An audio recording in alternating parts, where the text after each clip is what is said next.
this building as of tonight. So tonight has gone from an anniversary to, I guess, a farewell, but we are certainly not done. Especially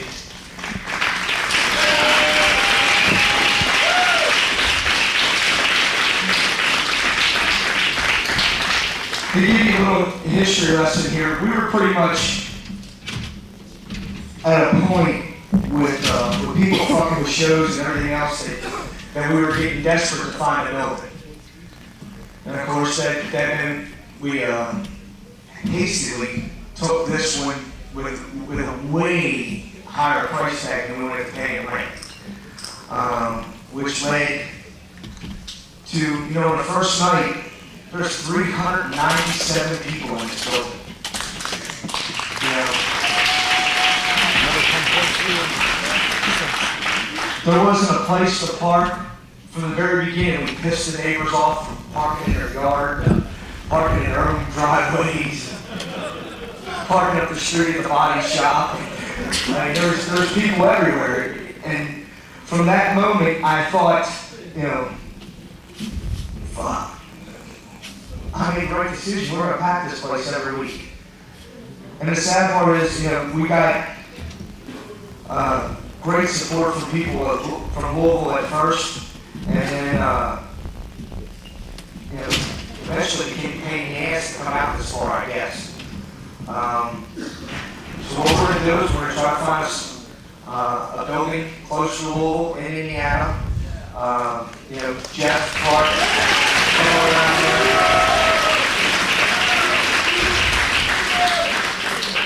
In the meantime, we'll continue our schedule to run Indianapolis, to run Dayton, to run Morris, Illinois. We got a big show coming up in Illinois at Jim Fennon's alma mater, and you know, it looks like it's going to be a great deal for us, and hopefully a good enough deal that just sets us right back up in business, puts us on our feet, and gives us the ability to you know, be right back. Try to take some of that feed out there, Nikki Thomas. To get us right back up on our feet. And that, you know, of course, the show is March 2nd. You know, we've got some great things coming up. Indianapolis has been, not that this place hasn't been good to us, but Indianapolis so far has been phenomenal to us. Last night, in my opinion, that town saw the greatest IWA show there was.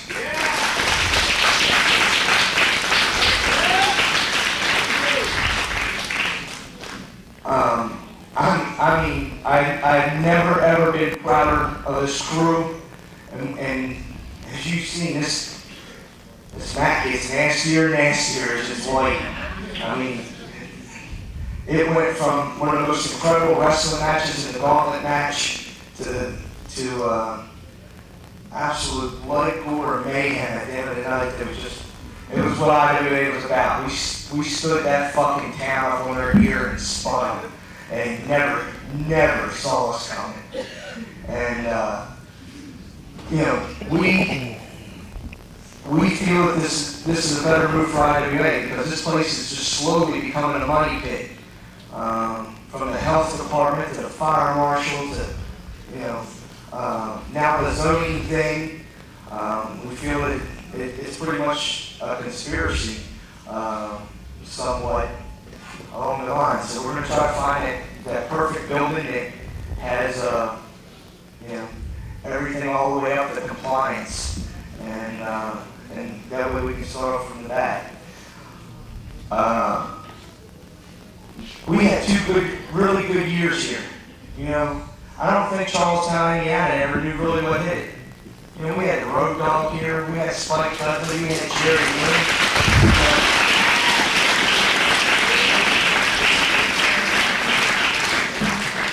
And then, of course, you know, the tragedy of 9/11 has affected our whole entire country, including our economy. You know, and believe it or not, some people who live in Charlestown, Indiana, think $8 for a ticket is a lot of money. You know, and to them it might be.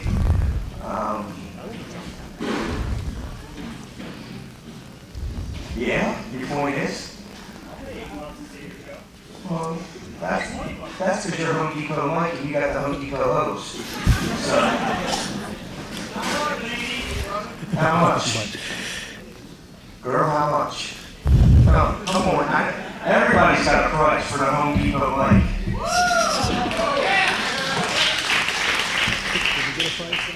But we have had some phenomenal times, and by far, don't think we're going out of business, because we're just fucking getting started spreading the news.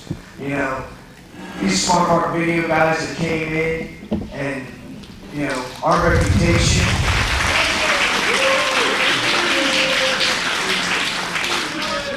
Our reputation is growing and growing and growing as the best motherfucking independent country bar.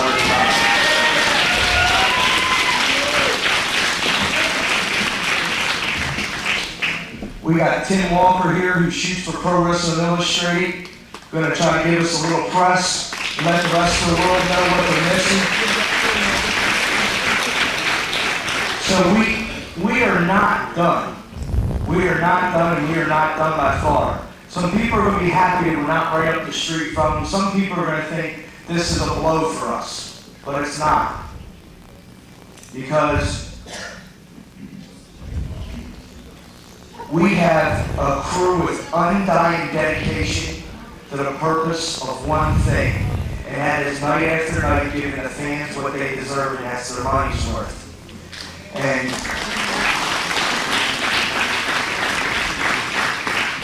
we are sure tonight will be no exception. Tonight, you will see Chris Hero's last shot at the IWA World Heavyweight title as he takes on CM Punk in a tables and ladder match.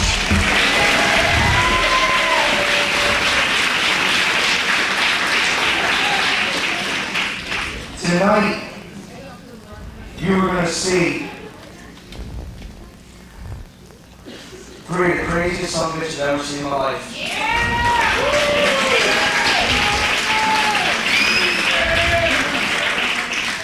You know, 5 years ago, me and Man Pondo turned Louisville, Kentucky upside down, and made some people just go, what the fuck? And from there on out, he's gone, you know, to the opening for Kid Rock in front of 25,000 people, to going to Japan, to doing all the things that he set out to do the first time he called me and said, I want it to be hardcore. So I think it's awful fitting tonight that Man Pondo, Corporal Robinson, who has given his heart and soul to something.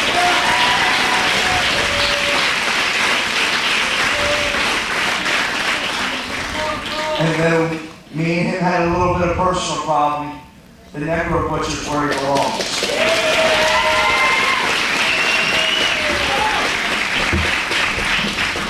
Because if there is a definition of hardcore, it's the butcher.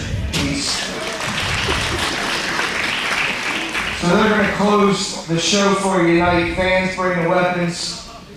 And I imagine it's going to get pretty wild. You're going to see a couple guys I'm real proud of. Me, Mitch, Page, and Rolling Hard.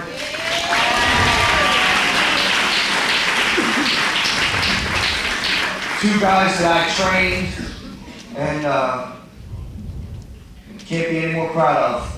Taking on Todd, Morton, Mitch, Ryder, 2 out of 3 falls for the IWA World Tag Team titles.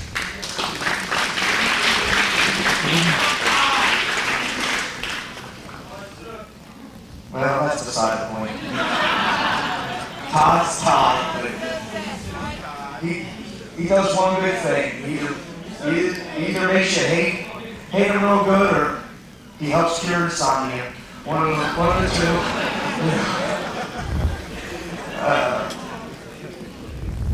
Also, tonight, you were supposed to see Gangrel return to IWA. Had problems with his airline ticket, with the security and all that shit. You so he's goddamn scared, motherfucker!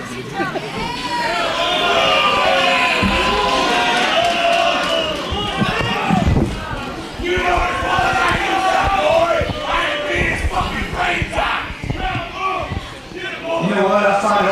funny you're wearing that purple bandana.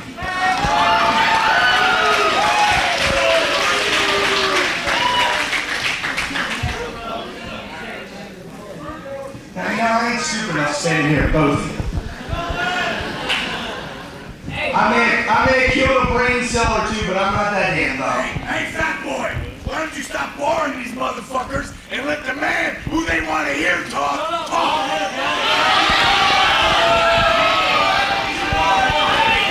Well, I figured somebody else had to bore him besides Todd, so...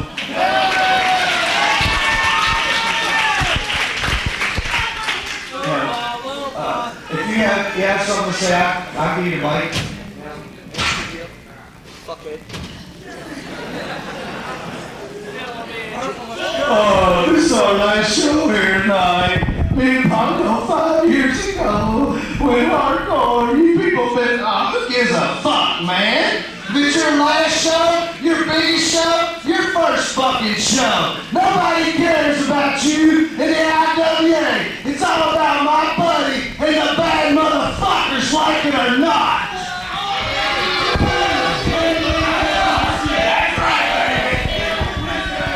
Now you listen to my good buddy right here. He knows all, he tells all, and he sees all.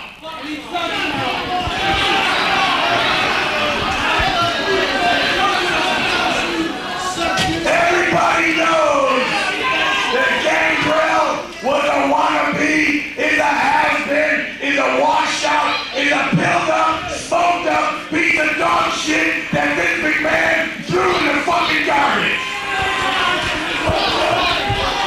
But yet, he had the opportunity for Vince to do that to him.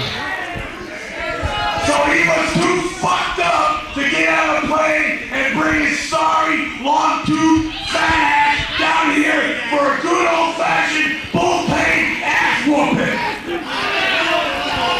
With the help of the other bad motherfuckers.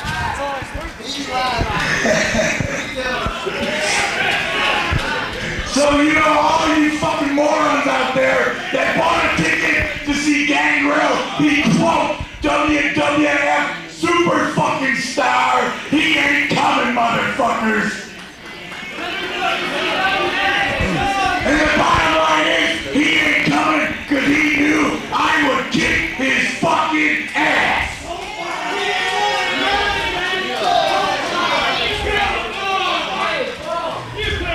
So Ian Rotten, you can call all your WWF wannabe has-beens. It don't fucking matter to me, pal. Because the bottom line is, the bad motherfuckers own this territory. The bad motherfuckers will do what they want, and you can't say a fucking thing about it.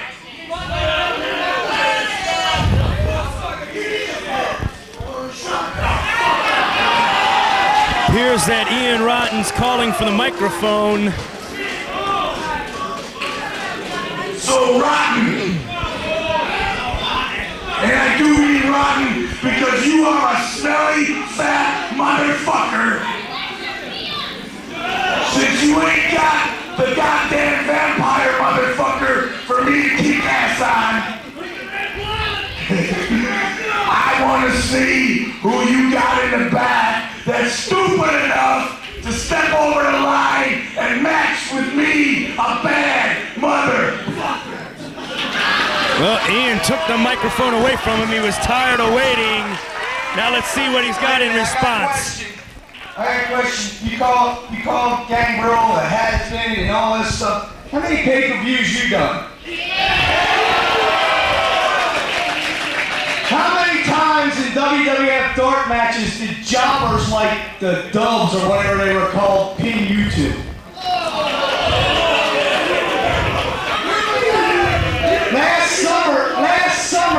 Last summer you left the IWA World Heavyweight title because Jimmy Cornette said you couldn't play with us. Ouch. And as you were deep-throating Cornette's cock, begging for a job. Cock or a banana? And Todd was removing the banana from his ass. There's where the banana comes in. I knew there had to be a banana involved somewhere.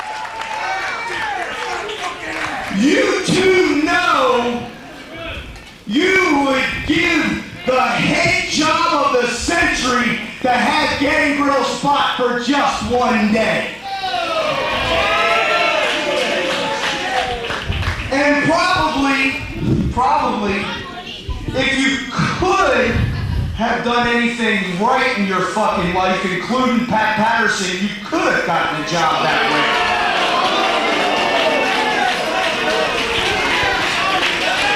Rumor had it Bull was just a little bit too big for Pat. So, and I don't know why you prefer to hang around him so much. He's my buddy. He's my pal. You know what a buddy is? A buddy goes into town, gets a 2-for-1 blowjob, and comes back and gives you the other one for free.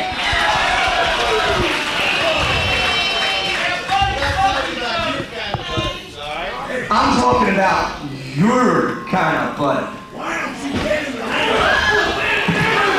Here comes an attack from behind by the Rugby thug Trent Baker. Baker attacked Ian Rotten from behind last night in Indianapolis in the 6-man tag match. Allowed the team of the bad motherfuckers to get the victory. Somebody's buddy, huh? Now what do you got to say? Once again, Mark Wolf, it appears that it's a 3-on-1.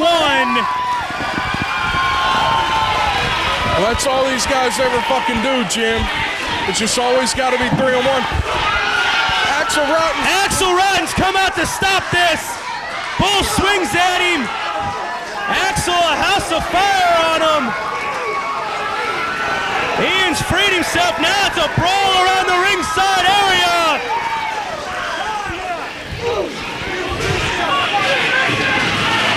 Thug just got sent into the ring post, Mark Wolf. Well, it's about time these guys are getting what they deserve. It looks like Ian's got the baseball bat. He just drilled Todd Morton with it. Bull Payne runs to the back. The Rugby thug getting attacked with a bat. He's running.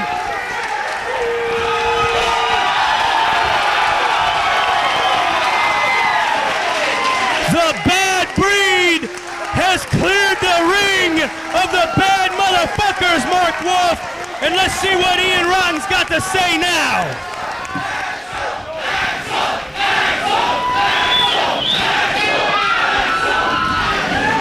You know, there was some stupid son of a bitch trying to say that my fucking blood doesn't love me or our website. Well, you're a fucking asshole, because he's in my house for the last time tonight. That just goes to show that any prick can post anything they want on a message You know board. what I got lined up for you?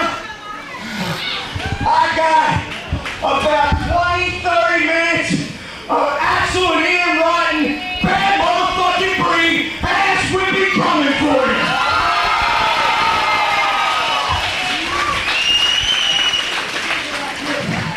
Son, me and you already had I quit, and we're gonna keep I quit. You bring Bull Payne with you. Because if you think for 1 minute, the guy the first night I stepped into a professional wrestling ring, busted my chest open, busted my mouth open, ripped my ear halfway off, split my fucking nose wide open, he couldn't make me say I quit. And if you think I'm gonna say it in front of him ever, you got another goddamn thing coming. I think the crowd fully behind the Bad Breed here, Mark Wolf. Tonight, we send the people home with what they wanted, and that is the Rugby thug Trent Baker's fucking head on a silver platter. Because long before Agent Christian thought they fucking swung a chair, there was Axel and Ian Rotten decapitating motherfuckers from the East Coast to the West Coast, and you talking about a double concerto tonight, bitch, you're gonna fucking bleed!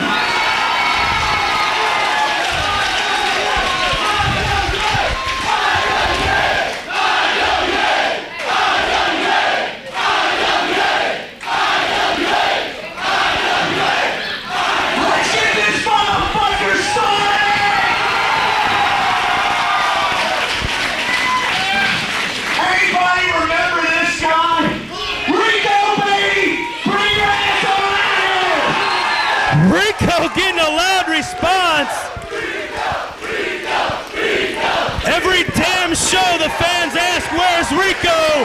Here he is, making his return tonight to say goodbye to the IWA House of Hardcore. As much as anybody. And tonight, we're gonna get silly. In the words of the American Dream, we're gonna get funky like a monkey. And after it's all said and done, we're gonna get a little 420. We're gonna drop out and pour some beers down and tell the rest of the world IWA's coming to a town near you real soon. Just because we ain't in Charlestown don't mean we ain't alive and kicking somebody's ass somewhere On a Saturday night?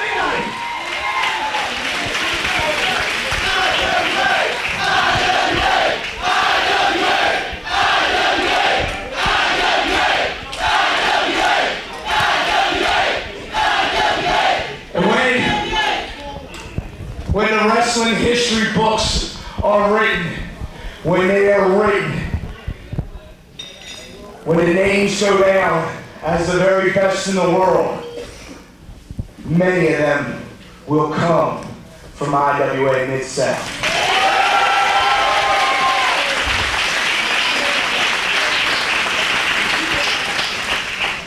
And baby, we got it all. We got it all. I got the best crew on the planet. Vince McMahon and billions of dollars can't touch these boys. And I tell you this, we're gonna leave, I'm gonna hand this over to you, and I know you're gonna get fucked up as the night goes on. You're gonna start to get a little slur in your voice by the time that fucking main event comes out.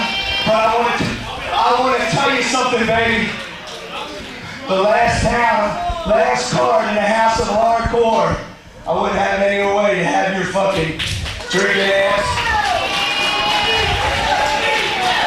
Hey. And I want you to know he gave up his side job as a man whore to be. I know y'all saw his movie. Deuce Bigelow. Hey, he bitch man whore. I want to tell you something, bud. Though we have the fucking best wrestling in the world, Mike Buffer, that fucking bitch in the WWF, and Howard Finkel ain't got shit on our drunk boy.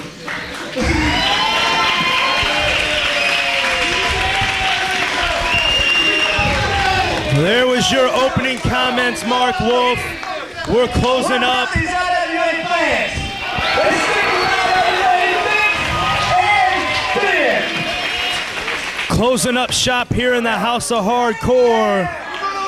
But tonight isn't going to be a sad going away party. It's going to be... Welcome to the House of Hardcore. One more time in Charlestown, Indiana, IWA Mid-South. Hardcore wrestling action. I know we want to tear it down tonight, so I want that on record on the videotape. One last time in Charlestown.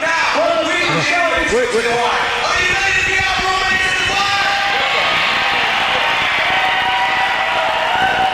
Referee John Howard has his own theme song. Referee John Howard with his own theme song.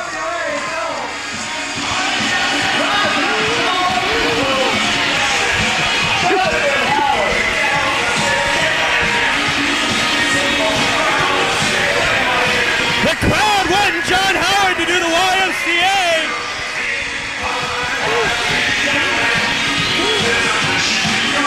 John Howard's about ready to go into retirement here, Nick Manawa.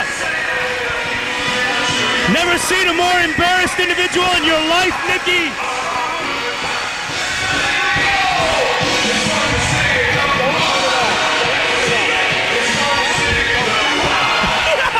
Wait a minute.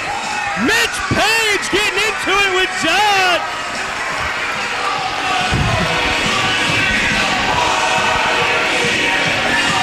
Come on, John Howard! Hell, Nick Manawa's doing a better YMCA than John Howard.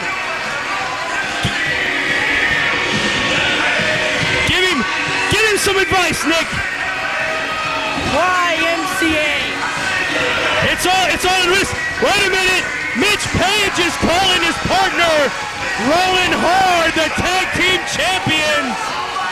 They're going to get in the ring and do a little bit of dancing. Lighten the mood up a little bit here on the last show in the history of the House of Hardcore in Charlestown, Indiana.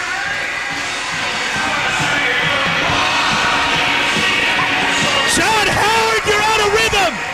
You have no rhythm, John Howard.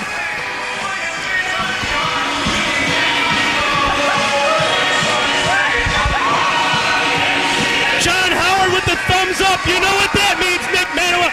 Hell, even Rico's getting into it.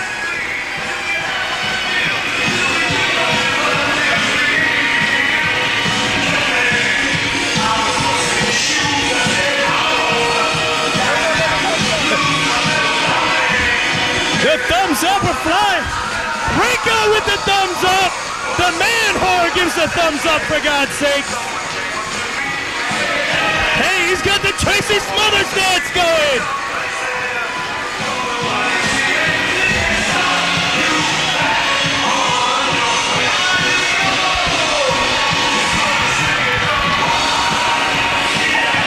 Man, the crowd's dying out a little bit here. They're trying to get, what are they doing to put? They want John to go up top and do it. He goes up top and gives a thumbs up. And for those of you who didn't catch it, the last time that Mean and Hard were up here doing commentary, they told John Howard to give the thumbs up if he was a homosexual. So they've got him out here. Wait a minute, it's a Fargo strut. It's a Fargo strut. Too fast, John Howard.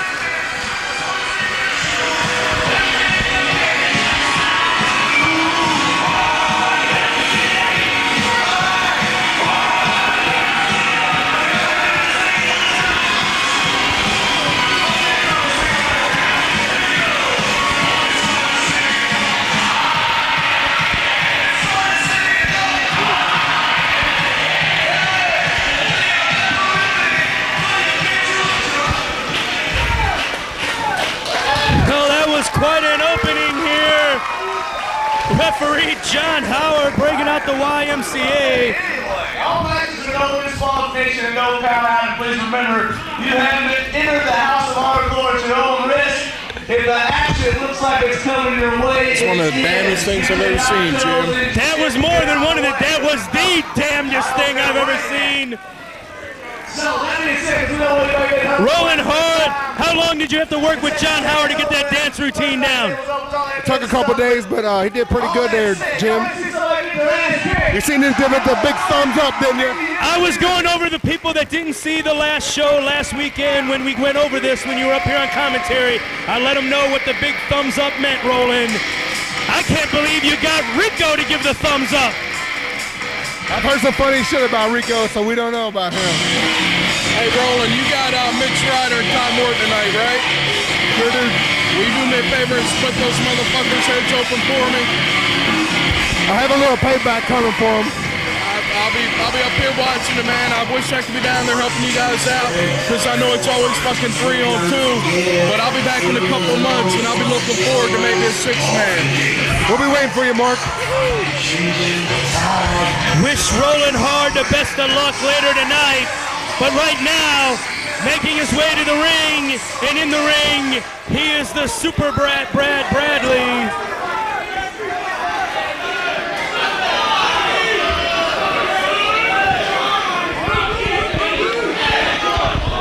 So we're trying to say Ian Rotten opened up the show announcing that tonight is the farewell to the House of Hardcore here in Charlestown, Indiana. Mark Wolf, I know you have a lot of great memories here in this building. Yeah, I'm going to miss this building, Jim. I'm kind of sad that I can't be down there tonight to give these people a match. I mean, it makes me sad that I can't be part of the last show in this building. Well, in a way, Mark, you're up here with me, so you are, in a way, a part of the show, not in the fashion that you would want to be, but, you know, hopefully you're... They're kicking somebody in the fucking head, Jim. You know, but being up here is a lot safer, it's a lot healthier, and you need to recover from your injuries. This don't piss me off, I might kick you. Nick Manoir's right over here. He's a good dummy to be kicking at, but making his way to the ring now. He is the opponent of Brad Bradley, Mark Wolf. Former IWA Mid-South Light Heavyweight Champion Dysfunction. Yeah, he got a little too cocky last night and challenged anyone out of the back. Ace still came out and beat his ass pretty good. La Jolla, California, Brad Bradley.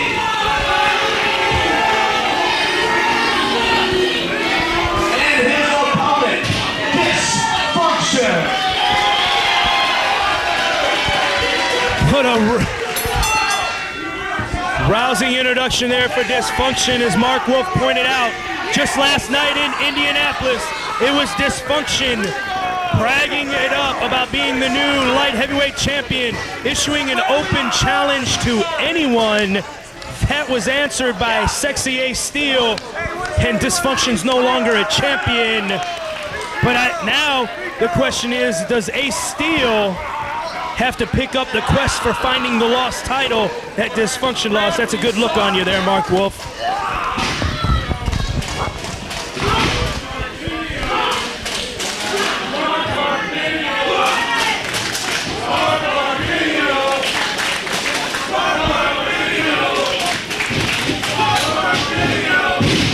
It would appear that Smart Mark's a little bit more popular than both of these wrestlers.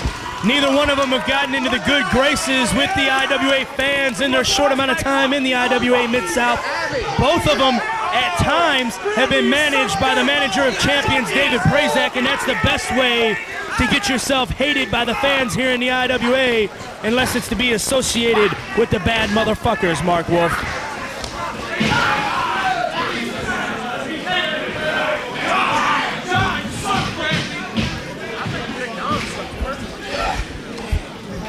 I seem to have made Mark angry with that last comment. We'll stop mentioning the bad motherfuckers for the time being. Get back to this matchup here. Let's back this match here, Jim. Brad Bradley has a very sizable advantage in weight, height, strength in this matchup.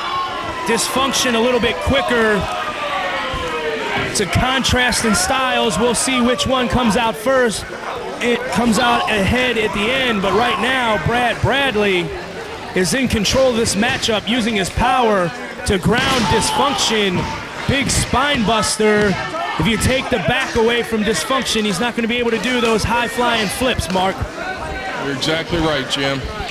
I think Brad Bradley's, I've seen a little bit of the inexperience in him. It looks like he's taking a little bit too long in between his moves. He's worrying about the crowds a little too much. You just can't do that in the IWA, Jim. You got to stay on your opponent from the opening bell to the ending bell. Dysfunction blocks the sidewalk slam attempt, counters it with a Mexican head scissors? Scissors now, drop kick. Dysfunction using the quickness now, comes in with a back elbow, delivered with such force it knocks him to the ground as well. Now he's taking it to the floor. Brad Bradley better watch out for a high-flying dive here. The fans better get out of the way. Dysfunction with a somersault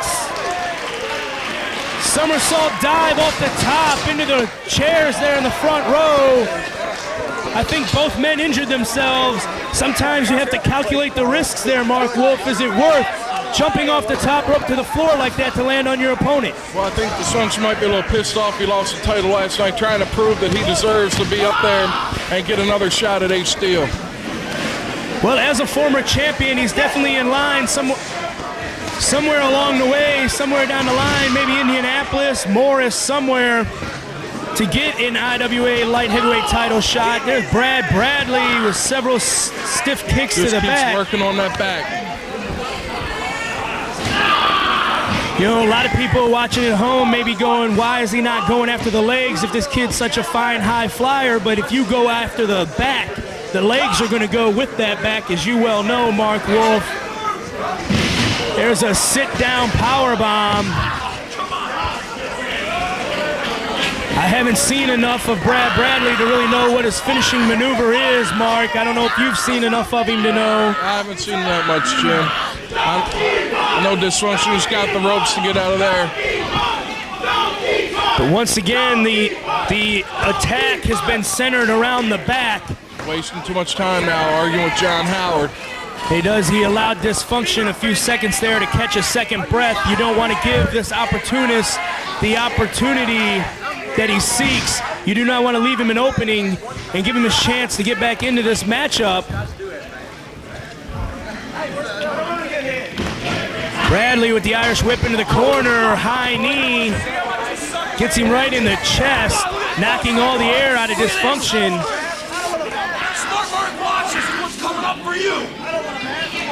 Nick Manawa, step over here for a moment. You talk more with Dysfunction than I do. We've seen that he's head off Jim with the clothesline. He concentrates his attack and his finishing maneuver. He puts the opponents up on his shoulders and falls down in the middle of the ring. All he got a two-count. He got his Dysfunction, got his foot on the rope there. Do you know what that finishing maneuver is called? Disconnected. Disconnected, straight from the mouth of Nick Manawa. You have to watch out for being disconnected by Dysfunction. Thanks for the help, Nick Manawa. Dysfunction firing back on Brad Bradley. Punches, whips him into the ropes, comes off with a drop kick. Now he's going to have to hit and run here, Mark. He can't.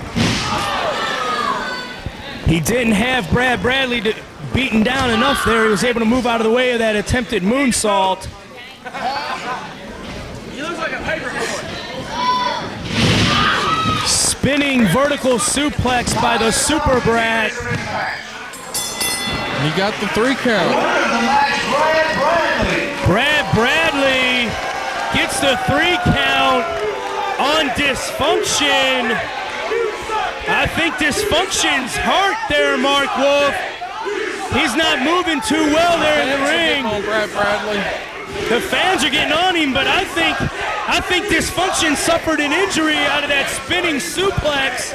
Now Brad Bradley's refusing to leave the ring. He's continuing to work the youngster over. I know he didn't learn that at the Steel Domain Wrestling Academy. I hope someone goes and checks on Dysfunction, make sure he's all right.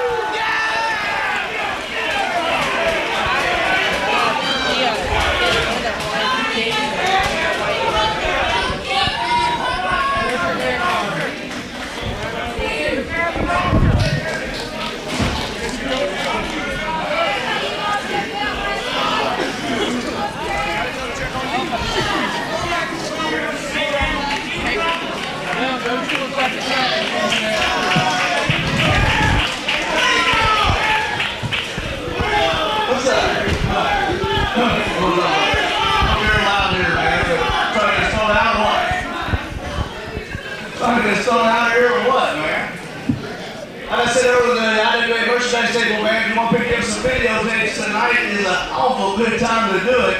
We got some other things going on there. I think one dude has a book out or something. We'll talk about that. The one dude has a book. The one dude has a book. And what's your name? What is it? Put in that chicken. Got your concessions going on, your Colts, your nachos, hot dogs, 4 pops of pickles for the ladies over there.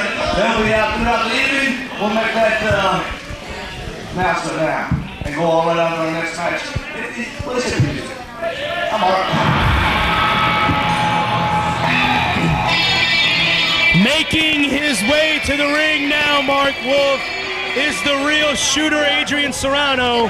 As you know, he's had some pointed comments to make towards me the last several shows about what I've been saying about him up here.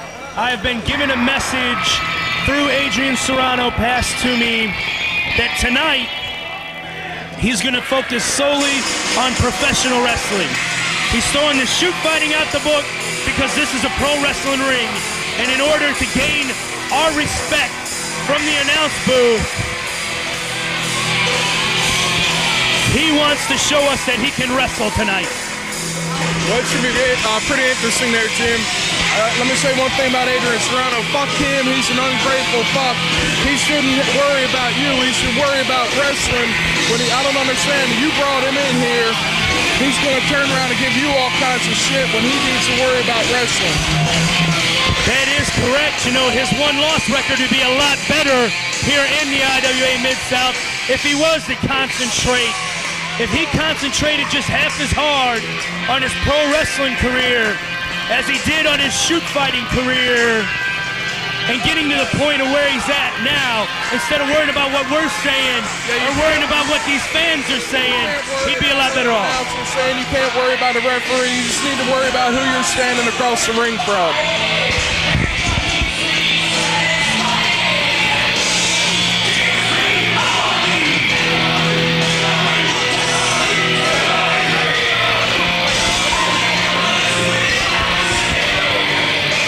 There's Serrano finally making his way into the ring.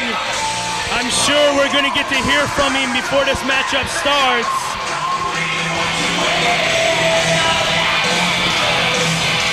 Yo, he's wrestling Cash Flow. He just wrestled Cash Flow about a week ago. Going to have a rematch here tonight, as it was Serrano who got the victory over Cash not too long ago.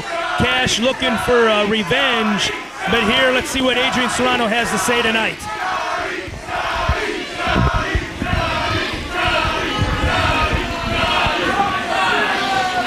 Now, I want to say something out here. These people over here are calling me Scotty because they think my body looks like Scott Steiner. You people are trying to get on me about some little fucking shit named Scotty Too Hottie. Fuck you all!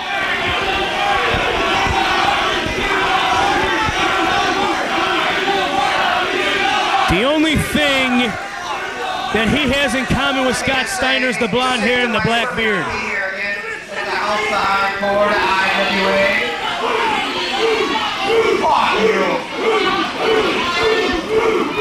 I'm glad it's my last time here at the hardcore, House of Hardcore. As I'm sure it's these people's. Nobody with a chair to be a pro wrestler. The fans definitely don't want to hear what he has to say, Jim. They never did, Mark.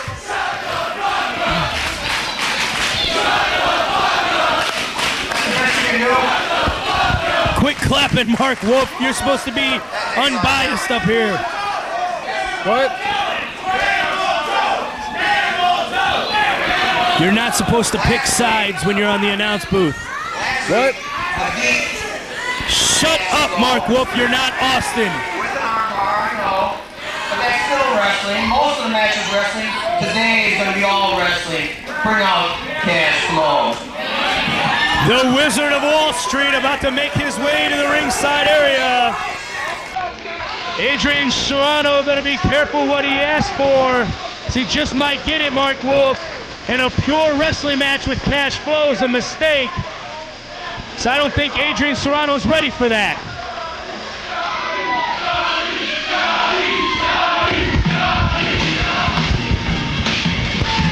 Well, he better be ready for it, Jim, because Cash is going to come out here and light his ass up with some chops and beat him down with some forearms. And if he's not careful, he's going to come flying off the top rope with the old shit.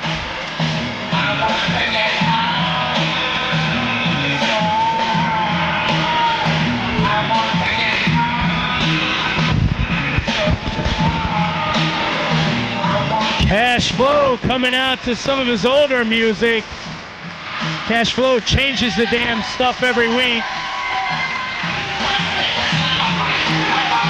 Here he is making his way to the ring to the applause of the fans.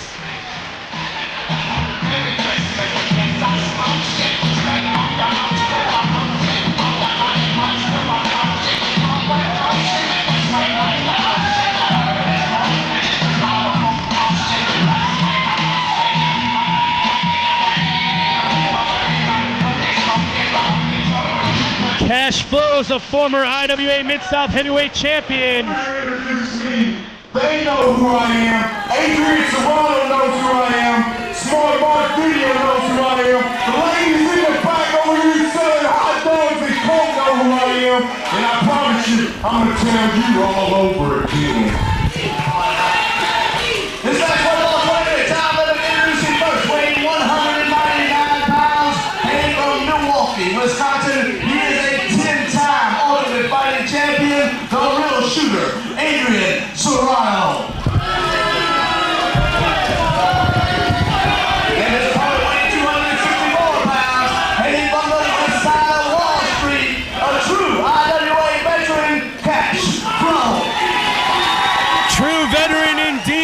Mark Wolf, the first graduate of the Ian Rotten Wrestling Academy. Oh, wait a minute. You really gotta be shitting me. You are not telling these people you look like Scott Steiner. They think so. I think they think you look like Scott Taylor, the little guy that does the little worm all over this ring. That's what I think. And I think you're just as big a chump as probably he is.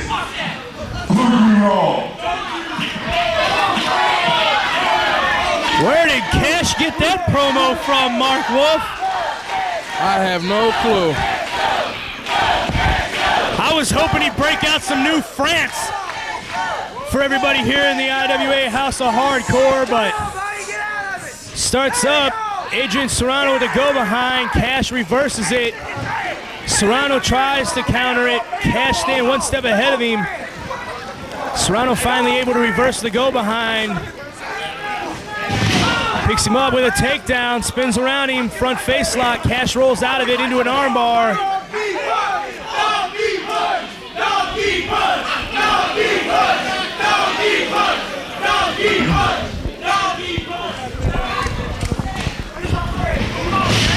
Arm drag.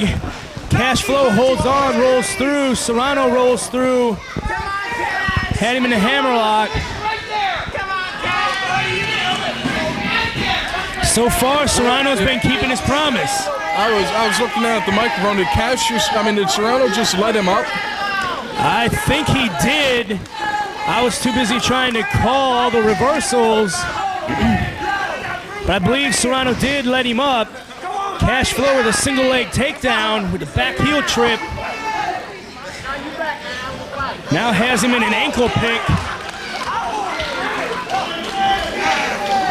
So Serrano said that he wasn't going to use the submission holds, but Cash Flow goes right to one. We'll see if Serrano keeps his word. Counters the ankle pick with a roll through, Mark Wolf.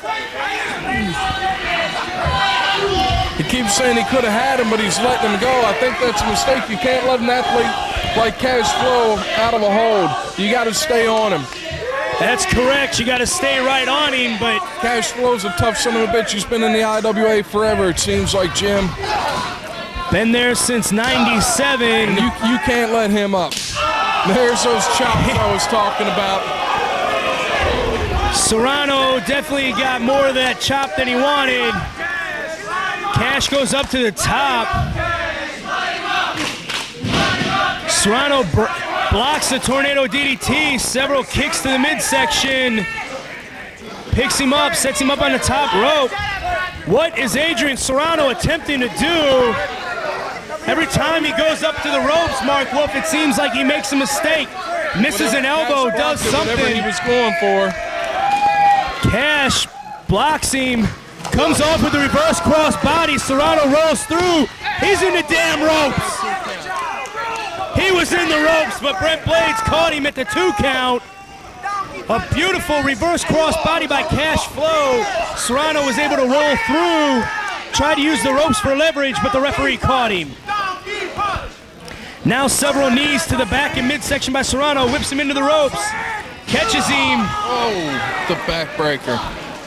Thought he was going for a sidewalk slam, turned it into a backbreaker across his knee. That little hesitation right there. You can't hesitate. Once you get a guy down, you got to go for a pin right away. That might have cost him a win.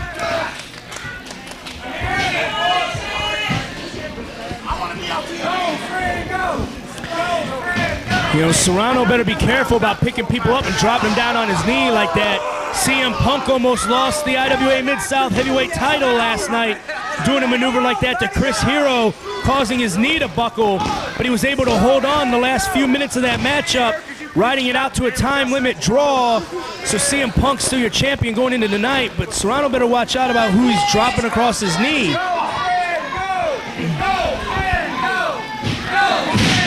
Snap suplex by Serrano, rolls through, only gets a 2 count. Didn't bother to hook the leg until Cash was already kicking out, Mark.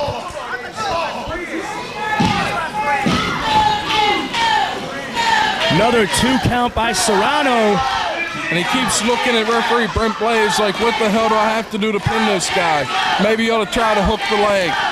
hook the leg, maybe go to something you're more familiar with, more accustomed to, go for a submission hold instead of trying to prove yourself to these people. He's gonna light his ass up, Jim.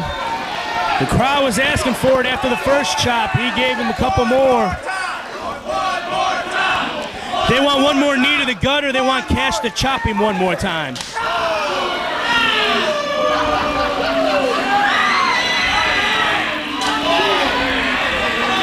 Serrano's chops just don't carry quite the thunder that...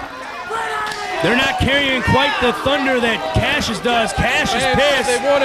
That's what they wanted to see. Oh!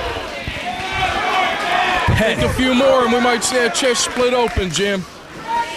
It's possible. There's a vicious clothesline.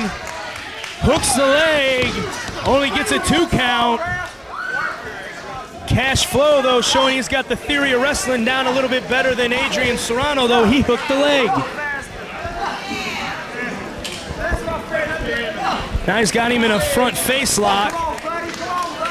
Don't know if the ref's going to check to make sure it's not a choke, but it doesn't matter. Serrano with a fireman's carry counters it. Cash Flow is able to kick out. Small package. Only another 2 count. Cash going for what appears to be a backslide. Gets the leverage. 1, 2. Serrano kicks out. This has been a very good back and forth wrestling match so far, Mark Wolf. Looks like Cash is he setting him up top? Looks like he's trying. Serrano fighting it. Finally, Cash Flow able to work him up to the top. Gives him a chop, a punch to the midsection for good measure. Serrano trying to fight back. He throws Cash Flow off into the center of the ring. Serrano going back up top. Who said this usually doesn't work for Serrano. And again, it doesn't pay off. He misses an elbow drop again, leaving him laying prone in the middle of the ring. Cash Flow up top. Oh shit, he nails him. Hook the leg.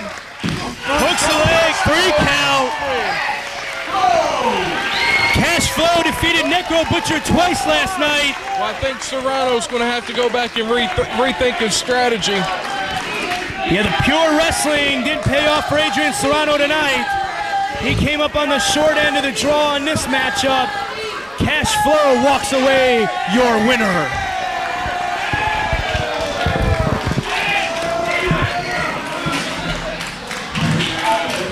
For the last run in this building, I got the upper hand, Adrian Serrano. And that's right. Look me in the eye and tell yourself you got shit on. And as the IWA continues to grow, who knows? Those welts on that chest that I chopped may continue to grow too.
now, Mark Wolf, next up on my lineup sheet is the lone, I guess, it was supposed to be a debut. I guess it's his only appearance in Charlestown, Indiana now.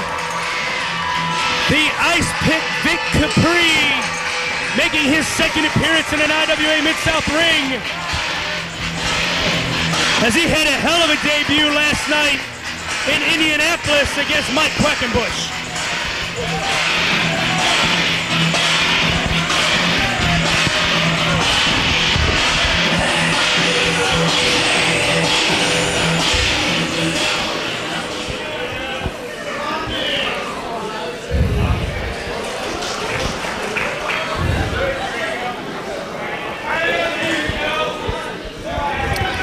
And now going to be making his way to the ring, Mark, is a guy you know very well. He's the classic one, Colt Cabana. And if this matchup is anywhere near as good as Vic Capri, Mike Quackenbush last night, we could be looking at the show stealer of the last show in Charlestown. Yeah, I think these fans might be in for a treat tonight. And it is. The fans here in Charlestown know Colt Cabana very well. They're about to get introduced to Vic Capri, and I think they're going to be very disappointed when this matchup's over that they're not going to get to see more of him, because this kid impressed the hell out of the two of us last night in Indianapolis, and that's no small feat.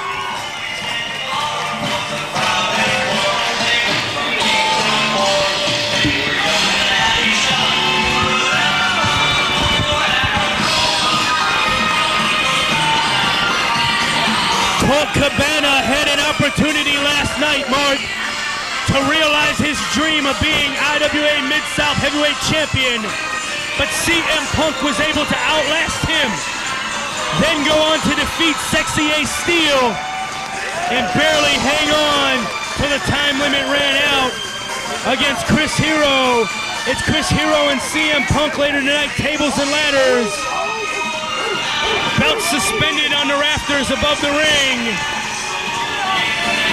But Colt Cabana has one hell of a matchup here ahead of him, going against Vic Capri. And I tell you, these next 10 to 15 minutes are liable to be very entertaining, Mark.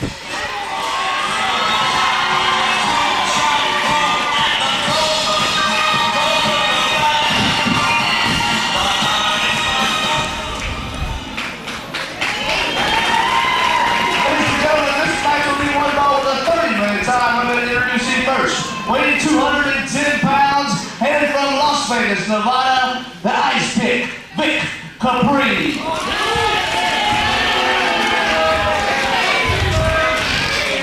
And his opponent, weighing 234 pounds, y'all already know he's from Chicago, Colt Cabana.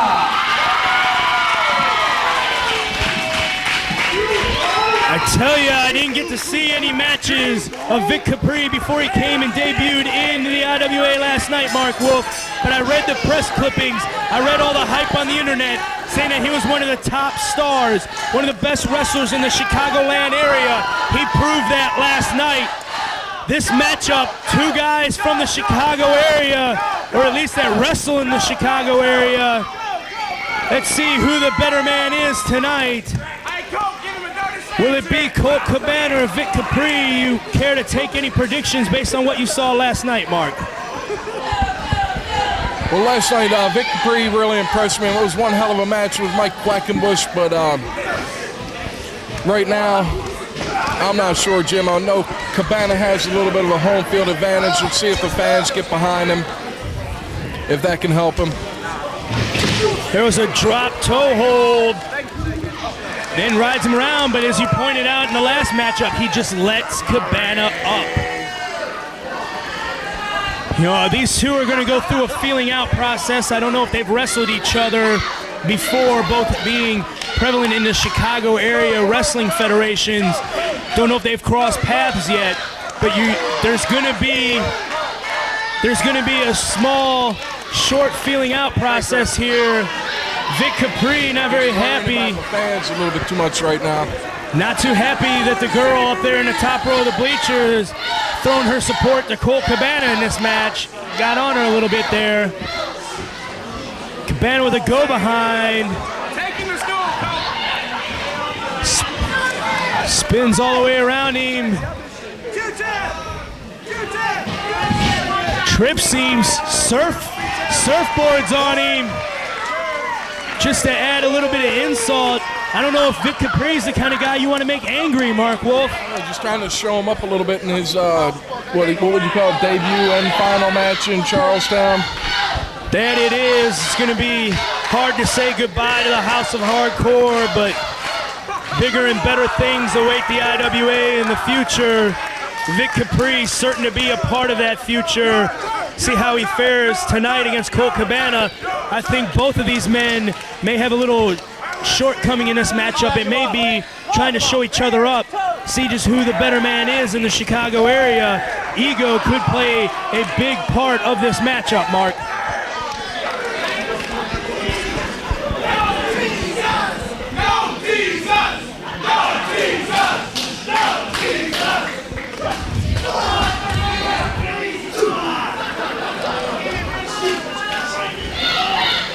Cabana's got him. Reversed by Capri. Looks like Colt's going for maybe a snap mare as a counter. Decides against it. Gonna try it again. Gets him with the snap mare, Mark. But now it's just a stare down. Still in the feeling out process here. Yeah, maybe they have wrestled each other up in that area. I mean, it looks like they're going through a pretty big feeling out process. You know, Vic Capri could be nervous trying to impress the fans here in his first chance for the fans in Charlestown to get to see what he's made of, what kind of talent he's got. Cabana rolls through, nip up into an armbar. Capri trying to counter it. Flips over, lands on his feet. Monkey flip, Cabana lands on his feet. He showboats a little too much and ends up getting arm dragged. You know, you can't flip Cabana through the air like that and expect him just to land on his face and be hurt. You always got to be on your toes with Cabana. Great athlete. One hell of an athlete. Need to know that he's got a great... 25 minutes remaining in the match. You need to know that he's got a great chance of landing on his feet out of that. And you know Cabana really wants to go out of the House of Hardcore with the win tonight. All the tough matches he's had in this building, you know he wants to go out on top tonight. And he does, as it was right in this building 1 year ago, Mark Wolf, that classic Colt Cabana had what could have been... landing on his feet out of the snap mare. So saying it was just 1 year ago that Colt Cabana in this very ring, in this very building, on the first anniversary of the House of Hardcore, had what could have been the match of the year last year when he took on Jerry Lynn in one hell of a matchup, Mark. I know you were here to watch that one.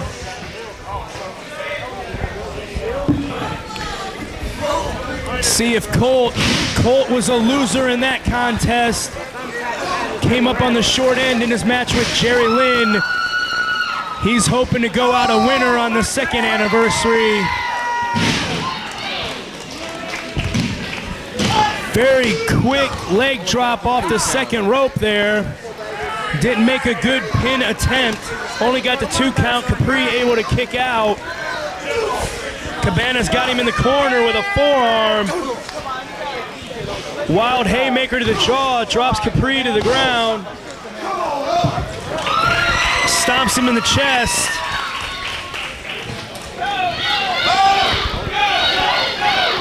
Cabana spins him out of the corner with a sit-down powerbomb. Almost got the cover. I don't think he had the legs over the shoulders to add the extra leverage there to hold him down. I think that's why Capri was able to get that shoulder up, Mark. But now Capri resorts to a thumb rake to the eyes to get the advantage. Runs him head first into the turnbuckle. Goes for the Irish whip into the corner. Cabana ducks the clothesline attempt. Misses his own clothesline attempt. Stumbles into a kick to the midsection. Back into the corner. Up and over. Another up and over. But he lands right into the back heel kick from Vic Capri. Hits Cabana south of the border. Capri knocks him off his feet with the clothesline.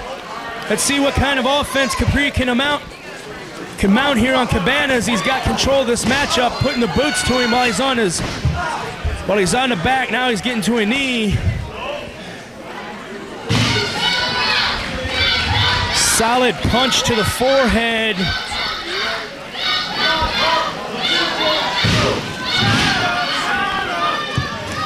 I know you've been in the ring with Colt Cabana before, Mark Wolf. What kind of strategy must you employ to defeat a man of his incredible talents? You just got to stay on him, Jim. It's like anybody. I mean, some guys are a little bit different. You got to change, your tactics for a big guy. You got to try to take him down. Smaller guys, you got to try to keep them from flying. But Cabana's like a mix, though. He can high fly. He's a big guy with size. He's one of the bigger high flyers we have here in the IWA, shown right there. Beautiful twisting sunset flip. I was wondering if you would employ some sort of a strategy of maybe a rope-a-dope. Let him think that he's got you, go up top for a big move, roll out of the way, and try to take advantage of a mistake that someone like Colt Cabana can make. Oh. Wonderful bridge there by Capri. Cabana weasels out of the backslide attempt, but the over the head suplex there by Vic Capri. We saw him do several variations of suplexes last night, almost like a Steiner brother in that case, throwing several suplexes last night. Taunting him right now. Yeah, that's what I mentioned earlier. Ego could be playing a role in this. Capri. Well, I think Vic Capri kind of wants to play a spoiler tonight. He doesn't want Cabana to be able to go out of this building a winner. And in the process, he can solidify his claim as the top independent wrestler in the Chicagoland area. Capri, slingshot, knee drop, tumbleweed, moonsault, but Cabana gets the knees up. That brings some life into the crowd.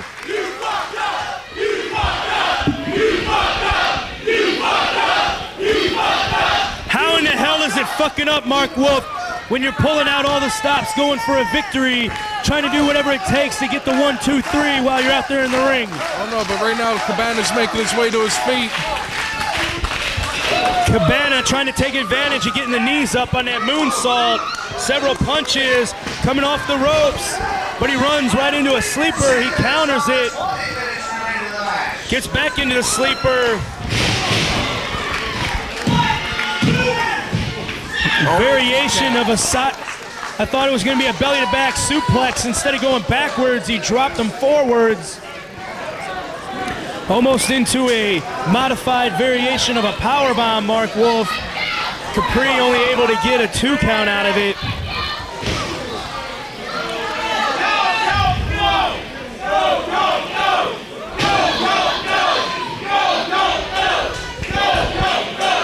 Colt stumbles back into the ropes, receives a punch. Another one for good measure.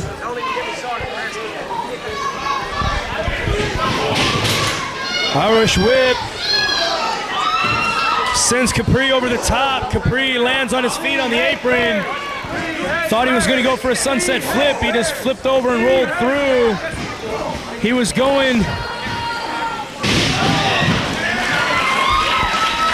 Looked like he was going for the run up the ropes flip move that he did in last night in Indianapolis. Cabana blocks it, hits him with a vicious German suplex, Mark. But neither man able to capitalize on the situation. It's both men having a lot of all this match is taking its toll on both these wrestlers, Mark. Rude awakening neck breaker by Capri.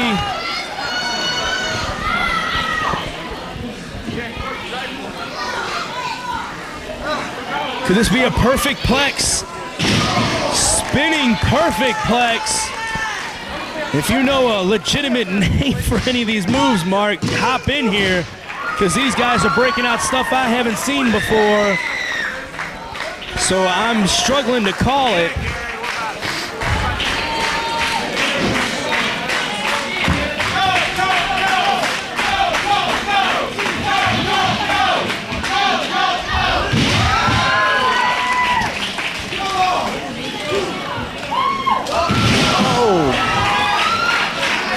I don't even know what kind of moves to call those, Mark, but the fans at home can see it. Just an amazing exchange there. I don't know how either one of these guys can have much left in the gas tank, especially after the brilliant matches they both had last night in Indianapolis. Very hard to come back the very next night and have the same energy to go at it at the same pace.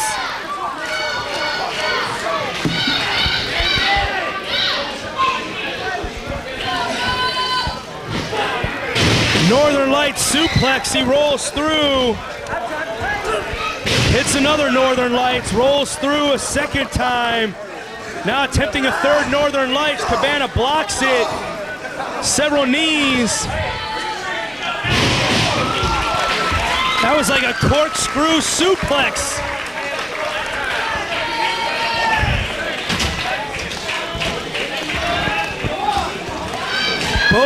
Both men down again, Mark. At some point, one of these wrestlers is going to have to try to go for a pin because they're definitely running out of gas from what they've done tonight, combined on top of what they did last night in Indianapolis. You can almost sense the desperation in both wrestlers, not knowing what it's going to take to finally finish off their opponent. They've done just about everything they can to each other so far tonight.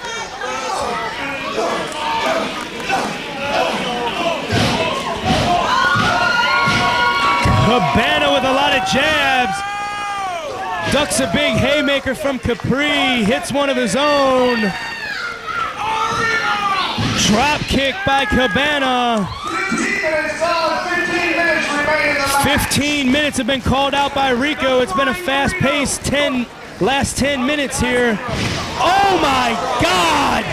Cabana just dropped Capri right on his head. Looked like he was going for a spinning sidewalk slam, and he dropped Capri right on his head. How in the hell did Capri kick out of that? The only thing I can think is that hesitation of Cabana. He didn't get right on him for the pin. He's got to be going purely on reflex there, just knowing he had to kick out. Because I don't think Capri knows where he's at this point after landing on his head with that much force. A couple of chops by Cabana.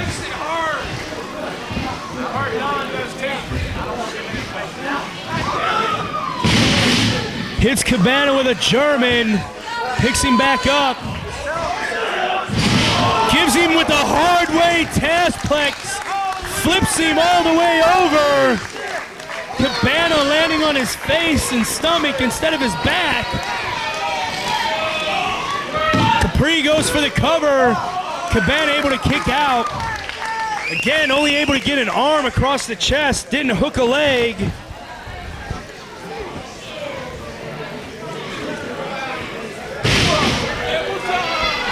Capri with the body slam. Trying to regain his senses. Clear the cobwebs. Now he's going up to the top. Cabana runs into the ropes, crotches Capri on the top rope.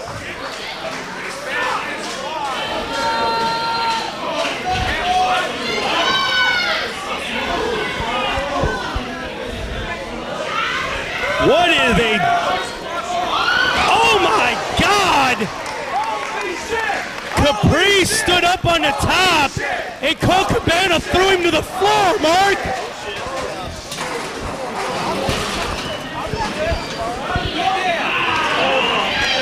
Now Cabana's up on the top rope. Frog splash to the floor onto Capri.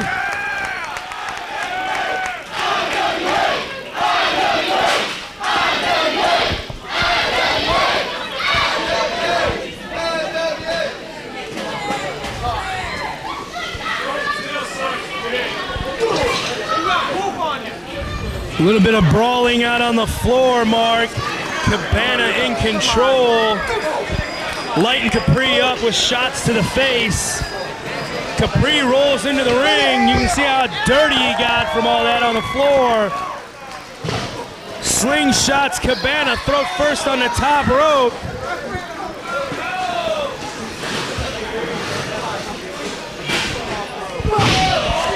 Spinning leg drop, guillotine leg drop in the ropes. Cabana in a world of hurt. This matchup could be over. If Capri was to attempt a pinfall attempt, he might have Cabana beat down enough to get the 3 count, Mark.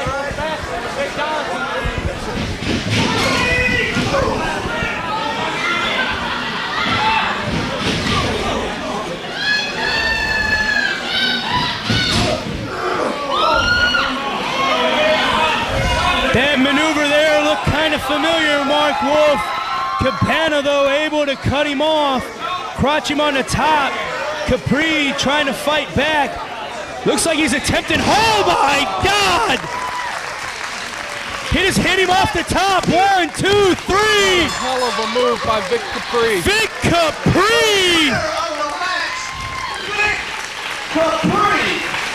Vic Capri with the hell of a debut in Charlestown, Indiana.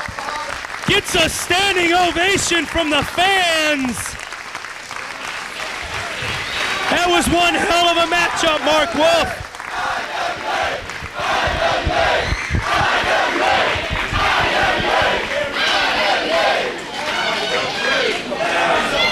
Nick Manawa, do you have any kind of a name for that maneuver that he just did off the top?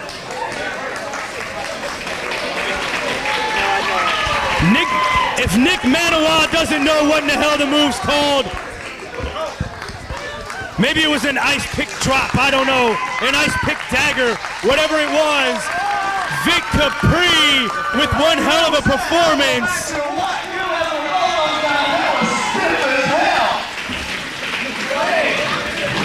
What is Colt Cabana doing out there? He don't even know where he's at after that maneuver. One hell of a matchup. One hell of a win by Vic Capri. Fans of Charlestown showing their appreciation for Cabana.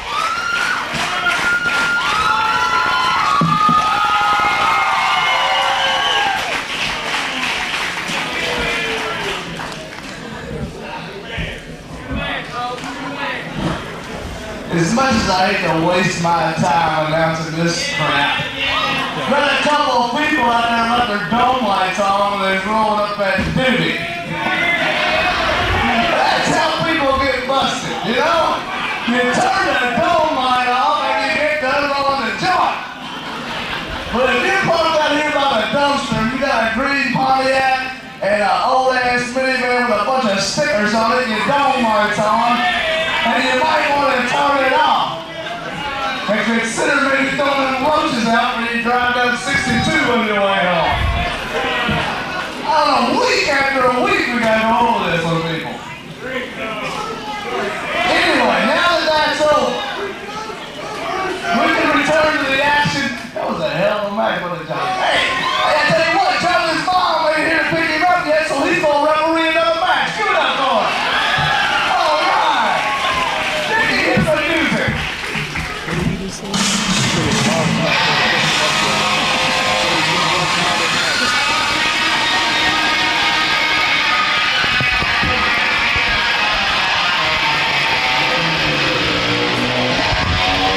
Well, I recognize this music, Jim, and it makes me fucking sick. As it should, as we were now ready for 2 out of 3 falls. IWA Mid-South World Tag Team Title matchup. Coming to the ring now are your challengers, Todd Morton, Mitch Ryder, 2 of the bad motherfuckers who don't happen to be getting along very well. Coming to the ring with Big Bad Bull Payne as they are set to take on your current and reigning tag team champions, Mean and Hard, who you saw do one hell of a musical number opening act with referee John Howard earlier tonight with the best rendition of the YMCA that Nick Manoir has ever seen. Yeah, it was very entertaining, but now I want to see these guys fucking bleed. I've had a lot of fights with Mitch, Ryder, and Todd, Morton, and Bull Payne in this building, and it's a shame that I got to stand up here instead of being down there, Jim. Well, Mark, Rolling Hard stood right here with us and promised you that they would beat the ass of Todd Morton and Mitch Ryder for you tonight to get revenge for you, knowing how badly it hurts you to be up here injured in the broadcast booth, unable to be down there exacting your revenge on the men who injured you.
Chosen one, the gay chosen one.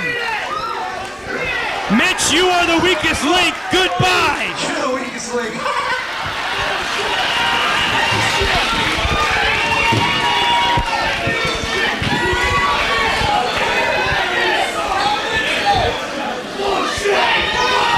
I think it's funny, Mark Wolf, that Todd Morton wasn't very upset.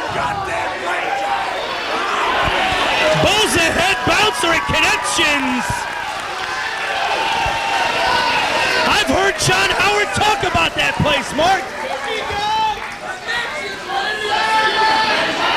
Real funny, real fucking funny. That's why you two buy tickets and sit on your fat asses and don't got the balls to get in a ring with us. The last time I saw someone that short and bald was before puberty. Teach you how to wrestle, and you bring your sorry fat asses up here. You just sit down, boys, when we come out here on you now. So, if you people will be quiet, without further ado, let me proceed with my announcing that I do so damn well. First of all, from Nashville, Tennessee, my partner in this matchup tonight. And speaking of my partner, Mitch, this tonight is your final opportunity to prove yourself. You know, everybody knows the news lately about the Enron Corporation. When you got a jackass in your company that's fucking it up, you fire them. Whether it's Enron, whether it's the bad motherfuckers, or whether you own a fitness center and you got some prick running the motherfucker that ain't got a clue and he's messing up the whole thing and the other workers don't like him, you fire the son of a bitch. So tonight is your last opportunity or you're out. So without further ado, from Nashville, Tennessee, marvelous Mitch Ryder!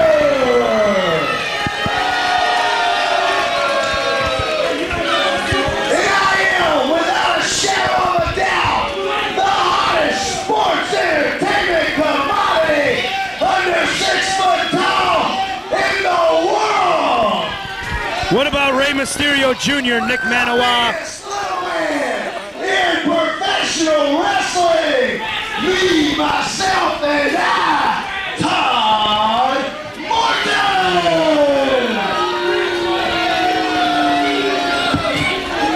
Last but not least, the biggest, baddest, most important part to this bad motherfucker puzzle. The leader of the group, the Milwaukee Madman, but most importantly, my big buddy, my pal, my best friend,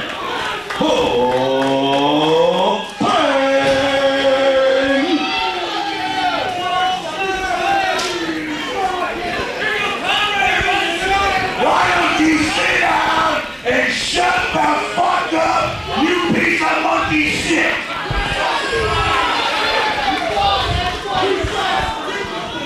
I got something important to do, and I want all you people to shut the fuck up and watch, listen, and learn. What's up, big man? Hey, you retarded Hawaiian pizza dog fuck! Shut up! Mark Wolf has walked away from the booth in disgust. You've been an anchor of the bad motherfuckers. You've been a steadfast partner. You've been a hell of an athlete. And you have been, may I say, the biggest little motherfucker I have ever seen. Did he just call him the biggest motherfucker in the world? Not only as your boss, shut the fuck up. This ain't about you today. This ain't about you tomorrow. This is about my buddy, Todd. Alright? So, just pick a corner right here, sit in the cheap seats, like all these stupid pieces of dog shit, and watch, okay? Because maybe someday, if I ever get an ounce of respect for you again, you might get the same kind of treatment. You understand me? I've done a lot for our organization. I've lost a lot of blood out here myself.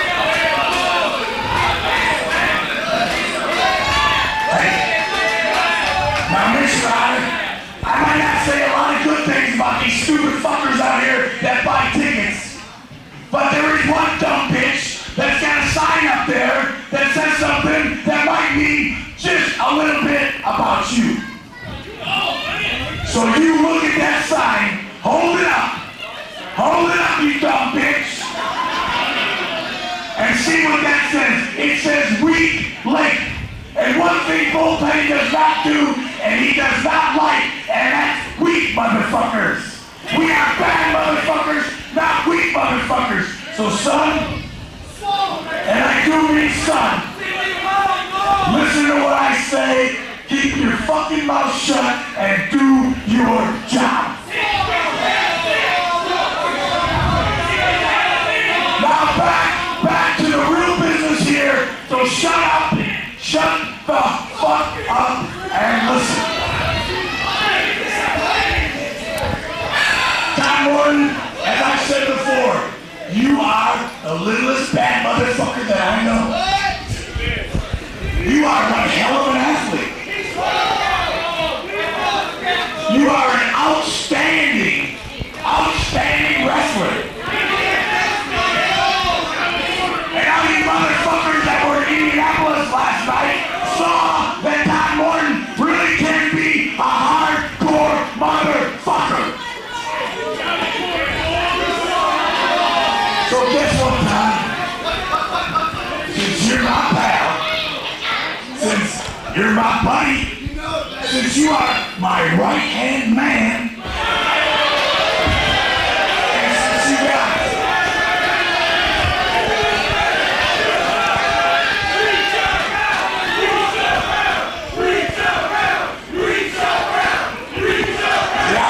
to move out of that corner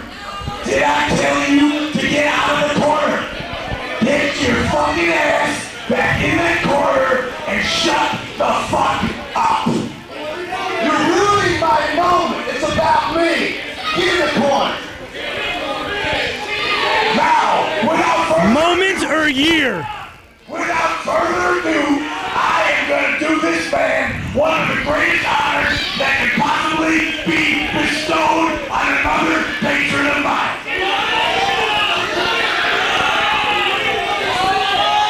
Not only do you have one of the nicest haircuts I have ever seen,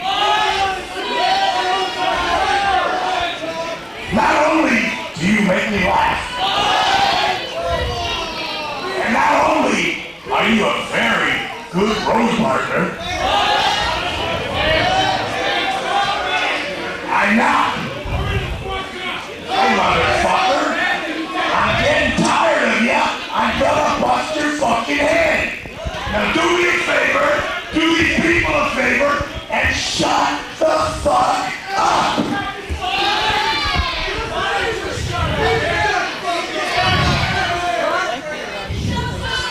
Here.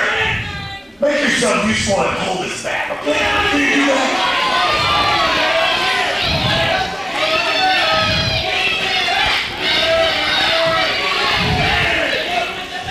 You see, one of the greatest honors you can do for somebody that you look up to, one of the greatest things that you can do to prove your fucking loyalty,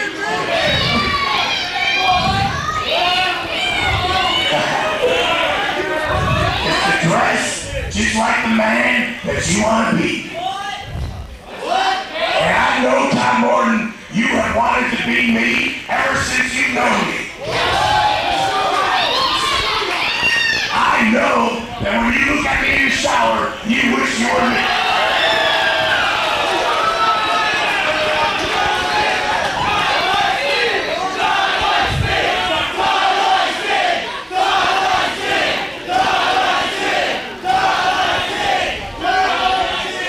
I know that you wish you had learned how fast.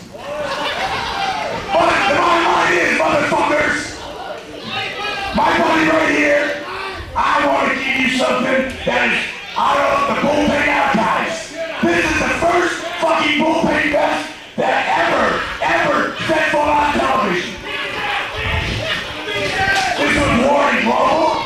This was worn in USWA. This was worn in Puerto Rico. This was worn in Japan. This was worn even in WWF. But it was so dark, no one got to see. I want you to put this on, and I want the people to tell you what they think. Because I think that you, hey motherfucker, get in the corner.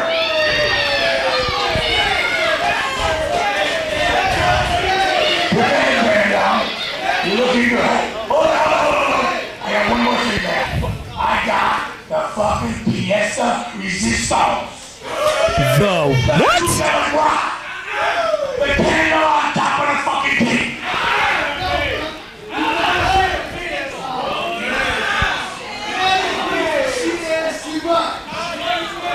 Now what do you think, motherfuckers? What do you think? Is that fucking great? Is that fucking great or what? Right there, Morton. You are the chosen one. Right there, Morton. You are a bad motherfucker, and you are my pal.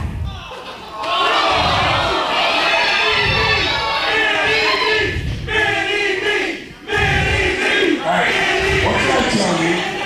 It ain't about you today, man. It ain't about you.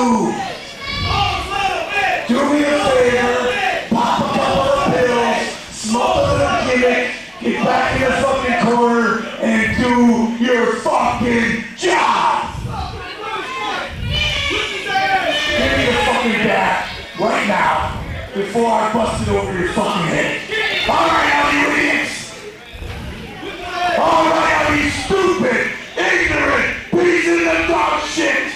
Get ready, because two of the bad motherfuckers are ready to kick some fucking ass. So all you people, get up, stand on your feet, cheer for my men, because they are bad motherfuckers.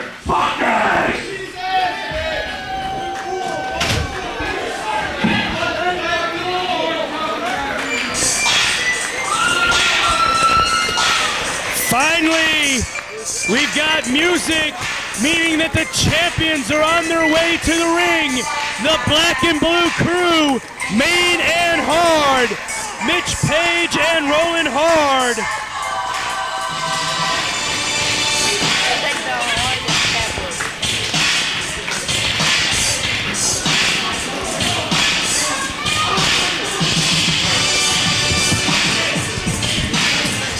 Well, we've got a second Nick Manoa scoot over here. Any predictions on who you think's gonna win this matchup? If Bull Payne uses their bet,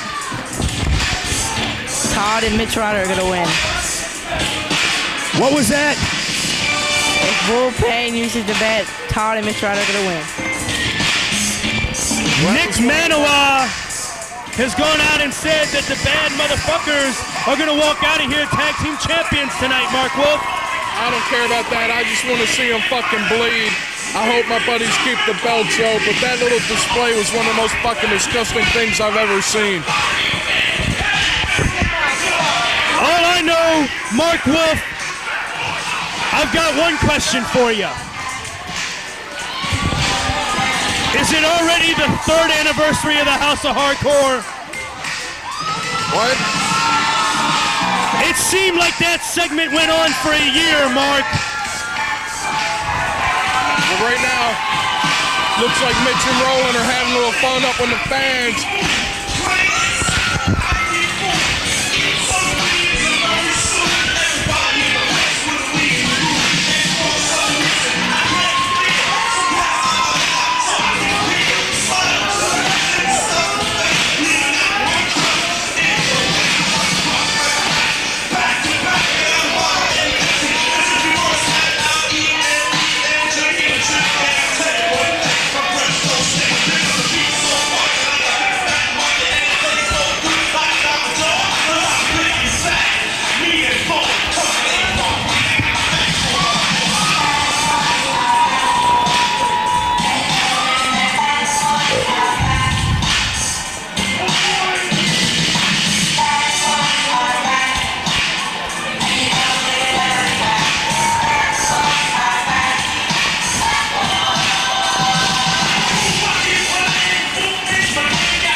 He is marvelous, Mitch Ryder and Todd Morton. They make up the bad motherfuckers. And their opponents across the ring. Weighing a bunch. First off, hey, from the west side of the middle, he is the separate food set champ rolling hard. And from Foxwood, Kentucky, Mitch Page, they bring up the drag team of Lean and Hard. Hey, first of all, you need to get Dr. Motherfucker out of here and leave Mini Motherfucker here.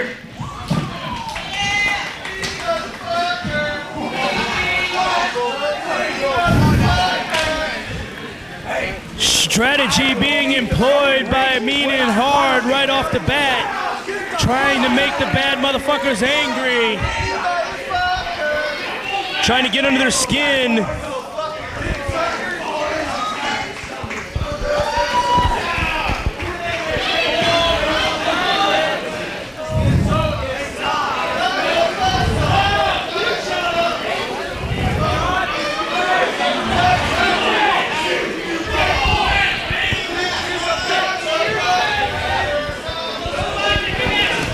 This is 2 out of 3 falls for the IWA Mid-South Tag Team titles.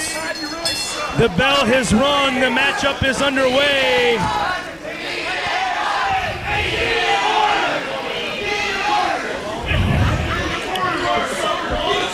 Mean and Hard, a throwback to the tag teams in the 1980s.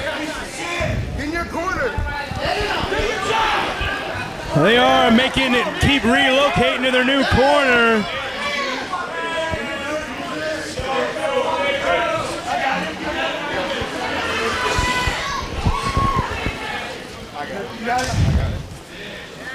Appears that Todd Morton doesn't want rolling hard. He wanted Mitch Page. He tags in Mitch Ryder.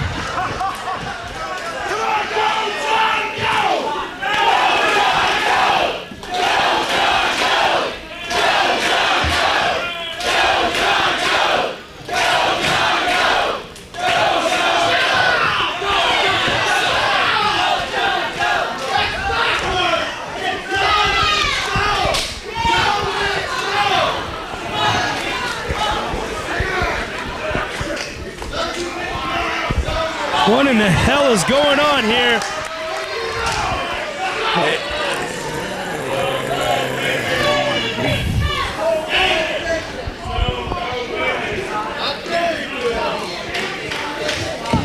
You know, the comedy antics of the tag team of Mean and Hard, your champions, getting under the skin of the bad motherfuckers who got a bad case of seriousness going on for them.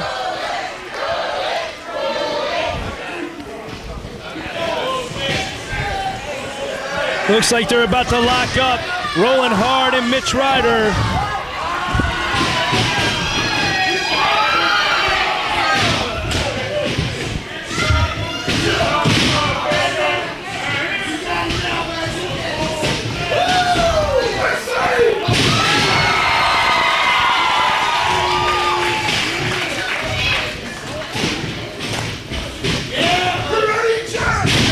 The karate chop by Rolling Hard, a second one.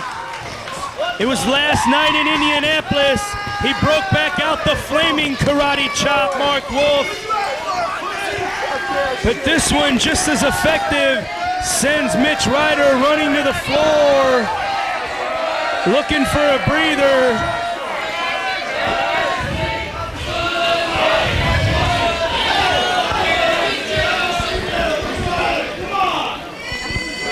Todd Morton getting on his partner for stalling and being outside the ring, running from the team of Mean and Hard. Mitch Ryder's future in the bad motherfuckers riding on this matchup. One mess up and he's out. Tags out to Todd Morton. Maybe Mitch's strategy in this match, Mark, is to stay on the outside, not wrestle, because if he's not in the matchup, he can't possibly fuck up.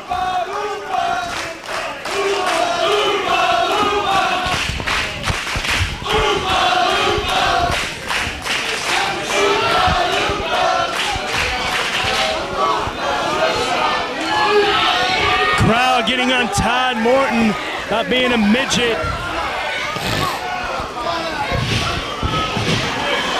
Rolling, mocking him on his knees.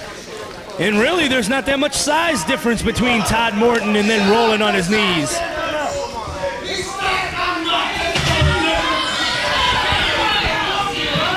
Hey, Mitch, I want to know one thing. This white people make you look fat?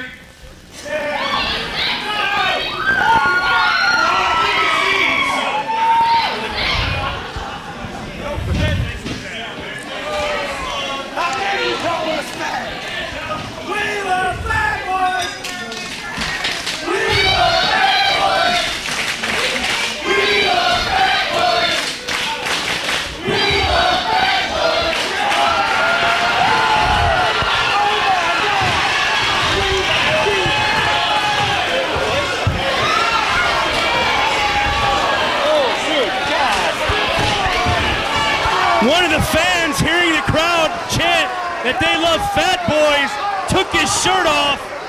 I don't think that's what they had in mind, son. I think they meant the fat boys involved in this match.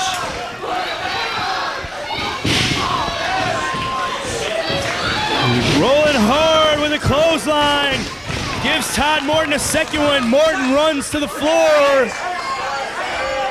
The bad motherfuckers not faring too well here in the early goings of this matchup, if you can even call it the early goings.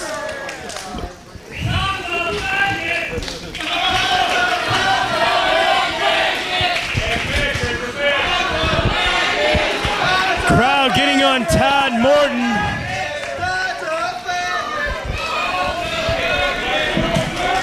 We're going to dedicate this little line to you two because the Fag Boys are back. The Fag Boys are back. Mark Wolf, this is for you, brother. Mitch dedicating this ass whipping to his good buddy Mark Wolf, who's seeing all the comedy antics they're going through, probably wishes he could be down there with them. Mark, whenever the bad motherfuckers are around, doesn't have much to say. You can just see steam barreling out of his ears, wanting to get down there, get a piece of the action, try to get revenge for the injuries dished out upon him.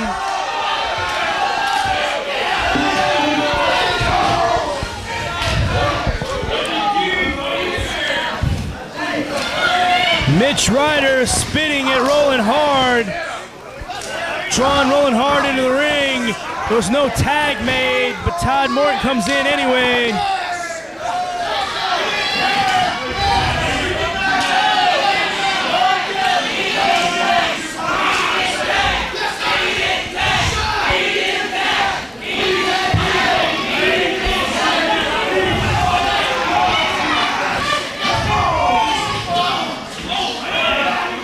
Todd Morton just floors, rolling hard with the elbow. Another illegal switch by the challengers.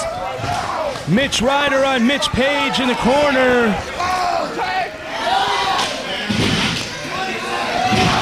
Decides to work over the arm. Has him in an arm bar.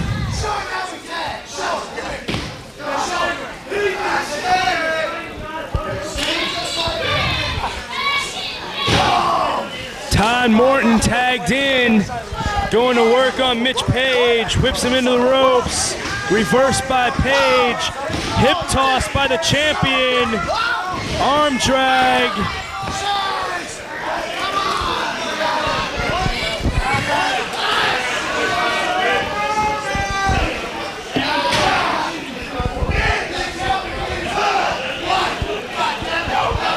Mitch Page spits at Mitch Ryder and gives him a taste of their own medicine. Illegal tag by your champions.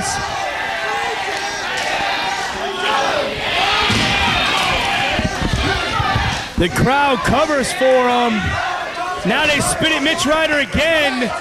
Ryder again comes in, another illegal tag. Mitch Page in control of Todd Morton.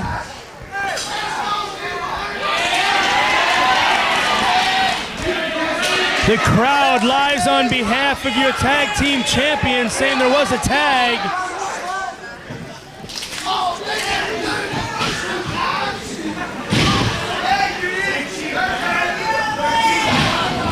Mitch Ryder and Todd Morton claiming that your champions are cheaters. Well, if they're cheaters, what the hell does that make the bad motherfuckers, Mark Wolf? I can't believe he even has the balls to say something like that.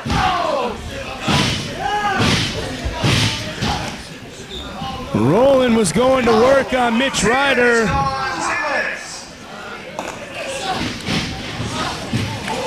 Double sunset flip.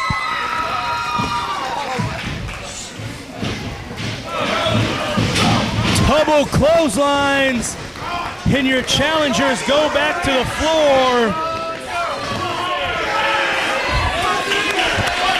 Mitch Page firing up in the ring. The champions in firm control of this match. They've had it at the pace they want. They've had the challengers frustrated from the get-go with their comedy routine, totally throwing the bad motherfuckers off their game plan, drawing them into their kind of match, and now the bad motherfuckers don't know how to get back into their game plan from the start.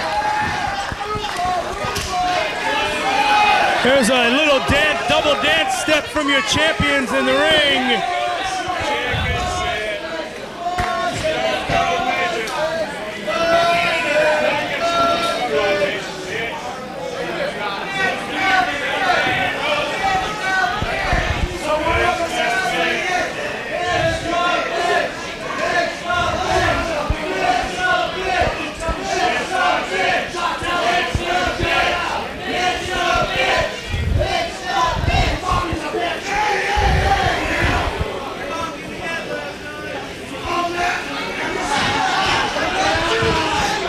Mitch Page getting on the fans thinking they were chanting Mitch is a bitch at him. And he finally realized they were talking about Mitch Ryder. Now in the ring, you've got Todd Morton and Rolling Hard. Rolling reverses the whip into the corner, misses the splash.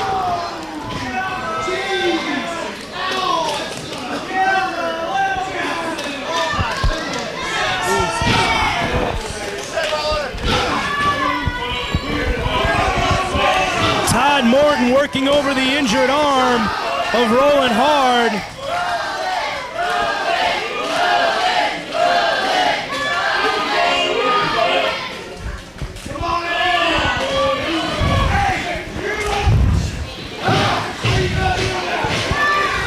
Double team maneuvers by your challengers.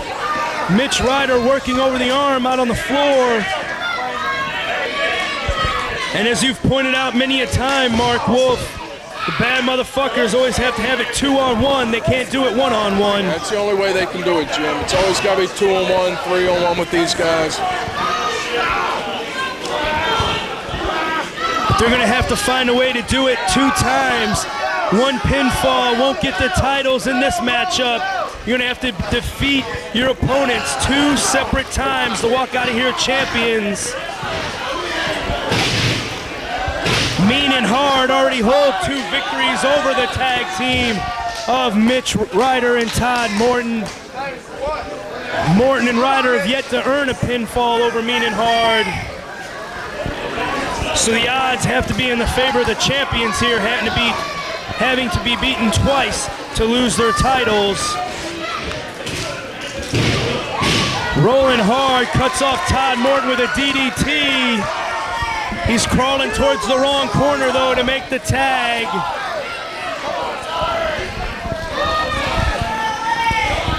Rolling going to, once again, the wrong corner. Mitch Ryder comes into the ring to hit him. Gets out of the ring. Rolling Hard, somersaults into his corner, makes the tag.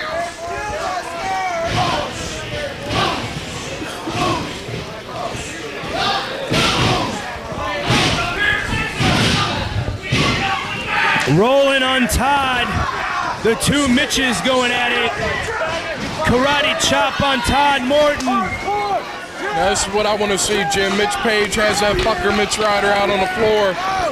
That he does. He sends a chair into Rolling Hard. Rolling Hard places a chair in the ring. Wrestling's good, but I want to see these guys fucking bleed tonight. Todd Morton going for a backslide DDT onto the chair. It appears that Rolling Hard is out. Rolling rolls over from the chair. Todd with a top rope elbow drop. That gets a 3 count by the challengers. 1 fall to none in favor of the bad motherfuckers. Like Rolling got busted open, Jim. Yes, from this angle.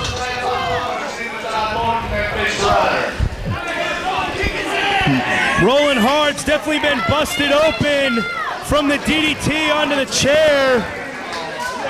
Todd Morton's just rolled Mitch Page into the ring. Saw Mitch Ryder holding his eye. I don't know what happened to him out there on the floor. I couldn't see.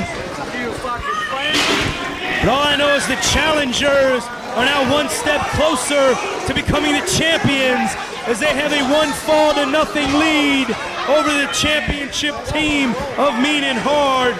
And that just has to sicken you, Mark Wolf. Well, it's not a good start, Jim.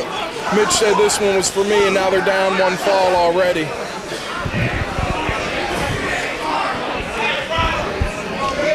Well, you know, Mark, you didn't fare too well in your individual matchups with the bad motherfuckers. What individual matchups? Every time I was out there, it was 2-on-1, 3-on-1 with those motherfuckers. Well, what I was saying, 1-on-1. What I was saying is you would usually come up on the losing end in the 1-loss record on those. So maybe they got the loss out of the way for you. Now they're going to come back with 2 wins for you. Well, let's hope so. Let's hope that we see them bleed too. Well, both Mitch Ryder and Todd Morton were heavily bloody after the match last night. I'm sure they still have cuts there from last night in Indianapolis.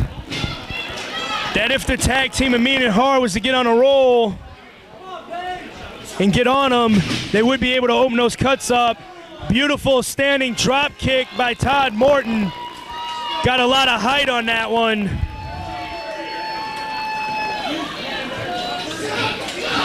Double foot stomp to the midsection. And the challengers are in firm control of this matchup. Rolling Hard, still a bloody mess out there on the apron. Mitch Page may have to go the rest of this matchup pretty much on his own. They just threw him to the floor. Rolling Hard comes in to try to help his partner, but he's only hurting him, allowing Mitch Ryder to get cheap shots in out on the floor. Mitch Ryder has a chair shot to the back on Mitch Page. Rolling Hard once again drawn into the ring, distracting the attention of the referee.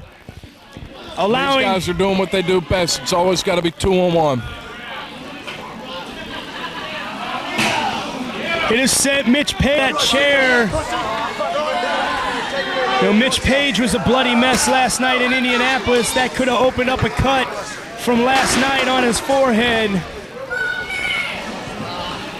I'm not sure. I can't tell. It does look like Mitch Page has been busted open. Now Mitch Ryder, smelling the blood like a shark, goes right on him. Once again, Rolling Hard comes into the ring, allowing an illegal switch by the bad motherfuckers. And Rollins' over-anxiousness to help his partners only ended up hurting here in the long run, as it's allowing the team of the bad motherfuckers to constantly double team Mitch Page. Mitch firing back on Todd, gives him the big elbow, whips him into the ropes, ducks his head too soon, is met with a jawbreaker into the knee. And we may be just seconds away from the bad motherfuckers becoming the new IWA Mid-South Tag Team Champions. Todd Morton dropping the fists into the forehead of Mitch Page. Now he's got a cheese grater.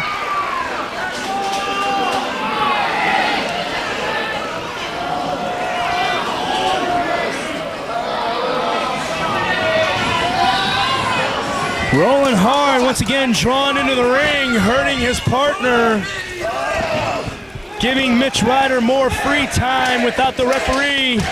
It's hard to just stand there and watch that happen to your partner, but you have to do it. You have to wait for that tag. Yeah, you do, but you get caught up in the situation. Big pile driver by Mitch Page. He's going for the tag. Stumbling towards his partner, makes the tag. Mitch Ryder comes in illegally. Roland meets him with a punch. Mitch Ryder back out onto the floor. Here's that the champions have an opportunity to hit a double team maneuver here on Todd Morton. Drop toe hold into a DDT. Got the three count. One fall apiece. The team of Mean and Hard in a fall. It's not 1-1. This 2 out of 3 balls win the match. The champions have evened the tide here. One fall apiece. Now it seems to be breaking down into a four-way brawl, Mark Wolf. Who has the advantage at this point?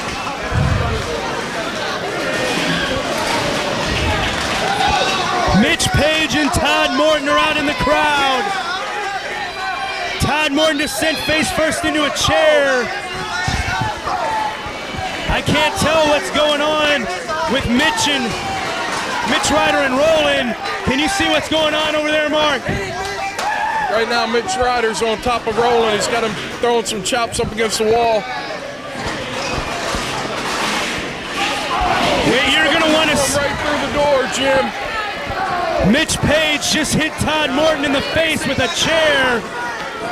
Just hit him right in the jaw. Could have knocked some teeth loose, if not out. And there's blood all over Todd Morton. I can't tell if that's Todd. I can't tell if that's Todd Morton's blood or if it's Mitch Page's.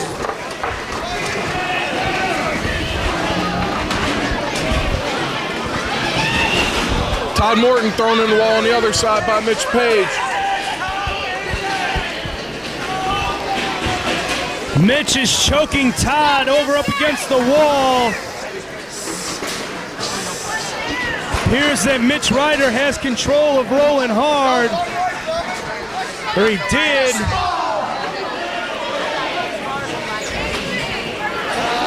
Now Roland's walking over to help his partner as Todd Morton is taking control on Mitch Page.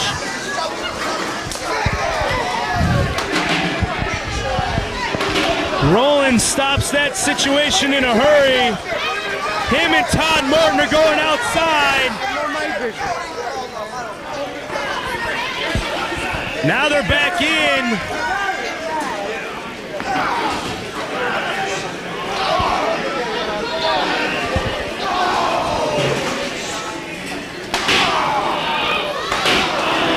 Multiple chair shots. Todd Morton hits each member of Mean and Hard with the chair.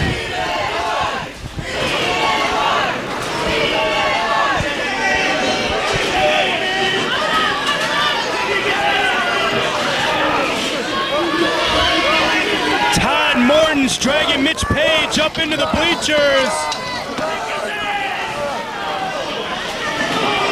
He just DDT'd Mitch Page in the bleachers.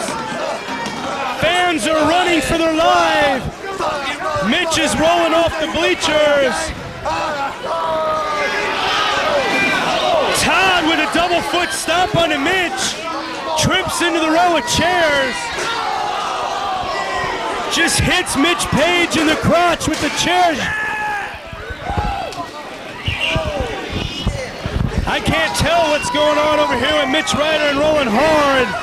I can't see Roland. It appears that Mitch Ryder is in control. Looks like Mitch was trapped in the bleachers there. He's able to make his way to his feet. He's regained control on top. Roland Hard just got sent head first through the wall by Mitch Ryder.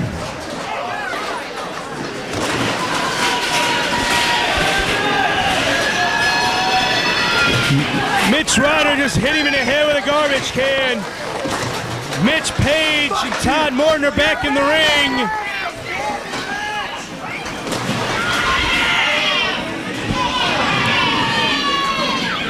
It's getting hard to keep up with this action. It's too all over the place for us right now, Mark. You know how hard it is for me to have to just stand up here and watch this, Jim. Last night in the Creators House of Hardcore, it's so hard for me to just have to stand up here and watch it and not be down there fighting these guys.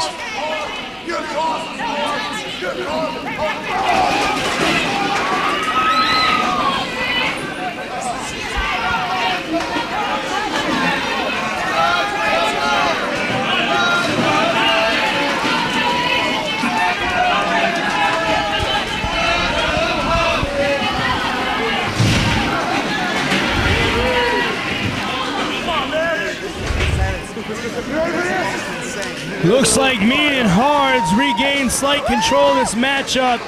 They're coming into the ring. Todd Morton a bloody mess. So is Mitch Page and Roland Hard.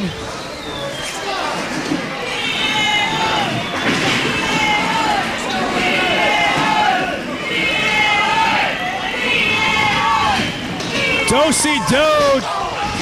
Duck the clothesline. Mitch and Todd end up double clotheslining each other. Todd Morton gets to his feet.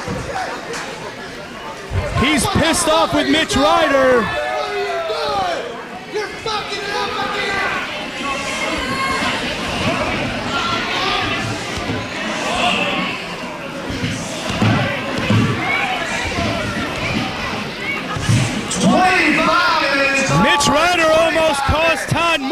get pinned.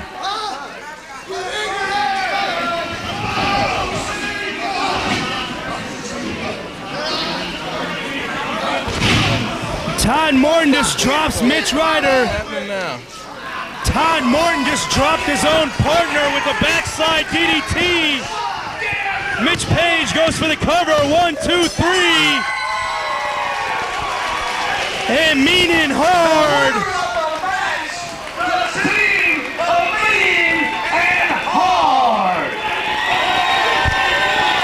Mean and hard retain the tag team titles. And it looks like the bad motherfuckers are no more, Mark Wolf.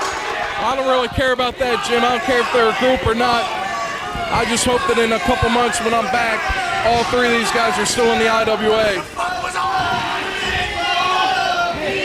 Bull's back out into the ring, upset at what has happened.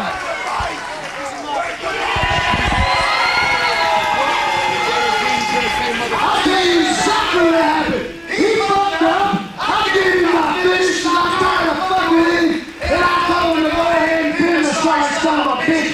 So I'm sick of it. It's time you beat his ass, Paul. Remember, I'm your buddy. He fucked up, not me. It's right. You know something, son? The stagecoach has come in, boy. You see my man right here? My best friend, my pal, my buddy. He's all bloody. He's hurt.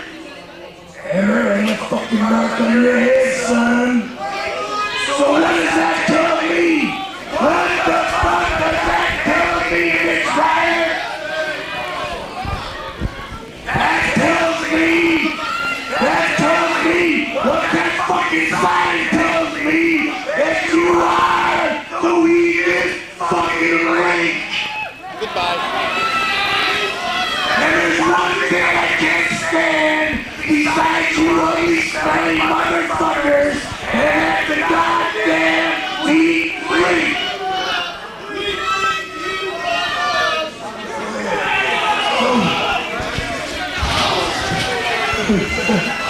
So Mitch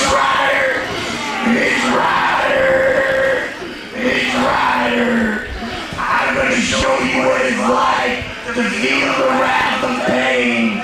Can you smell it like you feel it, son? Remember this real good when you put your head on the pillow, when you go to bed tonight. Remember what this feels like, son, because you have fucked up for the last motherfucking time.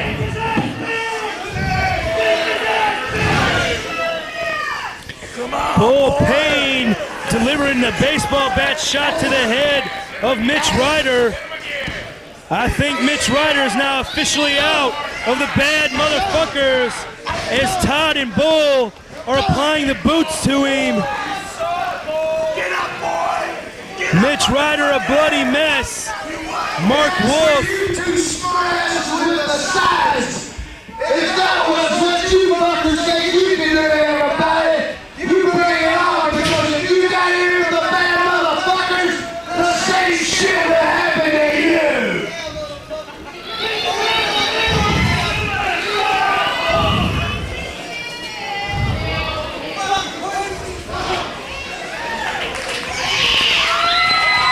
For some reason, the Gym Hogs are in the ring.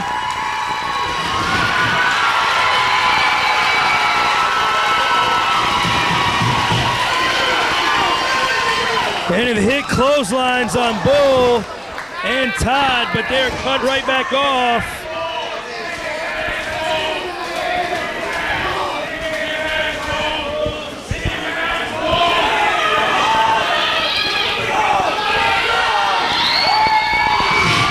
Bull slammed off the top. Todd slammed off the top. And the bad motherfuckers run.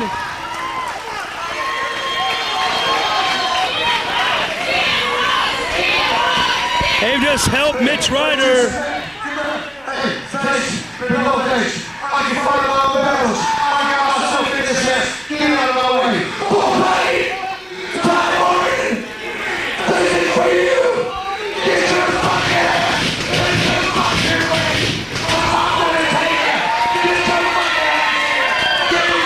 Mitch Ryder. Mitch Ryder's calling Ball Payne and Todd Morton into the ring. Get back, I'll shoot you right in the fucking car. I'll shoot you. He just threatened to kill Todd Morton. Put the fucking bad guy in his talking to you. This is between me and you. I'm tired of being requested. I'm tired of getting slapped around. Paul, being with you for the past year as a part of the bad motherfuckers has been the greatest experience of my entire life. And as I stand before you, I beg on hand and knee, please take me back. Take me back. Let me be a bad motherfucker. Take the gallons of blood. Take the gallons of blood that I'll pour out on this match for the cause, for the team, for what we stand for.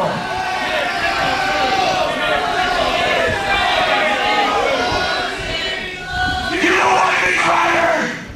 When I look at you, I feel hatred running all the way from my stomach up to my throat because I want to fucking puke. But you know something? You might have something there. You might have something there. We have bled, we have shed tears, and we have broken bones, and we have done it all together. But Mitch Ryder, you are a weak fucking link. Mitch Ryder, the bottom line is, son, you have cost me and my best friend some pride and humility. But you know one thing that stands above it all? One thing that rises to the top and tells everybody what the bad motherfuckers really are. Hey, Todd, he's on the stage. And that's one thing, is we're fucking friends.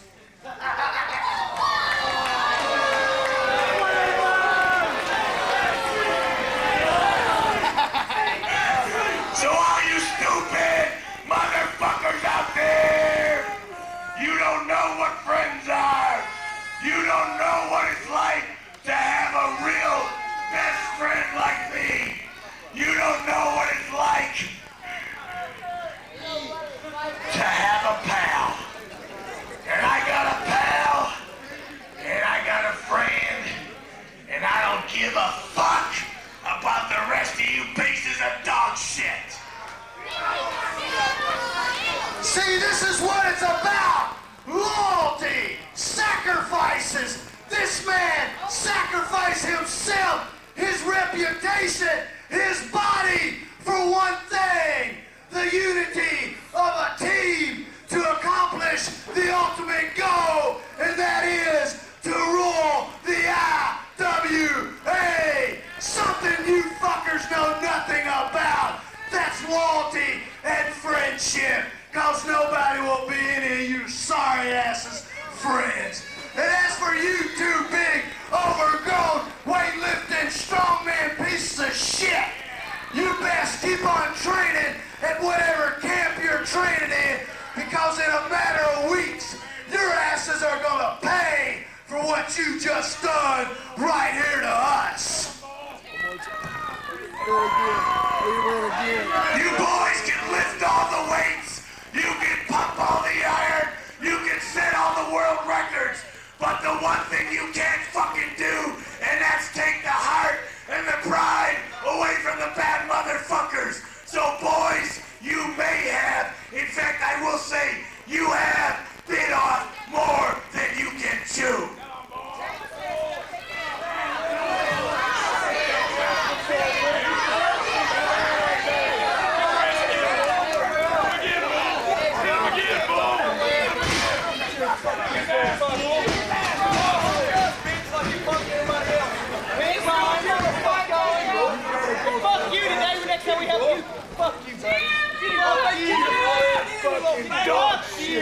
Fuck you, you prick. Your time, bud. Don't fuck with me. Well,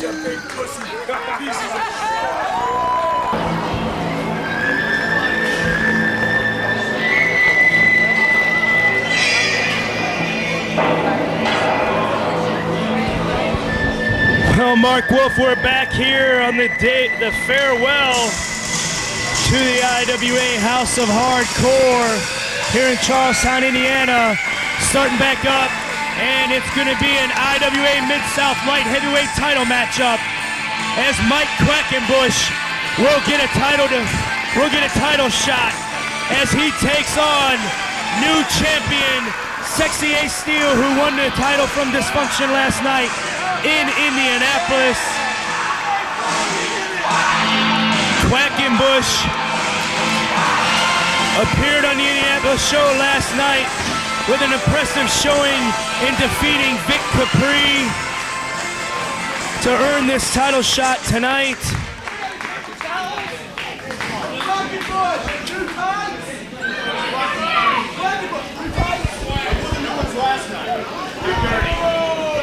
Just like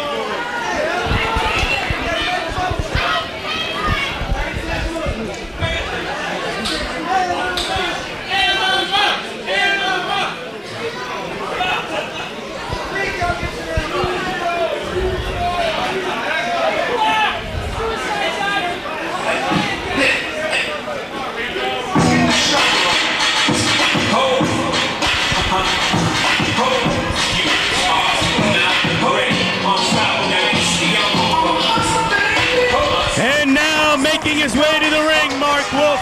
He is your champion, Sexy Ace Steel. And he doesn't have the title belt either. So evidently, that drug addict, that heavy partier Dysfunction, losing the IWA Mid-South Heavyweight title the night he won it, going out partying. Now our new champion doesn't have a title belt to wear because the old one lost it. Nick Manuel, I know you know where that title belt's at. Give it up. Where's that title belt at now? I have no idea. It's probably hanging on Nick Manuel's wall as we speak.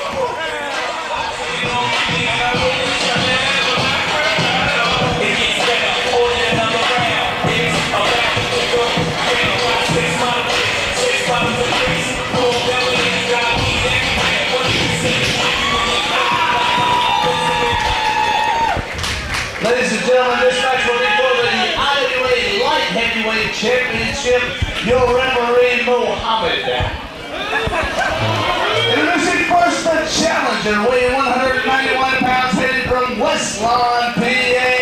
He is the author of Headquarters, which is on sale here tonight. Lightning, Mike Quackenbush. Mike Quackenbush, as we discussed last night, gaining his notoriety for his many matches against the Reckless Youth. Your IWA Light Heavyweight Champion, Ace Steel. Sexy Ace Steel getting a round of ovation after his introduction, and this should be a fantastic matchup. Definitely going to be a contrast in styles from the matchup that we saw previous the intermission. This should be fast-paced, high-flying all over the place.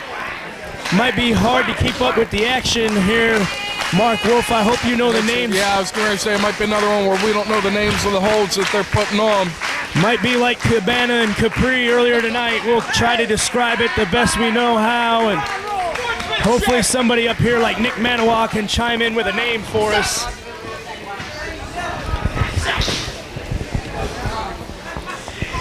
Ace Steel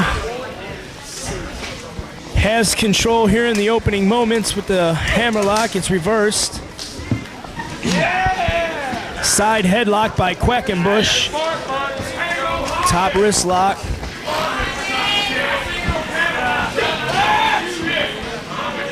Quackenbush down to a knee. Ace Steel, a little bit of a power advantage until Quackenbush reverses it. Takes him over with a side headlock takedown. Leaves his shoulder down for a 2 count, but Ace Steel much way too much of a veteran to allow himself to forget that his shoulders were down on the mat, able to lift that shoulder. Yeah, you're just not in going to beat a time. guy like Ace Steel that easy. Ace Steel, one half of the trainers at the Steel Domain Wrestling Academy that train such wrestlers as Brad Bradley, Colt Cabana that you've already seen tonight, and heavyweight champion CM Punk that you will see later on. Quackenbush gets out of the head scissors, jumps up into a side headlock.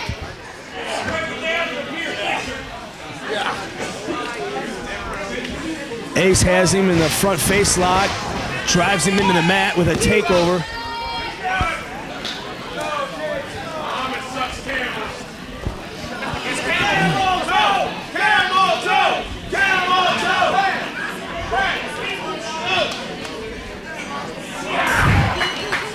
Quackenbush applying a stretch hold. Is that the octopus there, Mark Wolf? Or is that what it's called, Jim? I don't know. It's what I was hoping that you knew. It looks like he's fighting out of it. Does modified hip toss out of that hold.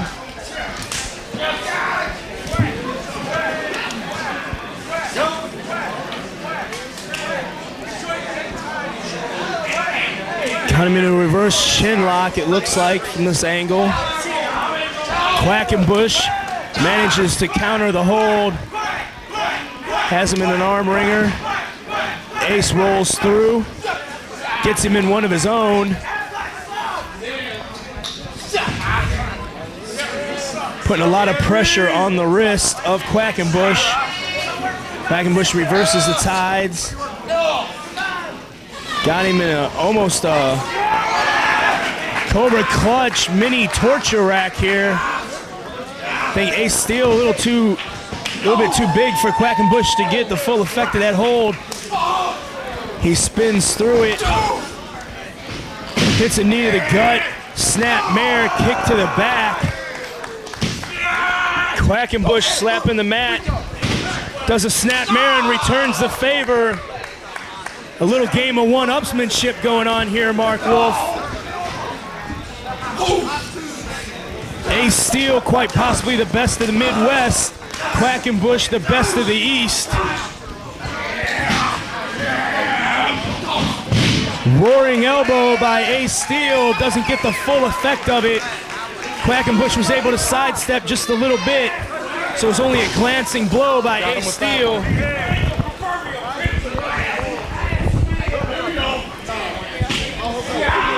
Chop by Ace. He's gonna lift up the shirt. Overhand chop, shoulder block. A couple of them in the corner. He's gonna whip him across. It's reversed by Quackenbush. Handspring, mule kick, drop kick to the midsection there. Haven't seen that variation of the hold done before. Back drops Ace Steel over, crotches him on the top rope.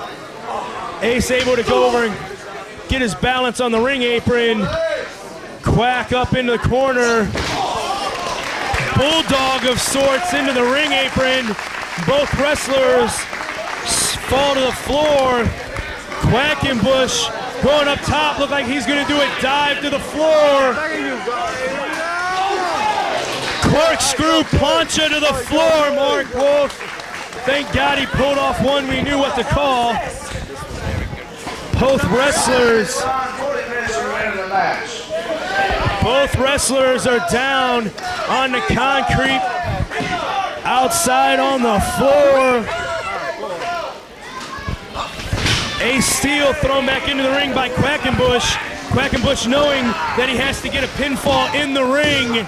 Only gets a 2 count there. He had him hooked in a half Nelson.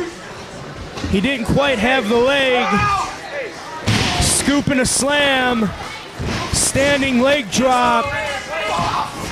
Somersault senton. Only gets a 2 count. Ace Steel not about to relinquish his title belt he won just a mere 24 hours ago. Blocks the hip toss. Looks like he's going for a backslide. Quackenbush trying to block it. Spins out of it. Cuts him off with a knee to the midsection. Is this going to be a splash mountain? Ace has him bent. Oh, he's just bending him in half right now. He's bending him in half. It's a submission hold.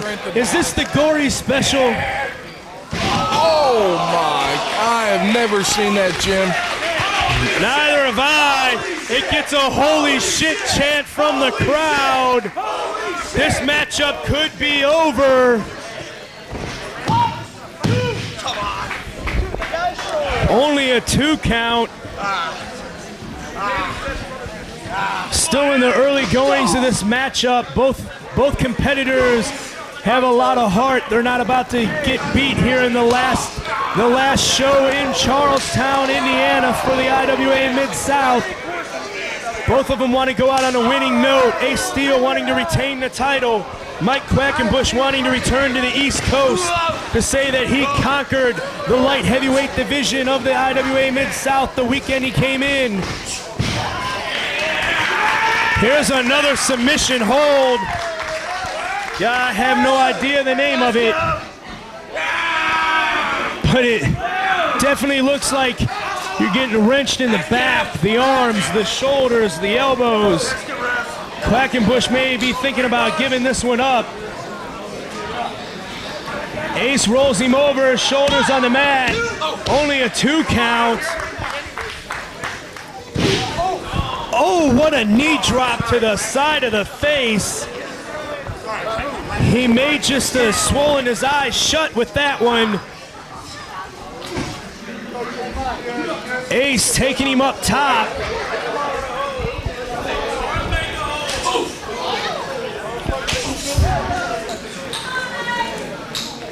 Tornado DDT blocked. Ace crotches him. Advantage again. Strength able to block the Tornado DDT in mid-flight. Crotches him in the second rope. Hammer him in the corner. Asking for the crowd's approval. Oh my God! Drop kick in the corner. If that eye wasn't shut from the knee drop, Mark Wolf, it was from that boot right in there from the drop kick. Now he's being a little too cocky here, Mark Wolf. Instead of going for the pinfall, he decided to pose on the top rope. Enziguri to the back of the head. Quackenbush rolls out to the floor. Fans scattering, knowing that something death-defying coming up.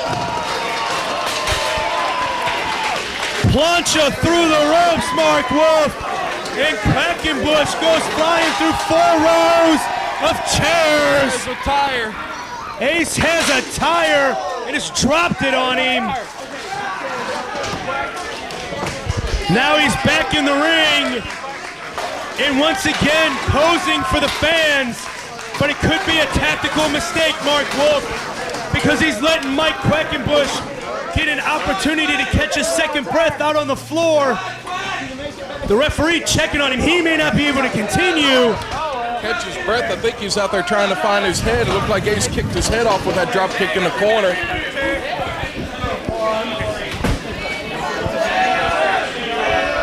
The referee forces Ace Steel to go to a neutral corner, giving Quackenbush plenty of time to get to his feet and try to stumble back to the ring. 10 minutes have just been called for this matchup.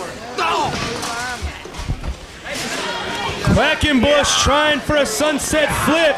Ace Steel catches him, and this is trouble. Powerful spine buster delivered by Ace Steel. He goes outside, crawling up to the top rope. Elbow drop just squishes him. And had to take all the air out of the lungs.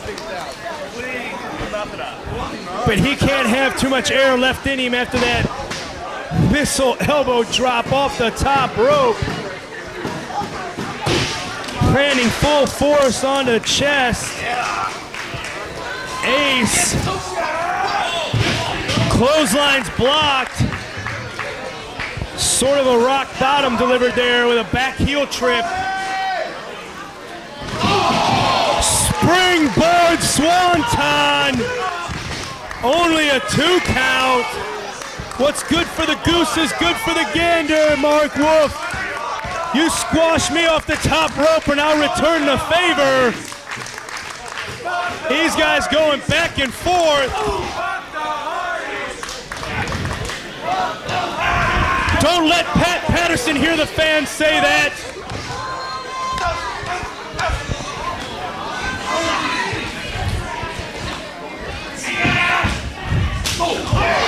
Standing savant kick to the side of the head.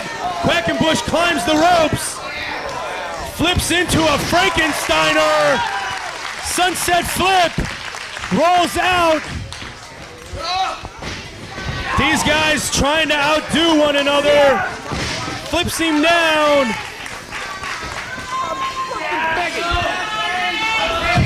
Trying to hook him.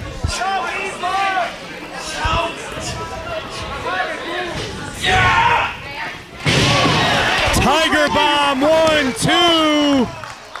Only gets a 2 count. Both these in the importance of the IWA lightweight title. These guys are trying to kill each other for it, Jim. That it does. It puts you immediately at the top of the list in the light heavyweight rankings across the country in independent wrestling to have this title held by the likes of CM Punk in the past.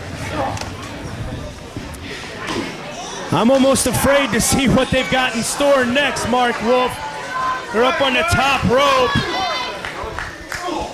Looked like Ace was going to go for a belly-to-back superplex. Quackenbush countered. Now they're both right back up to the top. Superplex by the sexy one. If he's able to capitalize. Gotta go for a pin here. If he's able to capitalize and quickly get over here for a cover, this could be over. He crawled right past him. He may not even have seen him. Ace Steel. Looks like Ace is going back up top.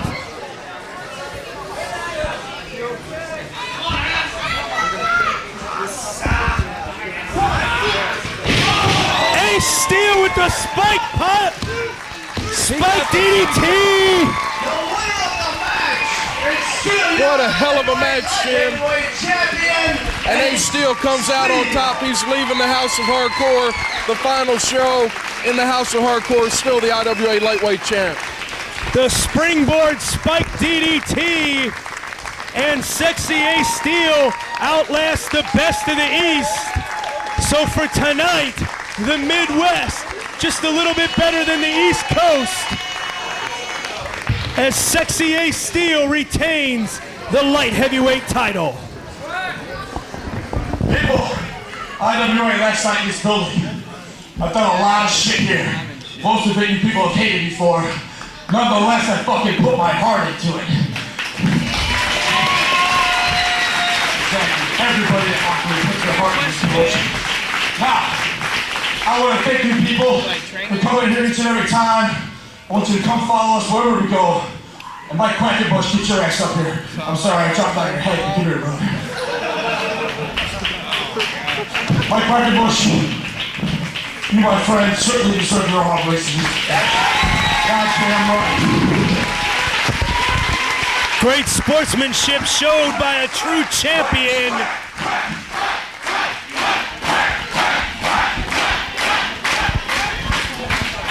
The book, baby. Pull up the book. Intermission, you saw the book. Bye. Thank you, Ryder. By the book, by the Ace Steel photos. Support two of the best light heavyweights anywhere.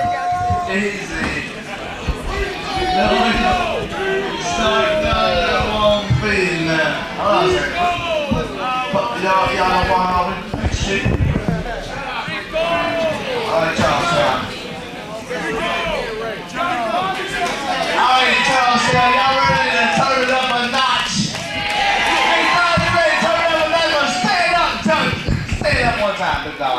Big Dog. IWA going in hardcore. Nicky, push the green button. The green.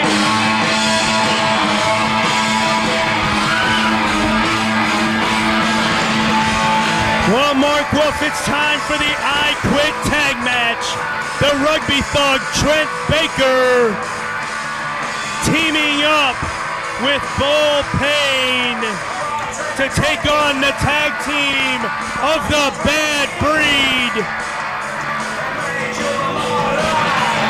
And I think the Rugby Thug and Bull Payne are in a world of trouble, Nick Manoa, because this is their first time of teaming together, whereas the Bad Breed have beat the hell out of everybody all over the world, including themselves.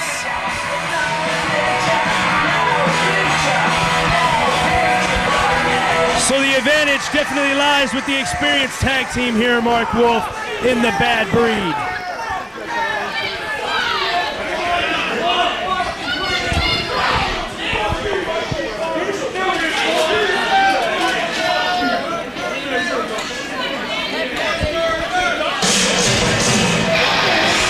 My question, Mark Wolf, would be this. Does this mean that the Rugby Thug Trent Baker is the fifth bad motherfucker? I don't know if he's the fifth bad motherfucker or if he just made a mistake, ended up in a situation where he probably really doesn't want to be, getting ready to get hit in the head by two of the baddest motherfuckers going around in Axel and Ian Rotten. Two hardcore chair swinging motherfuckers. That it is in the way that Bull Payne treated Mitch Ryder earlier tonight. I don't know if I'd want to be a part of his group. I don't know if I'd want to be his tag team partner, because if you did something wrong, you don't have to worry just about Ian and Axel Rotten. You have to worry about that baseball bat that's being twirled around in the ring right now, Mark Wolf. And we both know what that bat feels like. And the Rugby Thug can be put out of action for a very long time, either by his opponents or his partner tonight.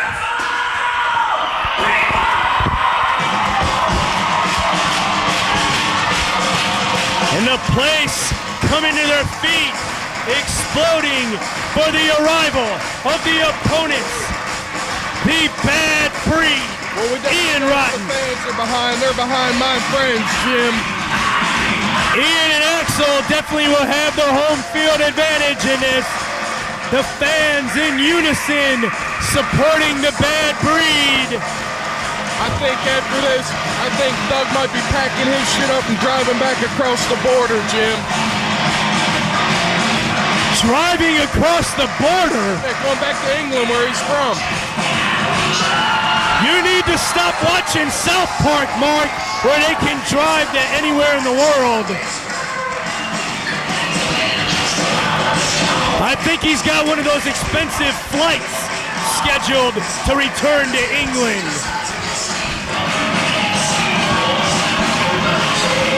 Looks like Axel Rotten has a baseball bat of his own. This one with thumbtacks. You know, these guys have been fucking running wild through the IWA for a while, but it looks like tonight the IWA might be finally having a chance.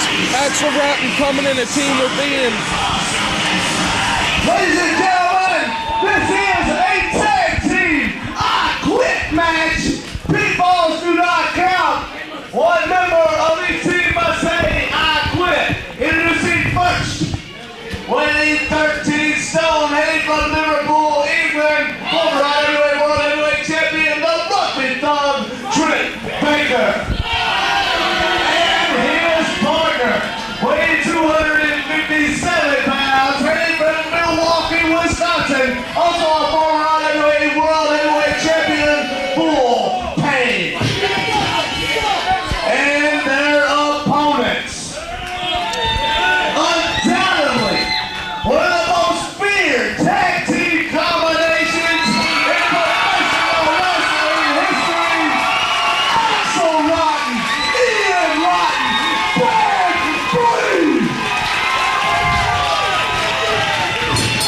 Ian and the Rugby Thug going at it. Axel Rotten and Bull Payne going at it. Well, they definitely didn't waste any time. I quit rules in this one, Mark Wolf. Pinfalls don't count. Only submissions. You must make your opponent say, I quit. I don't know what in the world it would take to make either Ian Rotten or Axel Rotten say, I quit. But we will find out later tonight if the Rugby Thug and Bull Payne are capable of making those words come out of their mouth. It was just last week that Patty threw the towel in for Ian Rotten. Ian told Patty to keep away from this matchup. Go outside if she had to. Patty made Ian promise that he was going to kill the Rugby Thug, and he just hit him in the back with that baseball bat. And what better insurance policy to keep your promise and to bring in Axel Rotten to be your partner and watch your back? Well, he can watch his back when it comes to Bull Payne, but there's still Todd Morton and Mitch Ryder lurking somewhere in this building. The American Dream elbow drop. Bull Payne is laying in the bleachers. I didn't see what Axel did to him, but whatever it was, just allowed Axel to send Bull through the wall. Ian and Thug are on the other side of the ring. Mark, you keep your eyes on Ian and Thug.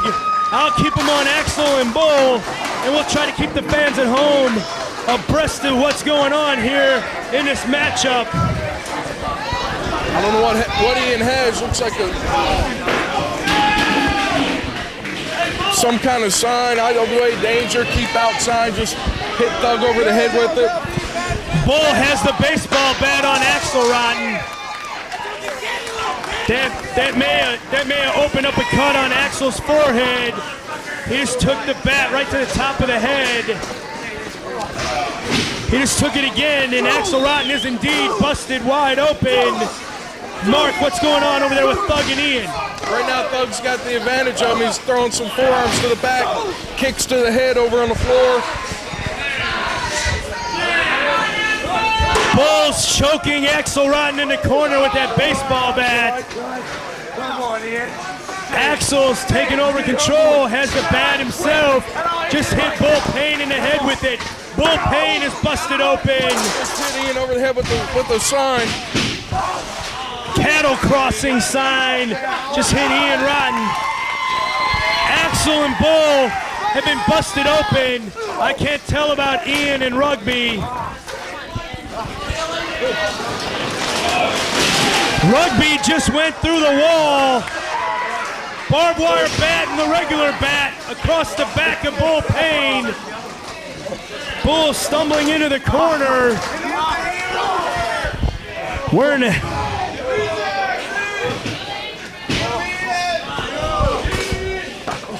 Come on, you fight.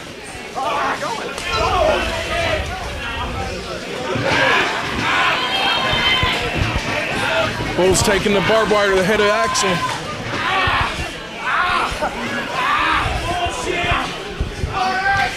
Ian choking the life out of the Rugby Thug. Bull puts a stop to that. Barbed wire baseball bat across the back. Axel in the ring just did a baseball slide drop kick to the Rugby Thug. Bull has a light bulb tube, breaks it over the head of Ian Rotten.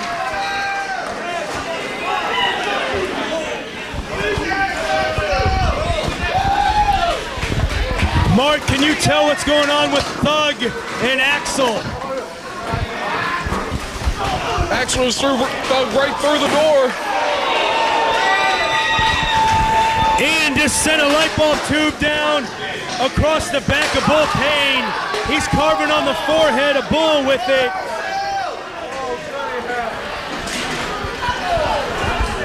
Indeed, it does appear the back garage door has been broken out. by Axel and the Rugby Thug. There it went a second time. Axel's going to try to bring the door down. Trying to use Thug as a battering ram to knock the door down. Bull Payne, a bloody mess, stumbling around ringside, fans scattering.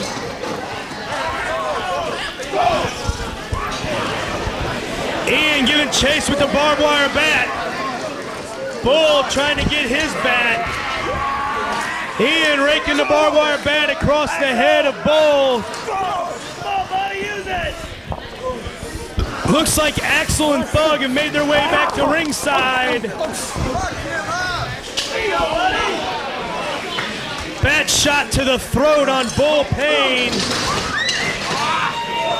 Right hand floors Bull.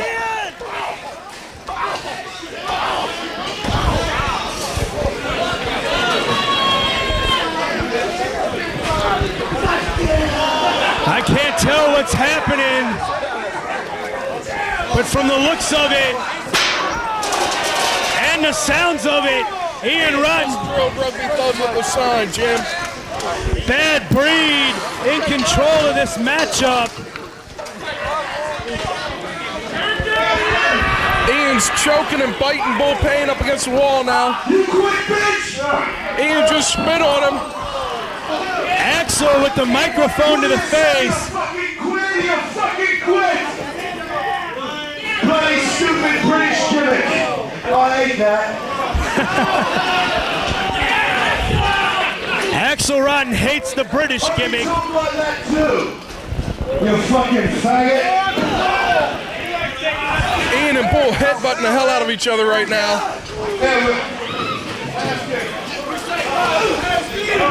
Headbutt after headbutt. Oh my God.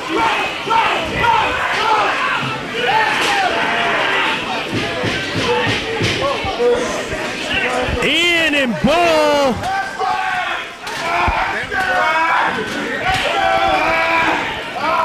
Ian and Bull went through the crowd into the ring post.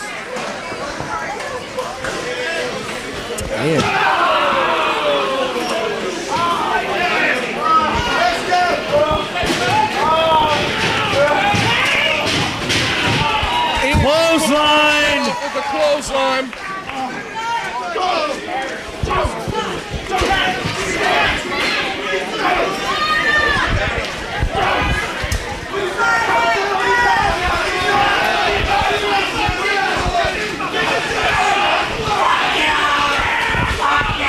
Ian's carving Bull's head open.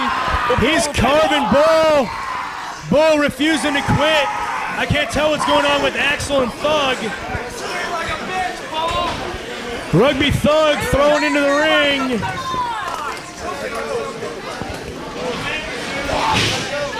Bull with a boot to the face of Ian Rodden.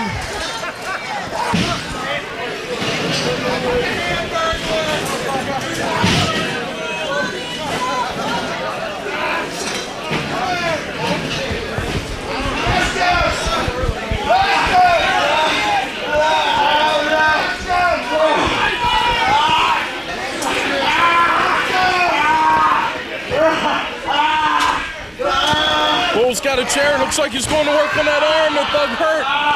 He just stomped on that. That's the arm that had the dislocated wrist at the hands of the Rugby Thug a little over a week ago. Stomping on that arm in the chair. Drops a leg on it. And Ian may have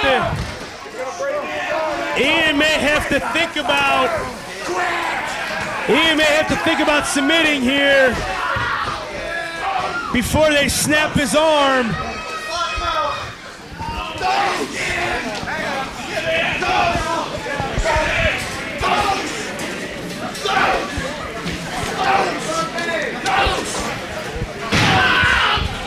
Bull just stomping that arm, Jim. The Rugby Thug. He's trying to fight it. The Rugby Thug has Axel Rotten under control on the floor. How much of that he can Hey.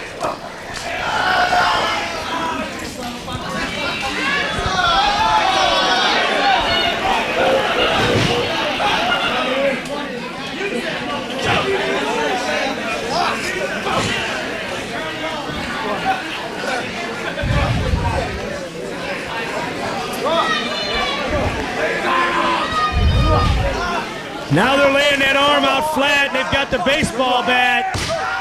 Bull Payne stomping on that arm.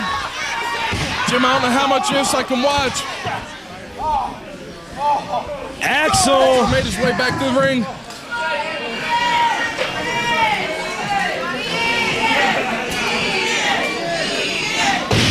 Oh.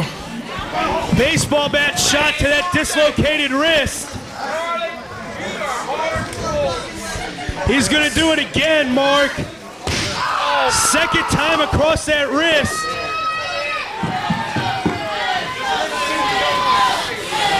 Come on, Axel, get up to your feet, come on. Driving that bat into the head of Ian Rotten. Ian Rotten down. The Rugby Thug down. Show me that pretty head. Axel has a chain and a chair.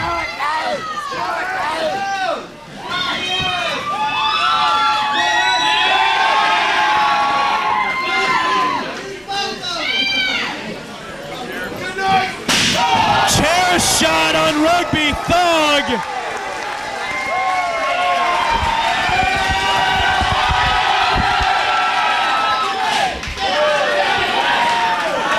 Ian and Bull brawl into the back of the building.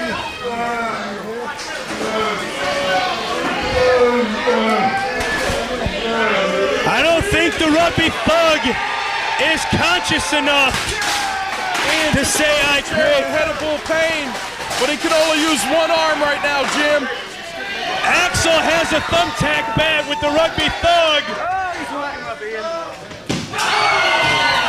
Thumbtack bat to the back. Ian's only got one arm, but he's still got a head. He's delivering headbutt after headbutt to Bull Payne on the floor. Hits him a second time. The bat conveniently flew out to Ian. Ian used it on Bull. Now Bull's got his back.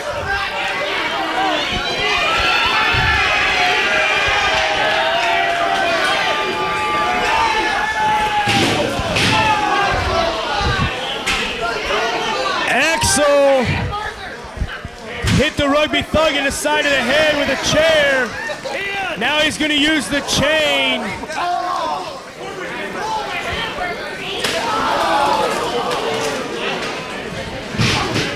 Ian just got hit with that the bat with the Christmas ornaments on it, Jim.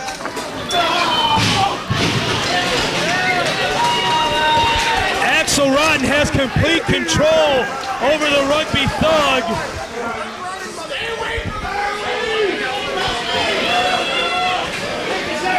Axel trying to choke a submission out of the Rugby Thug. Mark.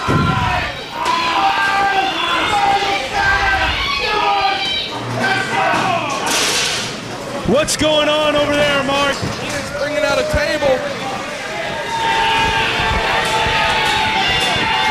Ian's got a table, Jim.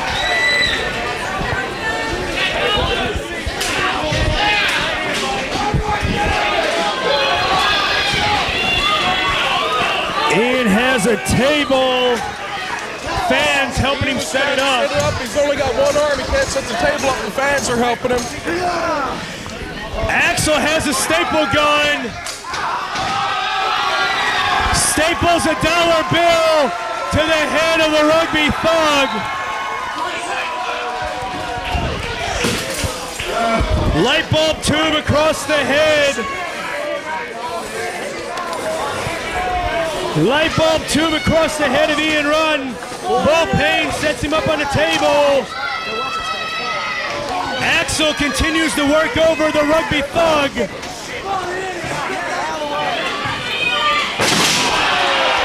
moved out of the way. Bull Payne went through the table. Bull just put himself through the table. Ian's crawling into the ring. He just decks the Rugby Thug. They've got ropes. They've got ropes. This has been the MO of the Rugby Thug.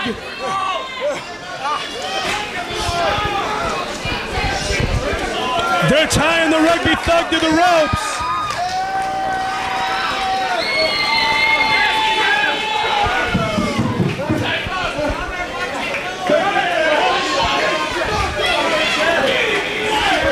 Ian's calling for a chair. Ian's calling for a chair. Axel has a chair. They promised the double chair shot. The Rugby Thug's tied up.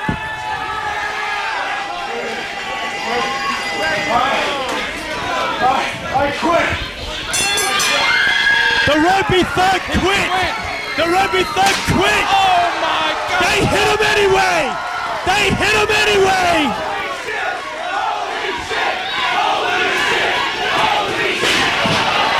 Double chair shot. Double.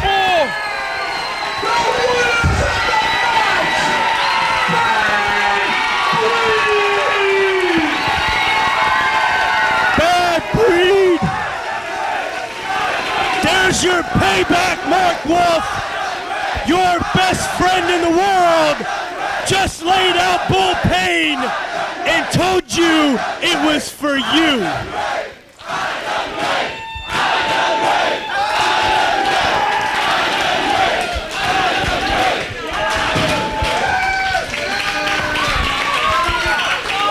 There was no Mitch Ryder. There was no Todd Morton. And tonight, the Bad Breed proved why they are the most feared tag team in the world today, because Bull Payne is done, as is the Thug. You guys are the best fans in the world.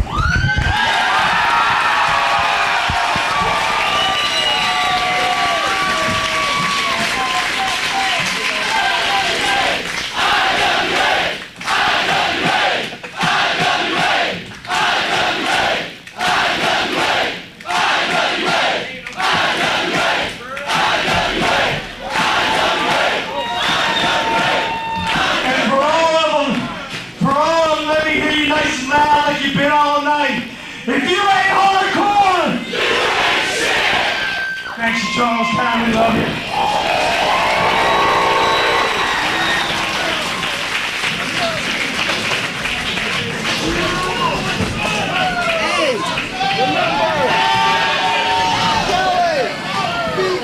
Hey, since we're not going to be here anymore, ain't no reason to lie to anybody. I called Ian this morning at 8 o'clock. And I said, I want to come out. I want to move out here. Yeah. And you know what he said? Keep your cell phone on, go to the airport, I'm going to buy you a ticket. Come stay with me. Yeah.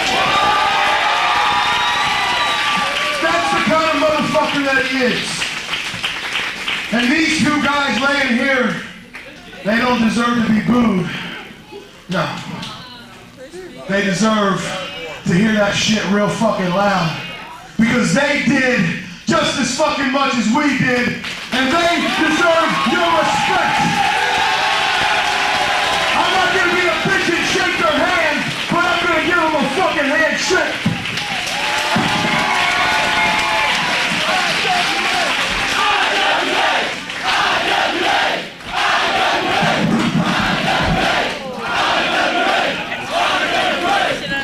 Wait for Smart Mark to kick the damn microphone under the ring.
It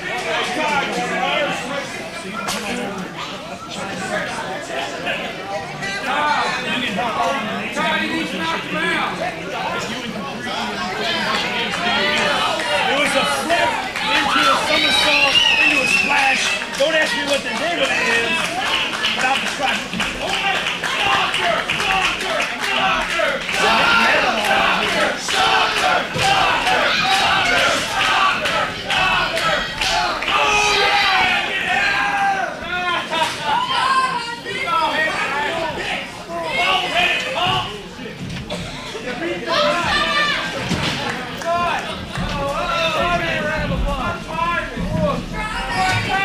Fuck you!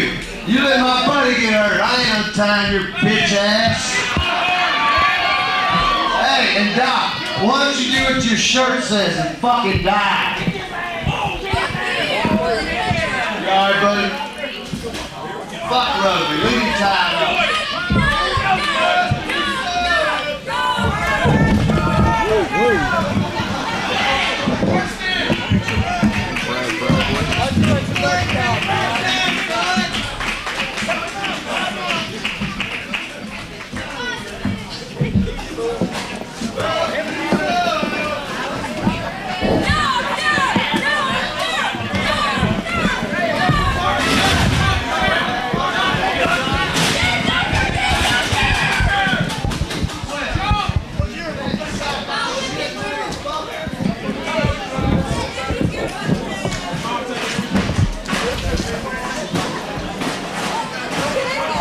Somebody give me that dollar bill in the ring if they didn't believe it. Hey there.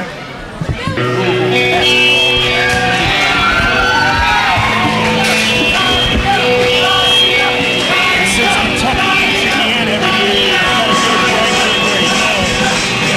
so it gets it on the move. Headed to the ring right now for the IWA Mid-South Heavyweight Championship. The superhero of them all, Chris Hero with Naughty and Nice. And it was just last night, Ace Steel, the result of which is this matchup here tonight, but it was that gauntlet matchup in Indianapolis. CM Punk was able to defeat your trainee, Colt Cabana. He was then able to outlast yourself in a phenomenal matchup. A tough bastard. But the time limit ran out as CM Punk was being pinned in the middle of the ring. He just got his foot under the rope. As the 3 count was coming down, time limit was expiring. So tonight is Chris Hero's last shot at CM Punk. Tables and ladders. You can see the belt suspended above the ring in the rafters. Does Punk have any experience in tables and ladders matches? Indeed he does, and I know it firsthand. Jim Fenn and Mike Quackenbush, thank you for a hell of a match, brother. This one is going to blow the roof off the place. We saw just last night in Indianapolis what Hero and Punk could do. An incredible test of endurance for CM Punk. That match lasted 45 minutes. But he's going to have to pull out all the stops tonight because Chris Hero is ready to rock. I don't mind saying, because it was a hard-fought battle this past April 2001, the night after I lost my title to Jerry Lynn, it was held up because he had prior commitment, shall we say, with a much bigger promotion that I faced CM Punk for that title in a ladder match. And the end result was myself falling off a 20-foot ladder through 2 tables, and it was not pretty, it was not fun. It's taken me months and months to recover from that. These boys are going to go at it, they're going to go at it hard and tough. Punk is no stranger, he knows what it's like. Chris Hero's no stranger with the American Kickboxer. Off this bird's nest right here, a super hurricanrana through 2 tables himself. Indeed it was. Rana's off the balcony. Rana's off the concession stand. When there was a wall there. All kinds of stuff that Chris Hero's been through. That title belt meant everything to him. He was going to quit the promotion because he was originally taken out of that gauntlet match due to the injured hand based on the attack of the Rugby thug injuring the hand with that chair shot while Hero was tied to the ropes. Hero threatened to quit if he was not put back into the gauntlet matchup last night in Indianapolis. That hand injury could play a very important role in this matchup. as you know as well as the next man, CM Punk will go after that hand first chance he gets. Ace, I'm sure you'll agree with me. You've been in a number of ladder matches. I've been in a number of ladder matches. Anything can happen in this kind of matchup. You can't apply the usual rules that you think of in matches to these types of matches because the ladder is such an X factor. It's an offensive weapon. It can be used for defense. At times it's like having a third person in the ring. There is no way to predict. You can look down the track record, look at the past of both these competitors, look at all their strengths and weaknesses. Forget about it. In a ladder match, all that is out the door because anything can happen. Indeed, indeed. They will utilize that. Any and everything is on the line here. Any and everything goes in this match. Conventional wrestling, definitely out the window. Chris Hero with his lovely valet, Nadia Nice, have made their way to the ring. We now await the entrance of your champion, IWA Mid-South Heavyweight Champion, Mid-American Heavyweight Champion, CM Punk. How big a factor is it tonight, Ace, that Dave Prazak will not be with CM Punk? It is a huge factor. Dave Prazak, the right-hand man, the left-hand man, the man behind CM Punk all the way through, is not here this evening. Does that hurt Punk's chances in this match? Possibly. Does it change his game plan? Most definitely. You're looking at a totally different situation here because Hero obviously has got someone in his corner. Whether or not Nadia Nice can make herself a physical presence in this match, I can't predict. I don't know if any of us can really predict. She's already made herself a physical presence in this match. No doubt about that. Well, Mr. Quackenbush, you weren't here a few weeks ago, but there was a tag team match with Chris Hero teaming with Nadia Nice, taking on the team of the Rugby Thug and Dave Prazak. And Nadia Nice more than held her own with Dave Prazak. And of course, Prazak's no CM Punk, but she can and will get involved in this matchup if the opportunity strikes her. There are so many wild factors in this match. The only thing you can count on for sure, it is going to be brutal. And it will absolutely change the course of these two men's careers. Because they're coming in one way, when they leave this match, everything will be totally different. You know, Ace, these guys have set the standard for wrestling in the IWA Mid-South for the year 2002. Even going back to end the year 2001, it was CM Punk defeating Chris Hero, debut show in Indianapolis, December the 5th. Then it was the return in Indianapolis, 2 out of 3 falls, a phenomenal matchup that people are still talking about. Then the gauntlet matchup last night. Can these guys withstand all the physical abuse those previous matches put on them and turn in a good performance tonight? And they withstand it most definitely. I mean, that's not a factor here. Withstanding the punishment is not a problem with these two. They're nuts, they're young, they have the heart. Let's hear the introduction, Chip Fanning. And Mike Quackenbush. This is a tables and ladders match. You must grab the belt from the raptor above, and you see to my right to win the match and the championship. Introducing first the challenger, accompanied by tutoring by the lovely and talented Nadia Nice. He hails from the Metropolis and a former lightweight world heavyweight champion, Chris Hero. The crowd making some noise. Current IWA world heavyweight champion, CM Punk. And the American heavyweight champion, CM Punk. No longer the Triple Crown champion. No, at one point a couple of months ago, he could have claimed to be a quadruple champion. Half those title belts are now gone. He may be down to 1 title at the end of tonight. Is that possible that he's slipping in his game? It's very possible. I've seen him up and down the road each and every weekend that we go at it. Forearm to forearm, chop to chop, boot to boot. He's missing teeth. He's missing bone structure. Look at his body.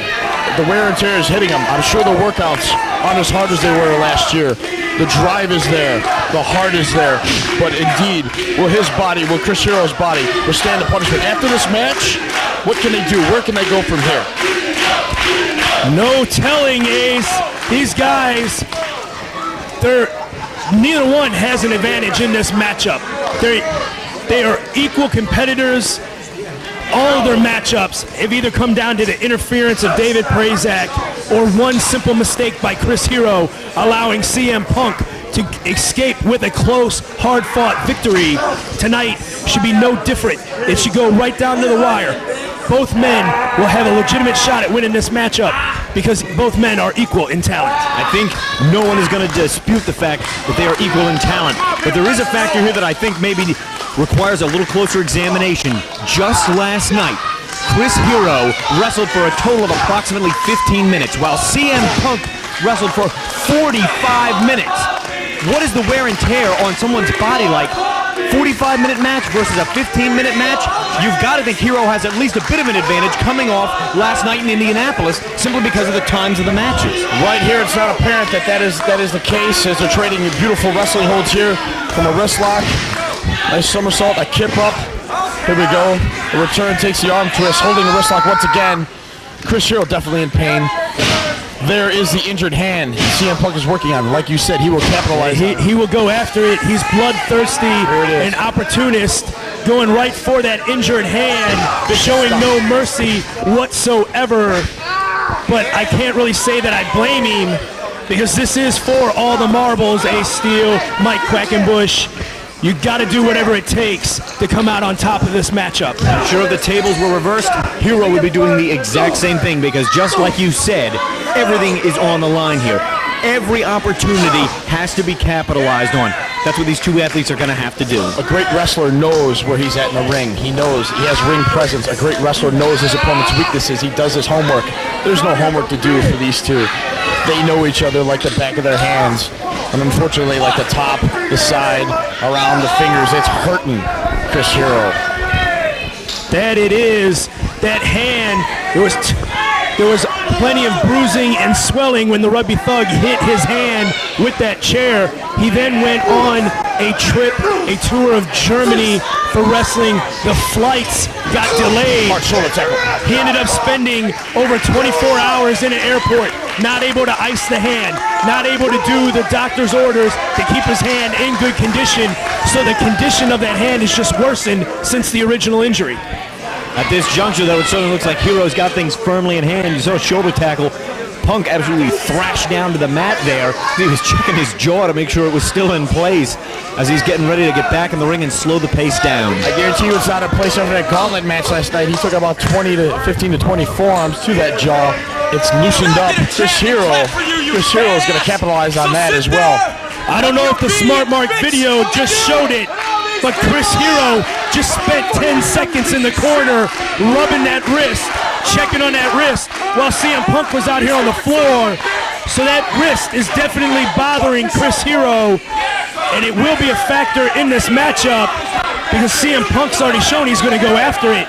And how difficult is it going to be to have to climb up that ladder with only one good hand and then reach up above your head, unfasten the belt, unhook it from the rafters, and climb back down that ladder. It looks like you're absolutely right, Hero. You can see there on his left hand, he's got his tape around it. I don't know if he's got a brace under there possibly, but you can see it's taped just like a cast, trying to do everything to immobilize the wrist from being able to be twisted or turned in any position that's going to worsen the injury. But no, he knows the moves. He knows the counters. I trained the bastard. He is indeed a bastard. Look at his attitude. He hates these people. You know what? And the factor that Dave Prazak, unsuccessful at grabbing the belt. Unless Punk has got flubber on the bottom of his shoes, he's going to need a ladder to get that damn title belt. He can't just jump up there and grab it. Drop toe hold the counter into the front face lock. You can see there now he's got him trapped flat on the mat with his arm tucked around. For all we know from this position, it could be right around the throat. I wouldn't be the least bit surprised to find Punk taking some liberties with the rules in this type of match. Definitely, and you know what? The funny thing is there are no rules. They climb that ladder, grab that belt, and go home. Here in the IWA, there is no rules, so Punk could just grab a hold of that throat if he wanted to. There really wouldn't be much that Brent Blades could do about it. Counter in the hammerlock. The question now remains, guys, goes for a waist lock. At what point will these guys start bringing out the tables and the ladder? Ducks Turns the elbow. around there. Yeah, right into the full Nelson. Full Nelson. You see Punk there has laced his fingers behind the neck of Chris Hero to apply maximum pressure. It's hard to get that type of leverage move on a bigger man. Spins through. Hero tried the full Nelson but couldn't get it. Now Punk in a hammerlock. Spins around. Snapmare. Hero tries the dragon. He could have been setting him up for his finishing maneuver, the Hero's Welcome, which is set up in the same way as a Dragon Sleeper. It's hard to tell. Punk was able to spin right out of it. I think at this point in the match, it's more of a psych-out move. He knows damn well that he's not going to be able to hit the Hero's Welcome this early. Punk is too much. The adrenaline is running. He has all his wits about him. At some point later on, I believe that Hero's Welcome will be hit, but they are sure it's probably going to be about the 30-35 minute mark. Nip up by Chris Hero, a standoff. After the cartwheel by CM Punk, two very gifted athletes stand eye to eye in the middle of the ring. Not once yet has CM Punk broken the rules. Do you understand what's going on here? He's playing a mind game. That he is, because you know Hero's got to have that in the back of his mind. The mind game begins in a hard crack. Another one. Or it may not even really be a mind game, Ace Steel. With these two guys, it's all about pride. It's all about respect and who the better man is. Reversal.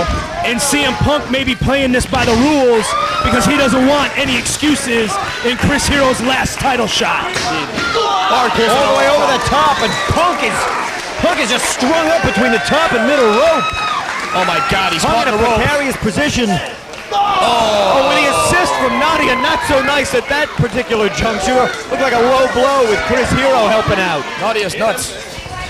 I guess that answers your question on whether she'll get physically involved in this matchup, I Quackenbush. guarantee you, if Dave Plazak was here, that would have not happened. You're absolutely right, Ace. There you can see right into the Rydeen bomb from Chris Hero in the dead center of the ring. The shoulders are flush, but obviously in this type of match, a pinfall is to no one's help, no one's advantage. Pinfalls are worthless. You're a hell of a lot more help up here, Quackenbush, than Nick Manawa. He would have just looked at me and said, I don't know the name of that hold. Glad to have somebody up here. We were talking about you earlier tonight, saying you've mostly made your name in the wrestling business, wrestling Reckless Youth. How would you compare Reckless Youth to these guys is what you've seen so far? I see here two guys in particular who obviously, unfortunately, haven't had a great deal of exposure on the East Coast, where Reckless Youth and I are both from. But I also see in these guys a tremendous test for people like Reckless and I. For a lot of the East Coast stars that have no idea about the quality of talent out here in the Midwest, here at IWA Mid-South. And I'd really like to think that somewhere not too far down the line, people in the black t-shirt squad, I'm talking about Dom Montoya, Reckless Youth, and myself, will get the chance to lock up with more competitors like that. Like CM Punk, like Chris Hero. Tonight it was a great test just to be in there with Ace Steel. And now you see him just laying in the forearm shots there. Hero's at his mercy. Choking with it. Here we go. Here's the rule-breaking tactics. Punk has been knocked off his game plan. The technical wrestling out the window for the moment. He's going to stick a boot where he can stick it. He's going to choke the life out of Chris Hero. See, but this is where the lack of Dave Prazak hurts CM Punk, Ace Steel, because normally there, Punk would have grabbed the attention of the referee, walked him away, and little squirrely Dave Prazak would have been there to add to the punishment, keep your choke up. Flip. Chris Hero blocking. Hero's got him by the ears, pulling him up there. Tried for the twisting sunset flip, but he's going right up into a neck hang. No, changes around. Into a bulldog. Fantastic transition from CM Punk. Element of lucha libre, obviously evident there in that particular sequence, which he ended up with a bulldogging headlock and just planted Hero square in the middle of the ring. Indeed, and now he's trying to capitalize on this once again. I'm going to use that word so many times because that is the main thing here in this match, is to capitalize on whatever you can. Once your opponent is laid out, it's your best chance to go after that title. But CM Punk will realize there's one thing you need to get to that title, that's that ladder. He's got to climb it every step of the way. I would think, I mean, if there really are no rules here in IWA, if he were to get lucky standing or trying to balance on the top rope, maybe he could reach it without the ladder. But I don't know that that's such a wise strategy. Not at all. Like I said, here he goes. He's feeding off of this, just like Chris Hero will feed off the cheers of the fans. CM Punk is feeding off the heat from the crowd, the hatred that they all have for him. Up and into the corner. Hero there. Oh, follows right up.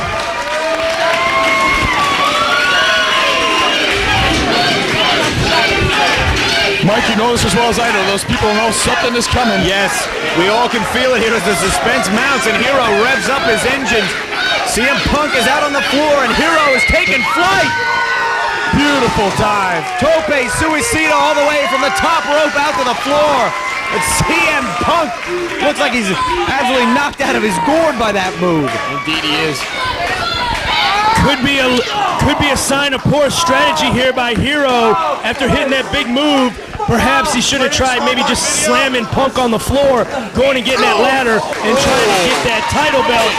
Because after all, the name of this game is wrestling. The object is to win, and you want to get that title belt. There'll always be another day to beat up CM Punk if you win this title. But if you don't, Hero doesn't get another chance. The name of the game is wrestling. Jesus, those forearms to the face, you hear them crack. Ladies and gentlemen, that's not slapping a trapezius muscle. That is an elbow smacking the jaw of CM Punk. Did you teach him that technique? Indeed I did. I show it to him every time I get in the ring with him. Takes him CM Punk head first into the apron of the ring there, and across the gimpy bottom rope he goes. And Hero now just kind of stalking him. The gimpy bottom rope does no one any good. They might as well just take the thing off the damn ring. Here we go, hooking for a suplex. Modification. Has him twisted there. Well, there was going to be some sort of version of the shoebane at first, but he dropped him right across into like a shoulder breaker. Modified shoulder breaker. There you saw a momentary mental error by Hero. He went for the cover, showing that, these wrestlers, they're more keyed towards going for the pinfall, trying to get a submission. You throw a special stipulation in there where pinfalls don't count and they have to get a title belt, it throws them off their game and messes up their strategy. Funny to witness here, CM Punk calling for more and more chops. Punches, forearms. My God, just a flurry. You hear the phrase House of Fire used a lot, but I don't think it's ever been more accurate than describing that last exchange. Look at the hatred in his eyes. Look at the hatred in his eyes. He wants to choke the life out of Chris Hero.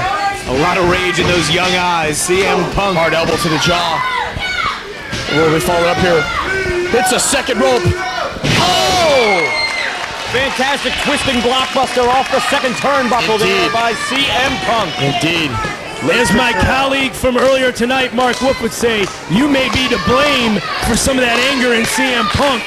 Maybe you didn't hug him enough during training because he needs a hug. Oftentimes you see the cause of this is, the root of the problem is where he came from, how he grew up, how he was trained. In some funny way, in some bizarre way, a father figure to him in this business. And I am a hated heel if that happens. I love the people. Oh! Took him up there, thought it was going to be a Tiger Driver, but it ended up like a backbreaker.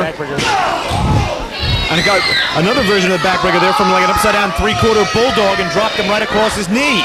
Yes. A neckbreaker straight across the back. Looks like Punk now's eyeing up the ladder. Indeed. Here we go. Here's where the fun begins. You heard it. You heard it right there, my Quackenbush. There's no love. There's no love between these two. He does need a hug. It's the truth. He does need a hug. Maybe that's what he's missing from Dave Prezak today, is that nice big hug. And that might be all the difference in this match. Now going for the ladder, CM Punk. The smart mark is catching up on this. CM Punk. Mike, how tall would you say that ladder is? That's one of the biggest ladders I've ever seen. It's got to be, I don't know, a 20-foot ladder perhaps? At least 15 or 20 feet.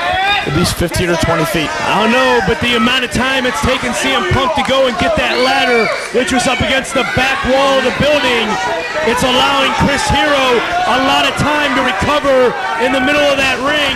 He's able to catch some breath. CM Punk grabbing Nadia Nice. Punk chasing around Nadia Nice. What sick and vile thing is he going to do to this girl? I don't know. She's fighting back. That she is. It's like she's in a rodeo back there. They're going all around the crowd. She's a crazed woman. Punk finally able to get her down off of his back. Jesus, with the mood swing, it must be that time of the month. Nadia Nice now is at the mercy of CM Punk. But it looks like Chris Hero Whoa, he's making the spear. He just speared him through the wall. And again, I know this is our last night in the building, guys, but I didn't know we were going to tear the thing down. Isn't that the idea?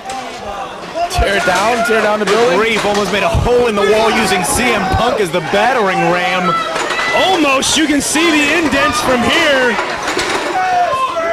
If it wasn't for the siding on the outside of the building, where's the ladder at? How far did CM Punk get the ladder? He got it near the concession stand, I know that for a fact. Then he dropped it when he saw an opportunity to get back on Chris Hero. Actually, and Nadia Nice's attention diverted with her. I think she's trying to keep a bit of a safe distance from CM Punk, who clearly has no compunction about putting his hands on her and trying to abuse her in some way. Although I'll admit I'm rather impressed with the way she's handled herself so far.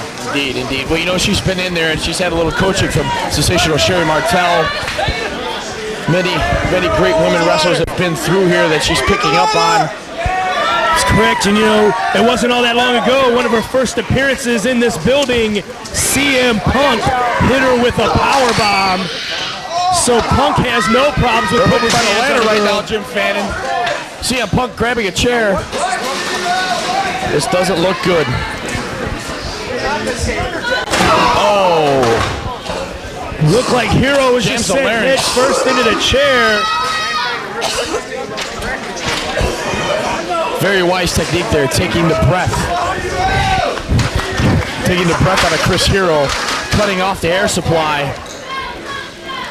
They very well may be blown up at this point. It's going to be difficult to try and mount an offense when you can't take a deep breath. Indeed. Hero now tossed back into the ring, it looks like. And CM Punk just taking his time outside the ring, trying to measure all these variables up. The ladder, Hero, Nadia Nice. He's got a lot to take in her nose in Razak, yes. Nadia's right back in the ring, distracting Punk again. Oh! Punk trying an unsuccessful attempt at getting the ladder in the ring. Drop kick right to the groin by Chris Hero.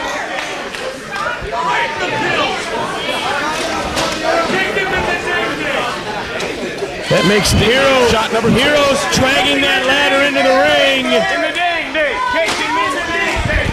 But with that injured hand, he's having trouble opening it on his own. Here we go. The first time the ladder is actually getting set up in the ring. Hero with the clear advantage at this point as he sets the ladder up and locks it in place. Kind of an odd position there. You can see the belt isn't exactly centered over the ring. It's actually off to one of the sides near the ropes there. As Hero's scaling and Punk climbs through the middle rope. Oh! Thunderous powerbomb right off the ladder by CM Punk. And you look, Hero is dazed. He's out of it. He's slumped over in the middle of the ring. Good shot his neck. He folded up like a lawn chair. The evil glare in the eyes of CM Punk. It's like he enjoys dishing out the pain. He's stating right now, Jim Fannin, that he is in control. He firmly believes that. I think he's firmly believed he's been in control the whole time. It looks like there's a big cut on the back of CM Punk. I'm not sure what it would have came off of. Perhaps when he went flying across the floor after that drop kick. But I don't know if we've seen CM Punk bleed here in the IWA Mid-South before. I can tell you with great certainty there is all types of things laying out there on that floor. Sure. Tacks, pieces of glass. He's going to caught himself on any of that.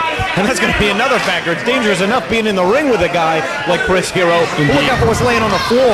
Well, we can't forget the fact it also could have been, the spears through the wall. It could have been something in the wall. Reversal. Oh! Takes a ride. You know, I know CM Punk last night. I saw him limping out of Indianapolis to the car. I watched him. I was very attentive to that. I talked to Chris Hero before this match. I told him to capitalize, definitely focus on the back, focus on the neck of CM Punk. He knows your weakness, Hero, I told him. He knows about the hand. Work on Punk's neck and back. That's right, I heard that he had shoulder injuries, knee injuries coming out of last night's matchup. We were able to tell that he did have the knee injury last night. He went for a backbreaker on Chris Hero, and the weight of Hero, a good 250, 260 pounds, up in the air, dropping down on the knee of Punk. He immediately started writhing in pain on the mat. He's looking at afterwards. Jim. Oh! A suplex from Hero right onto the ladder there. Unforgiving. Textbook suplex on the ladder. Is that in the book? I don't know if it's in the book. It may be in the modified, adapted 2002 edition of the book. These two are rewriting the book as we speak. They are just pulling out all the stops with a hip lock on. And hip tosses him right into the ladder. Beal throw, my God. If CM Punk wasn't injured after last night's match, he's definitely injured now. That back just took a hellacious beating going into that ladder twice.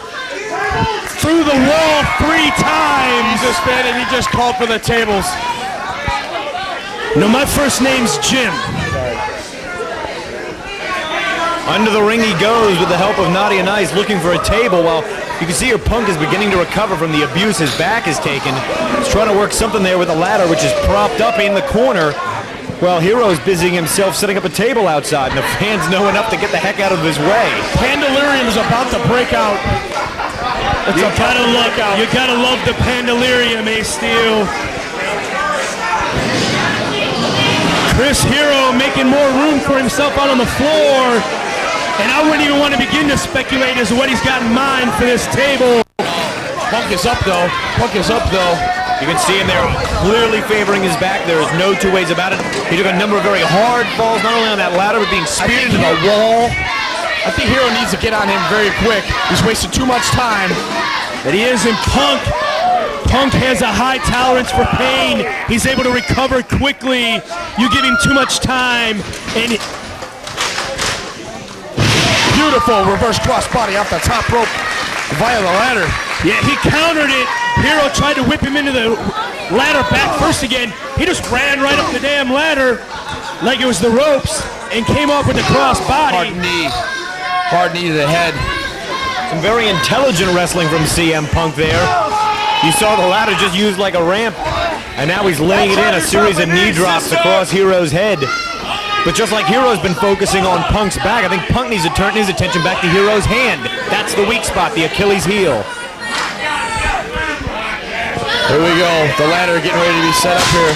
What is CM Punk going to do? Well, he's got it set up. You can see Hero still favoring that arm. I'm surprised Punk hasn't focused more of his attack on it. I meant to point that out. 25 minutes. 25 minutes gone is just called. And I meant to point that out when Chris Hero got up ringside after setting up the table. He was favoring that arm. It was glued to his side. Reversal. Back up into the wheelbarrow. Catches him in the belly to back position. Blue Thunder on the ladder. Good grief, the twisting Blue Thunder power bomb right onto the ladder. And that is yet another high-impact move delivered to Punk's back. He is focusing his attack there. Give it to Hero. He's got a game plan and he's sticking to it. And a point you brought up earlier, Mike Quackenbush, the ring announcer just announced 25 minutes are gone in this match. That brings the total wrestling time for CM Punk up over the last 2 days to 70 minutes, plus the 5.5-hour car ride down from the Chicago area to get here. He has got to be in a world of hurt. All the gas has got to be out of the tank by now. No man, no matter how good a condition you're in, can go 70 minutes over 2 nights with the kind of things that have happened to him. He's got to be on his last legs. I guarantee CM Punk has released a lot of gas between last night and today. Here we go, Chris Hero. Hero now up on the second turnbuckle while Punk is down on the floor. And Punk gathered up his wind there and caught him. You know, something very disgusting here is I just realized the table is still set up. What is going on as you see Punk trying to get his footing here? He's perched. Oh no, we're not going to see this. Oh my God. Is he trying a reverse Rana? Oh! Reverse Hurricane Rana from the top turnbuckle through the table. Chris Hero went head first. He just spiked him head first through that table to the concrete floor. I'm speechless. For the welfare of both these wrestlers, maybe Brent Blade should just call this matchup off. No, I have never seen a move like that before, and I have serious reservations that I'll ever see it again. You know, if the WWF ruled that Hulk Hogan and the Ultimate Warrior pushed each other to the limits and couldn't possibly be put in the same ring again to wrestle each other, my God, these guys should be banned from each other for 1,000 years. And the fans here seem to acknowledge that. You can see the respect they're showing for both competitors at this point. They're on their feet. They're in awe of what's going on. It appears that Chris Hero's been busted open after going head first through that table. Necktie with the ladder. And he just sent him into the ring post. Earlier we saw CM Punk jam Chris Hero's throat into the chair. Now he just wrapped the ladder around his head. Indeed, a necktie. You can see, if we were talking earlier about Punk running out of gas now, the total wrestling time in the last 48 hours for him is unbelievable. But he's really got a smart game plan here, because if Hero can't catch his breath, it's going to create all sorts of new opportunities for Punk. Punk was not happy with table number 1. Damn, he's out the main Chris Hero. I said it earlier. He's got that look in his eyes. He wants to hurt him, to put him out of wrestling for good. It's not going to be good enough. It's not going to be good enough to just beat Chris Hero. He's got to put him out of action. He's got to wipe him off the face of the wrestling earth to prove that he's the better man. Chris Hero is busted open. Chris Hero almost delirious there, clear blood loss from his forehead region there. Still trying to favor his left hand, and he's just at Punk's mercy. Not only that, he's got blood coming from the forehead. It looks like he's got blood coming out of his mouth. Looks like he's bleeding from the right hand. He could have cut himself in 7 or 8 different places going through that table to the floor. There's a number of potential injuries that could have come from that. You're a hero! My God, move like that cheered that. Head first, neck first, compressing the spine, in addition to the fact that it's obviously ripped his face open in more than one place. A move like that, that reverse run through the table, it's off the charts in terms of the devastating nature, the high impact of that maneuver. Wait a minute, I'm lost here. CM Punk set up one table in the ring, now he's setting one up again on the outside of the ring. He's cover all bases. He's ready for any and everything, whichever way Chris Hero will go. And Hero is still out of it. Hero is still out of it from the reverse run into the floor. CM Punk could have won the matchup by now. He could have won the matchup, but he's more interested in showing up Chris Hero. He's more interested in injuring the young man than keeping his title belt, and that could cost him in this match. It certainly seems in these last few minutes that both men have almost forgotten about the belt. They're only worried about dishing out more punishment. Punk trying to set up a springboard here, and Nadia Nice has projected herself. Nadia Nice. Nadia trying to a little more than she bargained for right now. Nadia tried to save her man. No. The blue seat. No. Oh. The apron. No. No. It's unreal. No. No. Chris Hero wasn't there to save Nadia like he was back in the corner. I'm trying to hold back, but he's fucking mad right now. What the hell is he thinking? Nadia Nice is no longer a factor in this match. If she even is able to get up after something like that happens, she will not stick her nose into this matchup anymore. It's now one-on-one. And Hero come out here and get her. She is most likely on her way to the emergency room. I doubt we'll see her again this evening. This is unreal. It's unreal. Careful with her. Disgusting all at once. It looks like it's going to be a Pepsi plunge. She's in dreamland. Pepsi plunge through the table. Hero blocking it. Hero must have seen what happened. He's furious. Fury of forearms to the back. Several people are attending to Nadia Nice. Oh my God, they still. Power bomb. It's just going to be it. Super power bomb. You're in for a treat in a matter of speaking. The super Liger bomb all the way from the top as he falls backwards. And both Hero and Punk went crashing through the table with unbelievable force. Both of them, they did that move in Indianapolis the first time they wrestled when Punk won the title. But that's the first time I've seen them do it through a table, Ace Steel. These men showing exactly what the IWA Mid-South Heavyweight title means to them. They're trying to kill each other over this title. People watching this, if that's any indication of what this means to them and what this means to every wrestler in that locker room, they are personifying what wrestling is all about right here, and what kind of heart it takes. They are tearing each other to shreds over that title, over the IWA Mid-South Heavyweight title. That's what it's all about. Hammerlock DDT coming here. proper name for that, Mike Quackenbush, is there? Looks like he almost had the tiger neck chancery on when he snapped him over there, but it was machine style. You can see the way he trapped the arm in the hammerlock, as you pointed out, Ace. But either way, drilled him head first down into the mat. I look down, I don't see Nadia Nice. I guess they were able to get her from the ringside area. We definitely hope that the young lady's all right. First. Super kick to the jaw. Looked like Hero was setting up for a bulldog, but as you guys mentioned, they know each other like a book. Punk, even dazed, stunned, and hurt, knew what was coming, was able to reverse it, counter it with that super kick.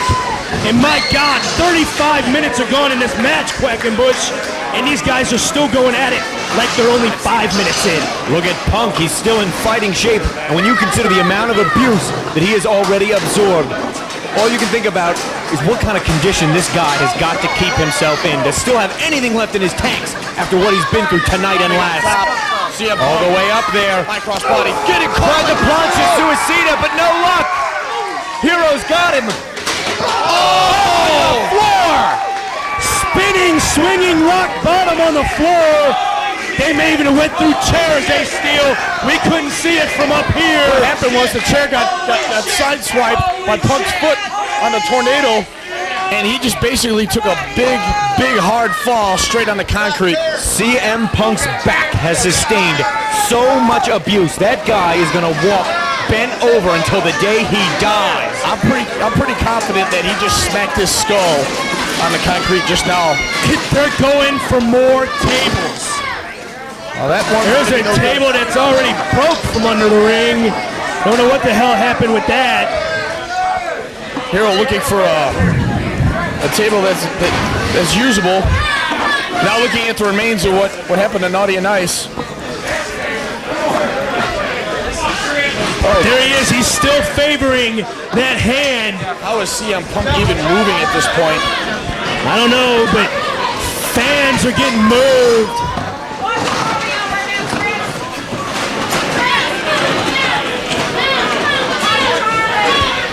Yeah, they're scattering the fans, and Charlie, IWA's resident historical landmark, has been moved to make room for whatever Chris Hero is dreaming up for Punk next.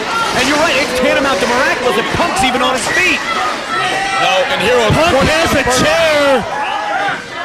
Punk has a chair. Punk has a chair. Hero cuts him off. Punk did not have the wind to swing that chair. He couldn't muster it up. And if you recall, Ace Steel, that table is set up. That table set up mighty close to where it was set up when Kickboxer and Hero came off of the balcony up here. I'm so afraid to see what's going to happen now. The chair shot took a lot out of CM Punk. The Atheist went, oh my God, after a chair shot. Well, CM Punk, as much as I don't like him, I don't like to see anyone die. And unfortunately, we may be putting him in the ground tonight. He is in a perilous position. Chris Hero laid out. And Hero is coming up, I think, to join us. Hero's up in the balcony. Here comes CM Punk. Here coming up here into the balcony. You're right. I don't know that Hero is aware that Punk's behind him. I'm glad I've got you two up here. If they come too close, you guys protect me. I don't think they're worried about us at this point. I think at this point, I don't even know that they're worried about that belt. They are worried about finishing each other off. Indeed, they're not worried about their own well-being. They're worried about destroying. They are precariously near the edge here, close to where that table is positioned. Whoa! Hero is on the edge. Taking a few stops. Punk trying to knock him over the edge. Brent Blade standing. There goes lunch. Hero just splatted to the floor. That was a 10-foot drop, guys. You don't see that. Where's Punk going now? Punk said piss on this. I can't tell if Hero's moving. Punk's on his way down. Hero's to his feet. I don't know how in the hell is Chris Hero up after that fall. I don't think he is. He's out on his feet. You could see there. Look at the way his muscles are moving. Other than the fact that he's trying to favor his arm, he's in another zone altogether. He's passed out on the table. CM Punk looking for more weapons. Another table. Another table. See, this, I cannot believe this. More so than the fans cheering and oohing and awing right now. There's a look of concern. Punk could have won this match. Punk could have won this match. All he had to do was set up the ladder, get his title belt.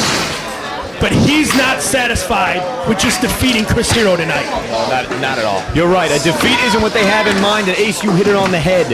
Gone from these fans is enthusiasm or awe. It is concern at this point for the permanent bodily damage these two are going to do to each other.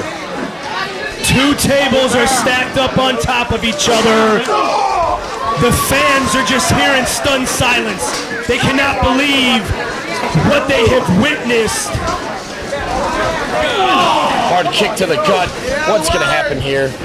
What's going to happen here? What more can these two do to each other? I asked that. I know I'm going to get something's going to be delivered. That's for damn sure. Yes, unfortunately, the answer is probably going to be something unbelievably perilous and sick. Hero once again. He's climbs up to the balcony. Bait has been put. It's dangled. The carrot is dangled in front of Punk's face. Punk doesn't care. He wants a fight. It's on. Hero has got these people in the palm of his hand. Amazing, these two are walking at. But he's going to need to put the belt in the palm of his hands if he wants to win this one. Hard blows, right hands. Right upside the temple. They are trading him hard. A hard forearm shot across the back. Oh, shit. He's trying to hook him up here. Oh, shit. Scoops him up into a slam position. Punk's fighting it. Punk with a shot. Holy hard to the belly. Ducks Hero down. What is he have in mind? Trying to pile drive room. There's no room for that move to work. Hero and Punk trying a number of moves here. What the hell? Oh my god. Oh my god. No, he's not hooking for a Russian leg sweep.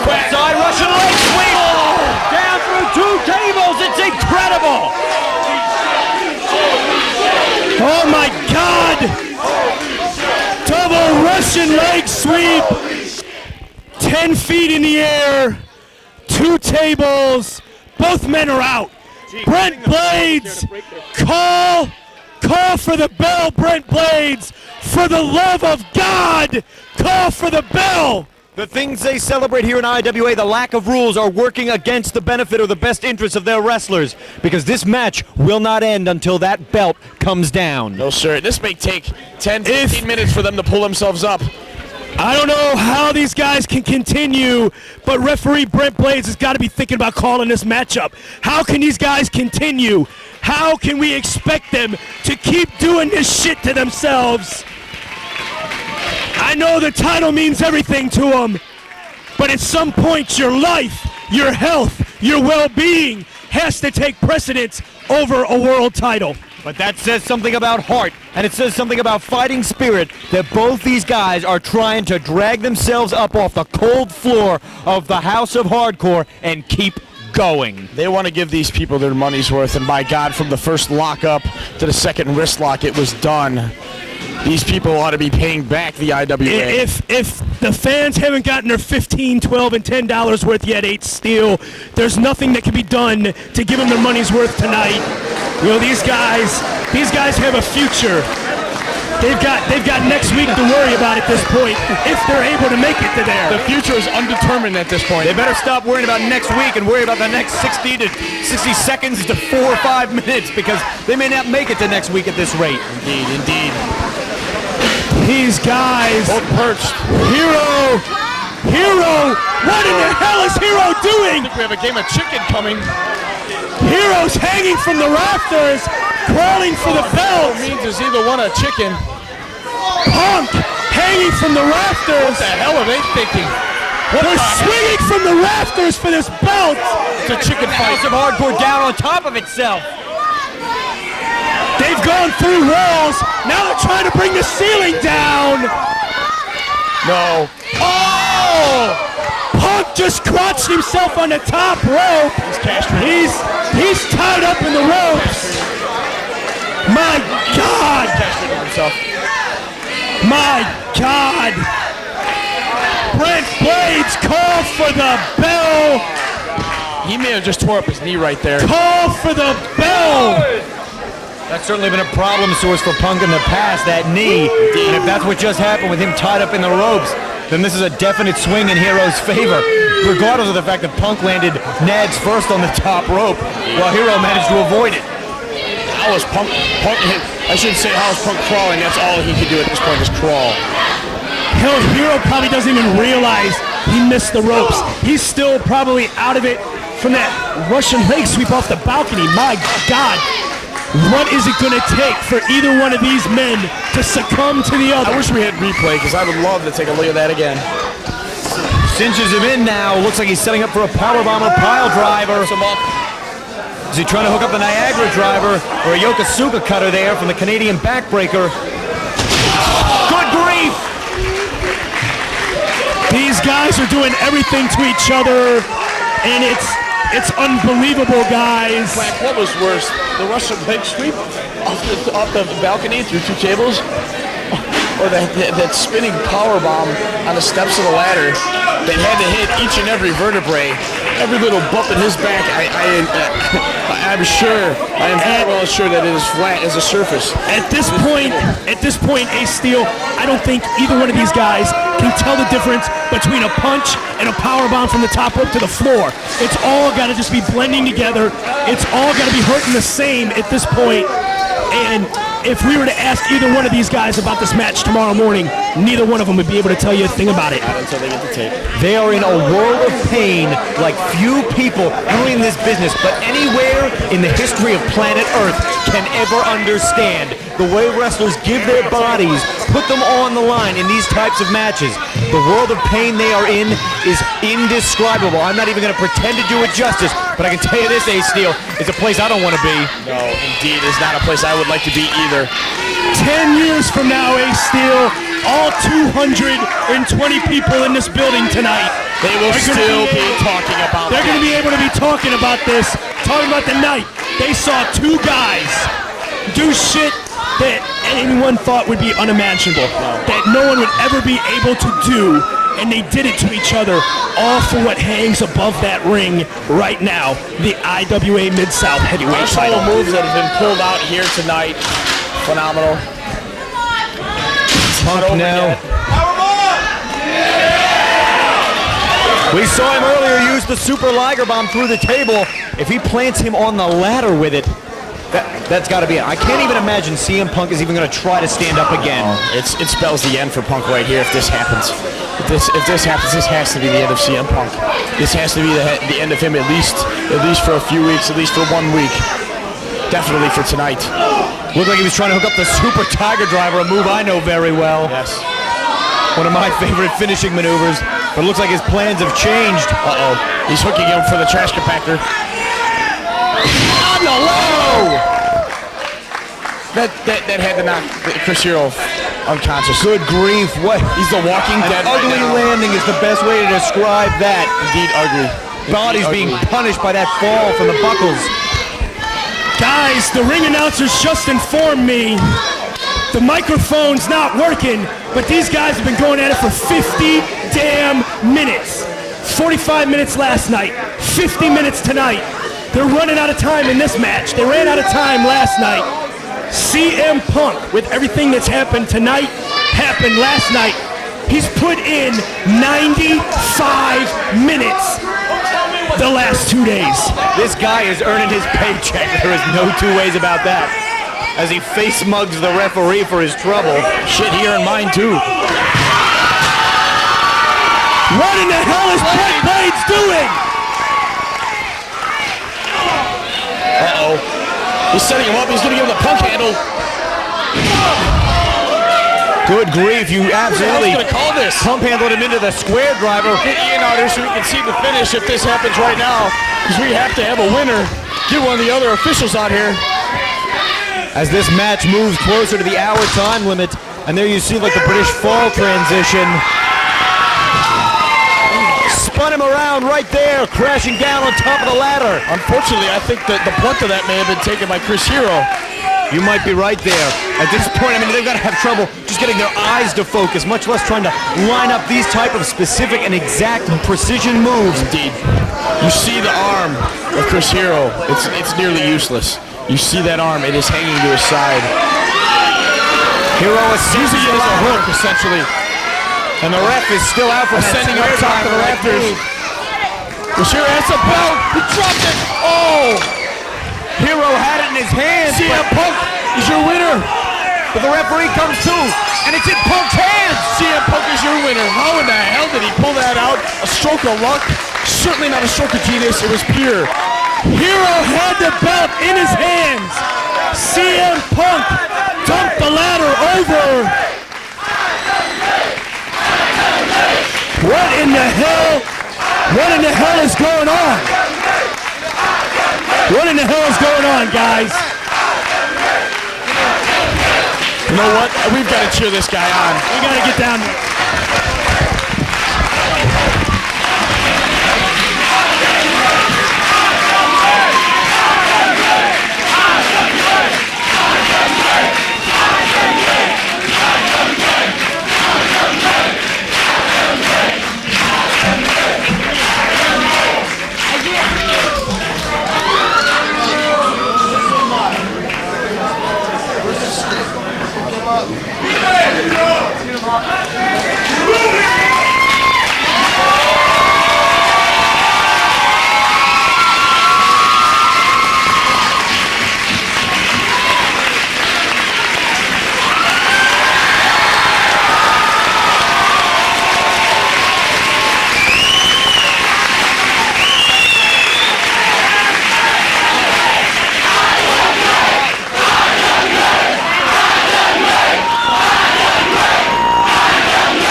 Thanks.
My best friend Colt, Cabana. All these hardcore motherfuckers. East Coast Squad. Fucking Mike Quackenbush and the Black T-shirt Squad. Actual leading Rugby.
these guys leave the ring. You know, I say every time I come out here, I have the best crew. I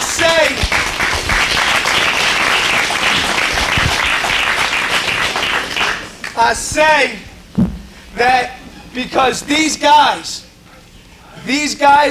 have a love, not for money, they have a love for the business that we all have a love for.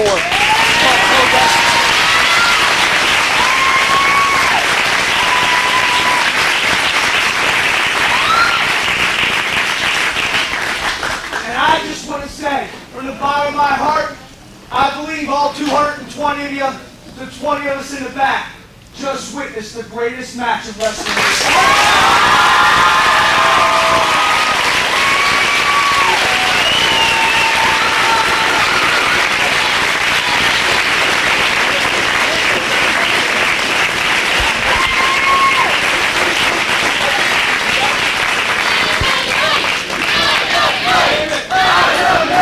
Both of them fuckers just said, no Dynamite Kid, no Ricky Steamboat, they both think they can do better.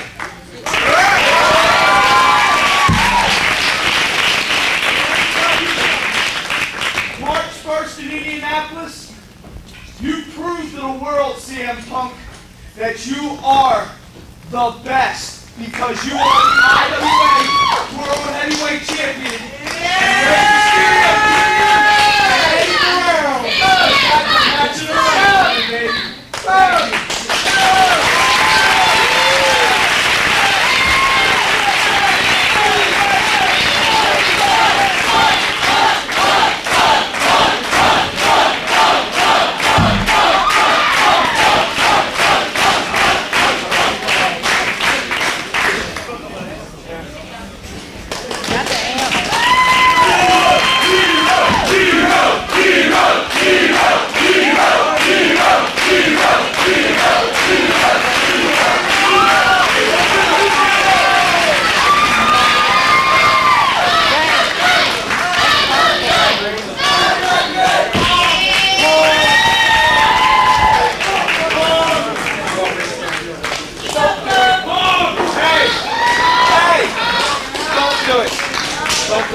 Come on, let's go.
Saying, please bear with me.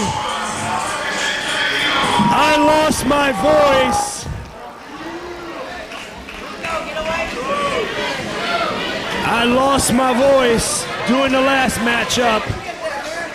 55 minutes of the best wrestling that you will ever see anywhere.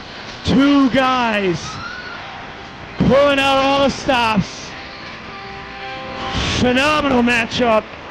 Shit you will never see anywhere ever again. And if you do, they're only second-rate copiers because CM Punk and Chris Hero set the standard here tonight. And I've got no voice left to do this match. I will do my best to try. But what better way to take out the House of Hardcore than with 3 of the hardcorest motherfuckers you will find anywhere in Madman Pondo, Necro Butcher, and Corporal Robinson.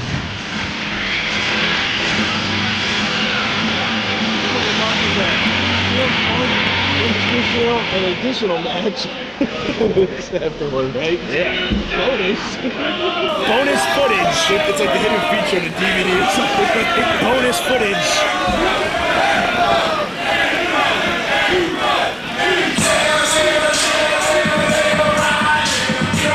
Smart dude, number 2 safe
It is now 1:15 a.m.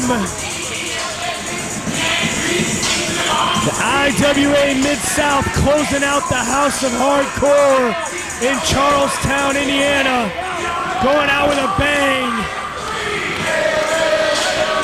Fans on their feet, wanting to soak in every last minute that they can of the House of Hardcore before we close doors for the last time here in Charlestown, Indiana. Lord only knows what these 3 have in mind. Charlestown, Indiana, IWA, this is your main event. 3-way dance, 1 fall, move. I am going to be joined 235 pounds. Before Rico breaks the mic, I just wanted to come out here. I was supposed to come out here and tell y'all to suck my dick and tell you how much I hate y'all. But after what I just saw with Chris Hero and CM Punk, there ain't no fucking way I can come out here and be a bad guy. But look, something somebody hasn't said yet. This is the last day in this building, and if it wasn't for Ian Rotten, we wouldn't be in this motherfucker at all.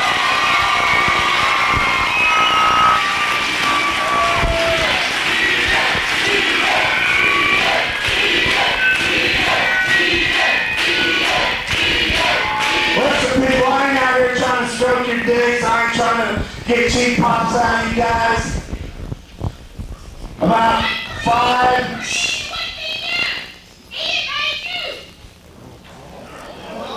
Guess what, Patty? You're exactly right. Ian made me. Wait a minute, I will. See, 6 years ago, there was a kid named Kevin Kennedy sitting in Florida, Illinois, wishing to God that somebody would pay attention to him and take him down the road and show him what to do to get to Japan, to get to Germany, to get over to Kid Rock. Fuck all that heel shit. Ian Rotten, I love you, man.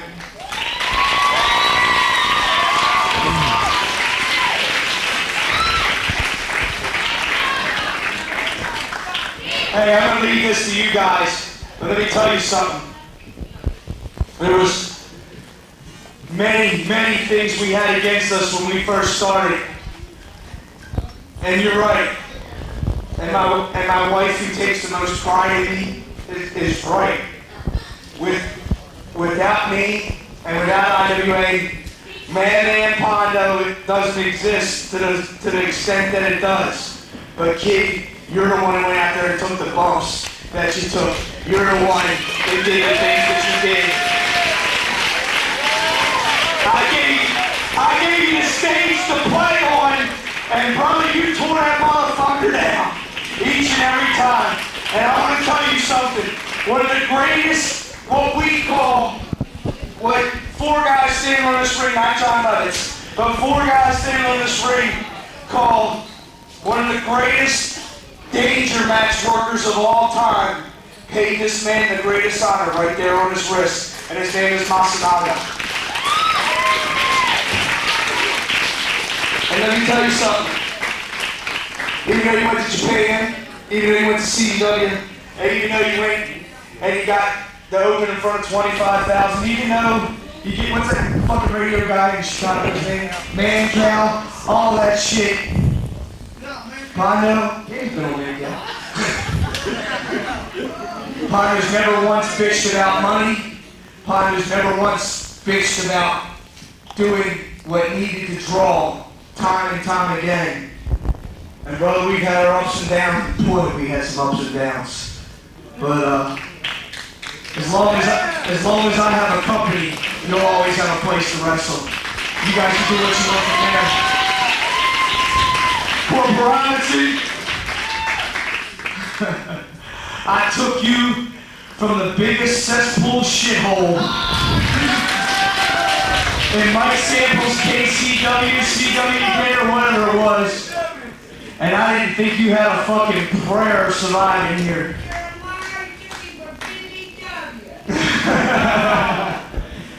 But that scar on the side of your head always lets each and every one of us know you're a survivor.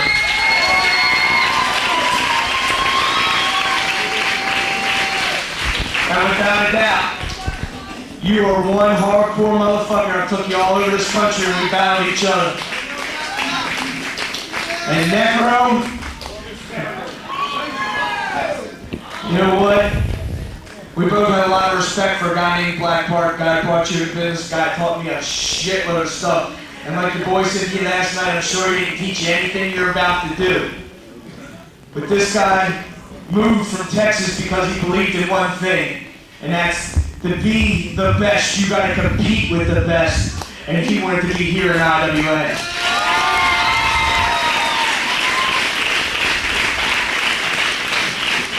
And the last thing I'm gonna say, I'm gonna hand this microphone over. You know, a lot of people say, I'm so sorry, you're not gonna do this, you're not. We ain't shutting down, people. Get that through your heads, please.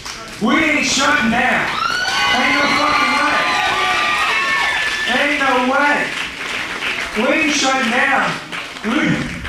We're just getting started. The first 5 years was the fucking shit. The next 5, we're taking over this motherfucker.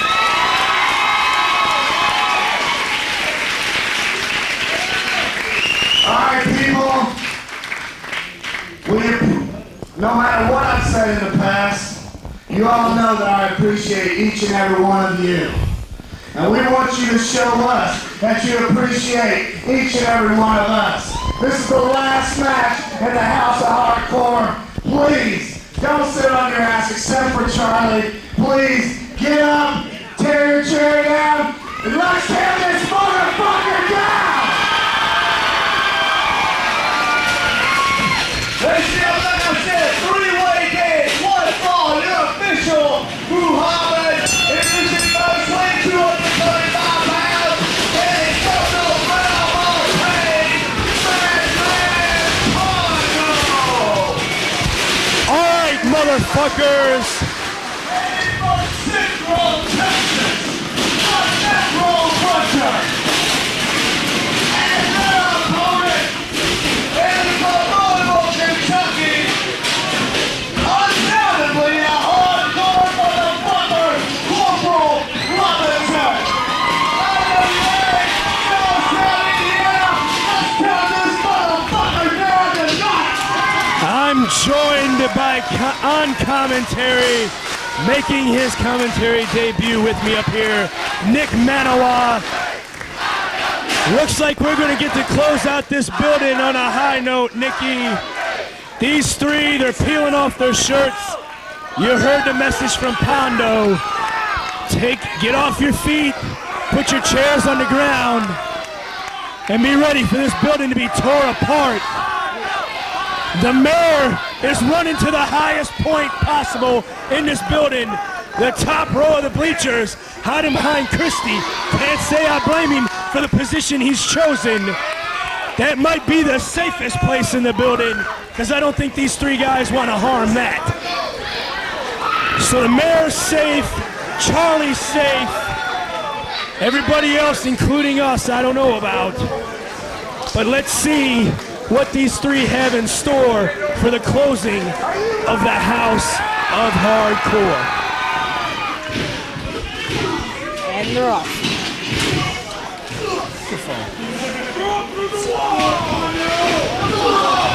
Perhaps Pondo without a t-shirt wasn't the best idea for this match, but you know, proves how hardcore these three really are. The light tube did not break. The small light tube did not break. Those are very difficult to break. Takes a lot of force, but it broke that time. Big chop by Necro. Another chop. Trading chops here in the ring. Forearms, chops, punches, laying into each other. Big headbutt.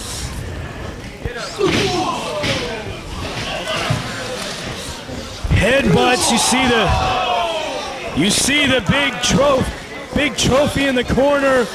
Light bulb tubes, thumbtack mats. Headbutt by Necro. You know, I don't know if I'd want to be trading headbutts with the Necro Butcher there, Nick Manawa. Necro Butcher usually takes a light bulb tube and headbutts it into a guy. So I just don't even want to think about what just a normal headbutt would feel like. He's got light tubes. He's got light tubes indeed. Fans chanting. There's the headbutt in the light bulb tube. Necro must have been able to hear me even though I'm hoarse up here. So you're going to have to carry me, Nick Manawa. Speak up. Let the people hear you. Necro making And don't worry, if you start saying something that I wouldn't say, I'll smack you.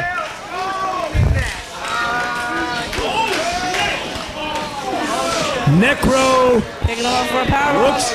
Awesome bomb. No. Stomach first into Nick Manawa's been replaced by Mark Wolf. Holy shit. Pondo with the stop. But hey, you'll get your name in the credits. The stop sign. Can't stop Pondo. Remind me after the show to ask you for your opinion on what you saw in that heavyweight title match. But let's give these guys the attention that they deserve. Pondo setting up two chairs. Thank you, Mark. Need some Jim gummy, or gum Jimmy, whatever the hell it is. Whatever it is, hell, it's 1:30 in the morning. We're going on no sleep. Pondo's got them both sitting in chairs. Oh my God! Senton with the light bulb tubes. Holy shit! Holy shit! Holy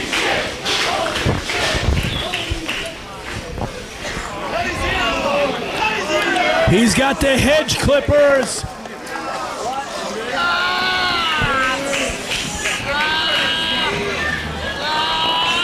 He don't know where Corporal's been. Wait a minute, what's he calling for on Necro? He's got him by the ear. He's gonna cut his ear off, Jim.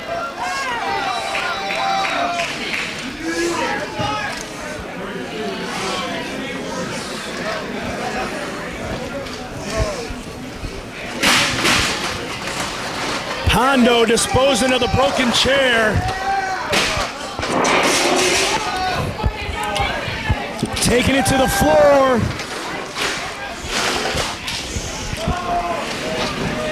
What better way to close out the House of Hardcore, Mark Wolf, than with these three competitors doing what they do best.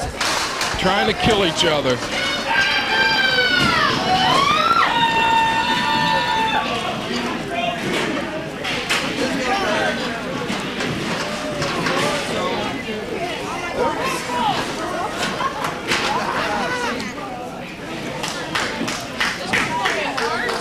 What is Pondo doing here? I don't know if I want to know. Hands, Jim. Oh. I think Pondo's safe. Necro's out. Corporal's making his way back over. 5 minutes gone, 5 minutes. Corporal's a bloody mess, Mark Wolf. Necro bleeding profusely out on the floor. Light bulb tubes across the back. And these guys are definitely living up to their word, bringing the house down. Been ripped open from those light tubes. Corporal's got a vacuum cleaner.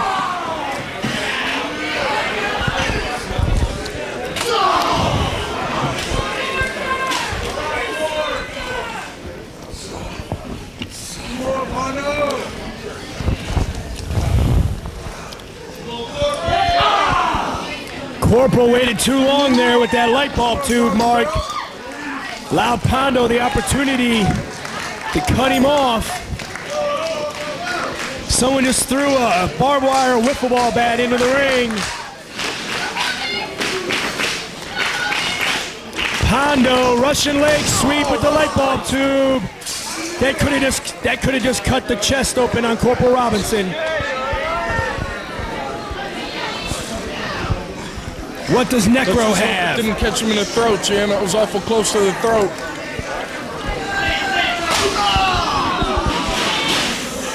Necro with the game system. I think someone in the crowd said PlayStation. PlayStation with the little light tubes taped to it. Necro's just cutting Corporal's back.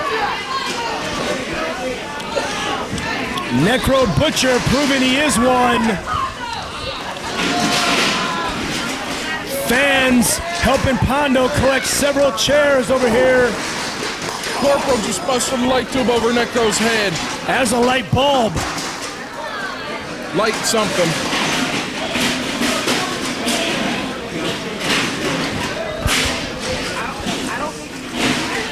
Where the hell do all these light tubes come from? Oh! I don't know where the light tubes came from. Every fan's holding a light tube.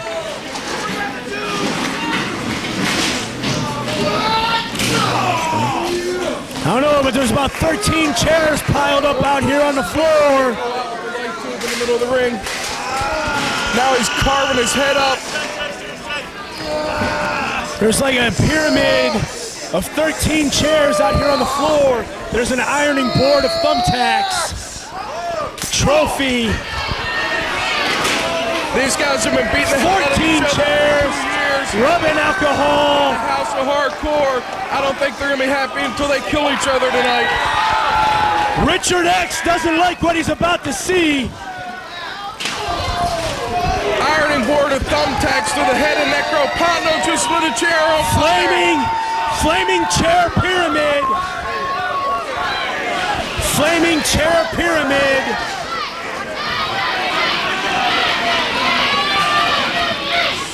Corporal and Necro working as a team.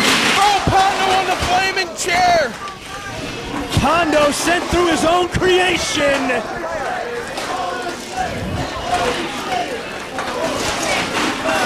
The fire's still going. Firefighter Rotten there with the water to put it out.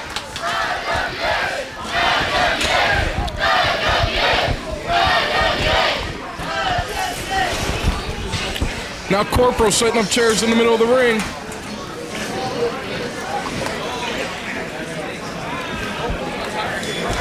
There goes that trophy.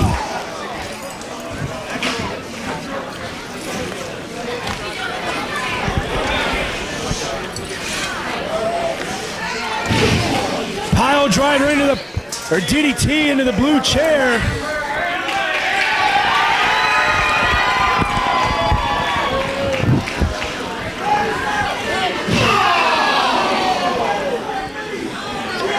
That's not a nice way to meal to the groin.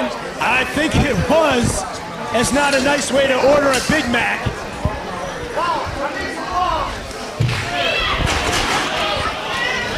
Now Pondo's put light bulb tubes into the trophy.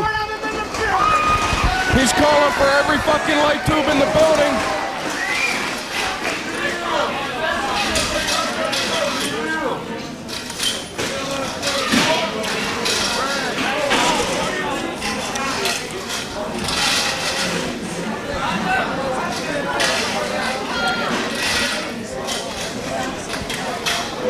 Well, I think that's one way to get rid of all the light bulb tubes. Wait a minute, there's still...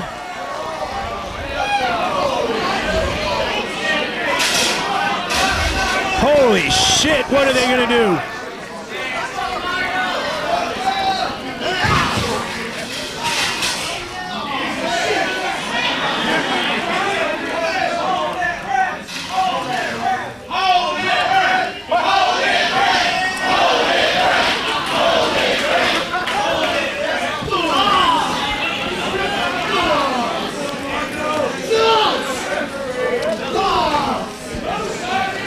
Corporal taking back over on Pondo.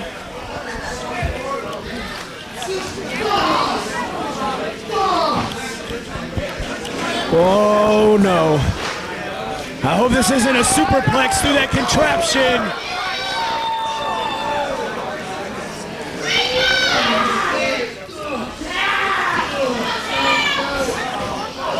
Oh God.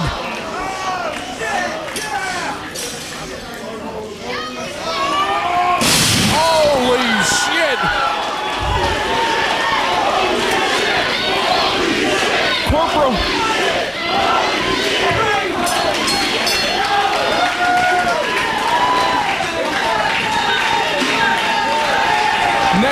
Necro Butcher and Corporal Robinson.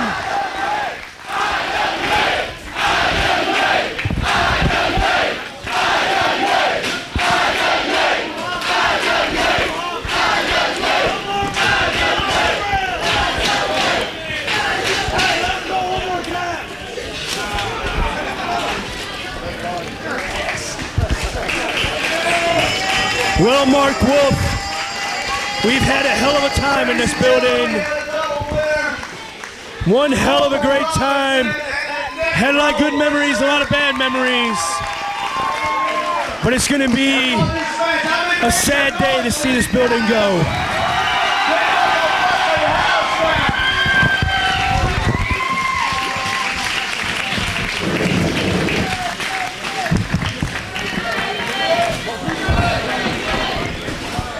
And either way, this is a show that people will remember for all time. Let's go at it again.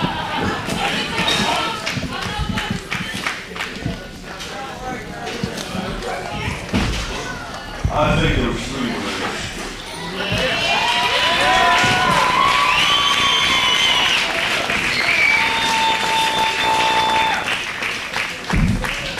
There's 21. I say Mark Gunn's gonna be awful pissed he ever finds out what happened to that trophy. Guys are the shit. Guys are the shit.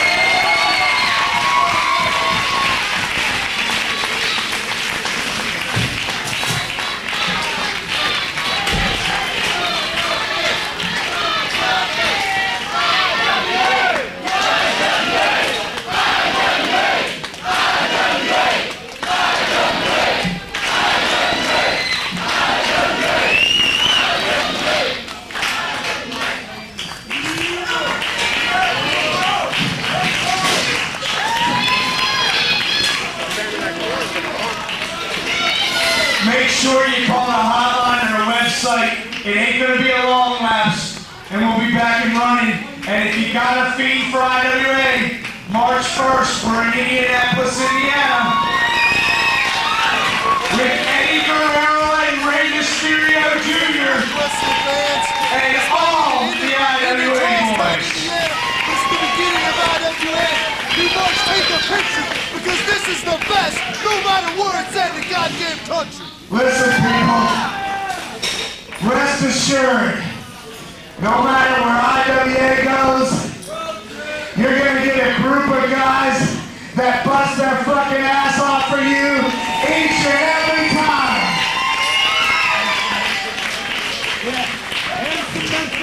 I gave Hero and I gave Punk props, and they deserve it. But they ain't the only motherfuckers. Meet Necro Butcher. Meet Corporal. Meet Ian Ryder. I'm a big man for saying this. I don't say it myself. Meet me, Mitch Page. The Rolling Horns, the Bullpens, the Mitch Riders, the Todd Williams. People, we're IWA, and we're here to fucking stay. And if you don't like it, assholes, you fear what you don't understand. It ain't what you can conquer.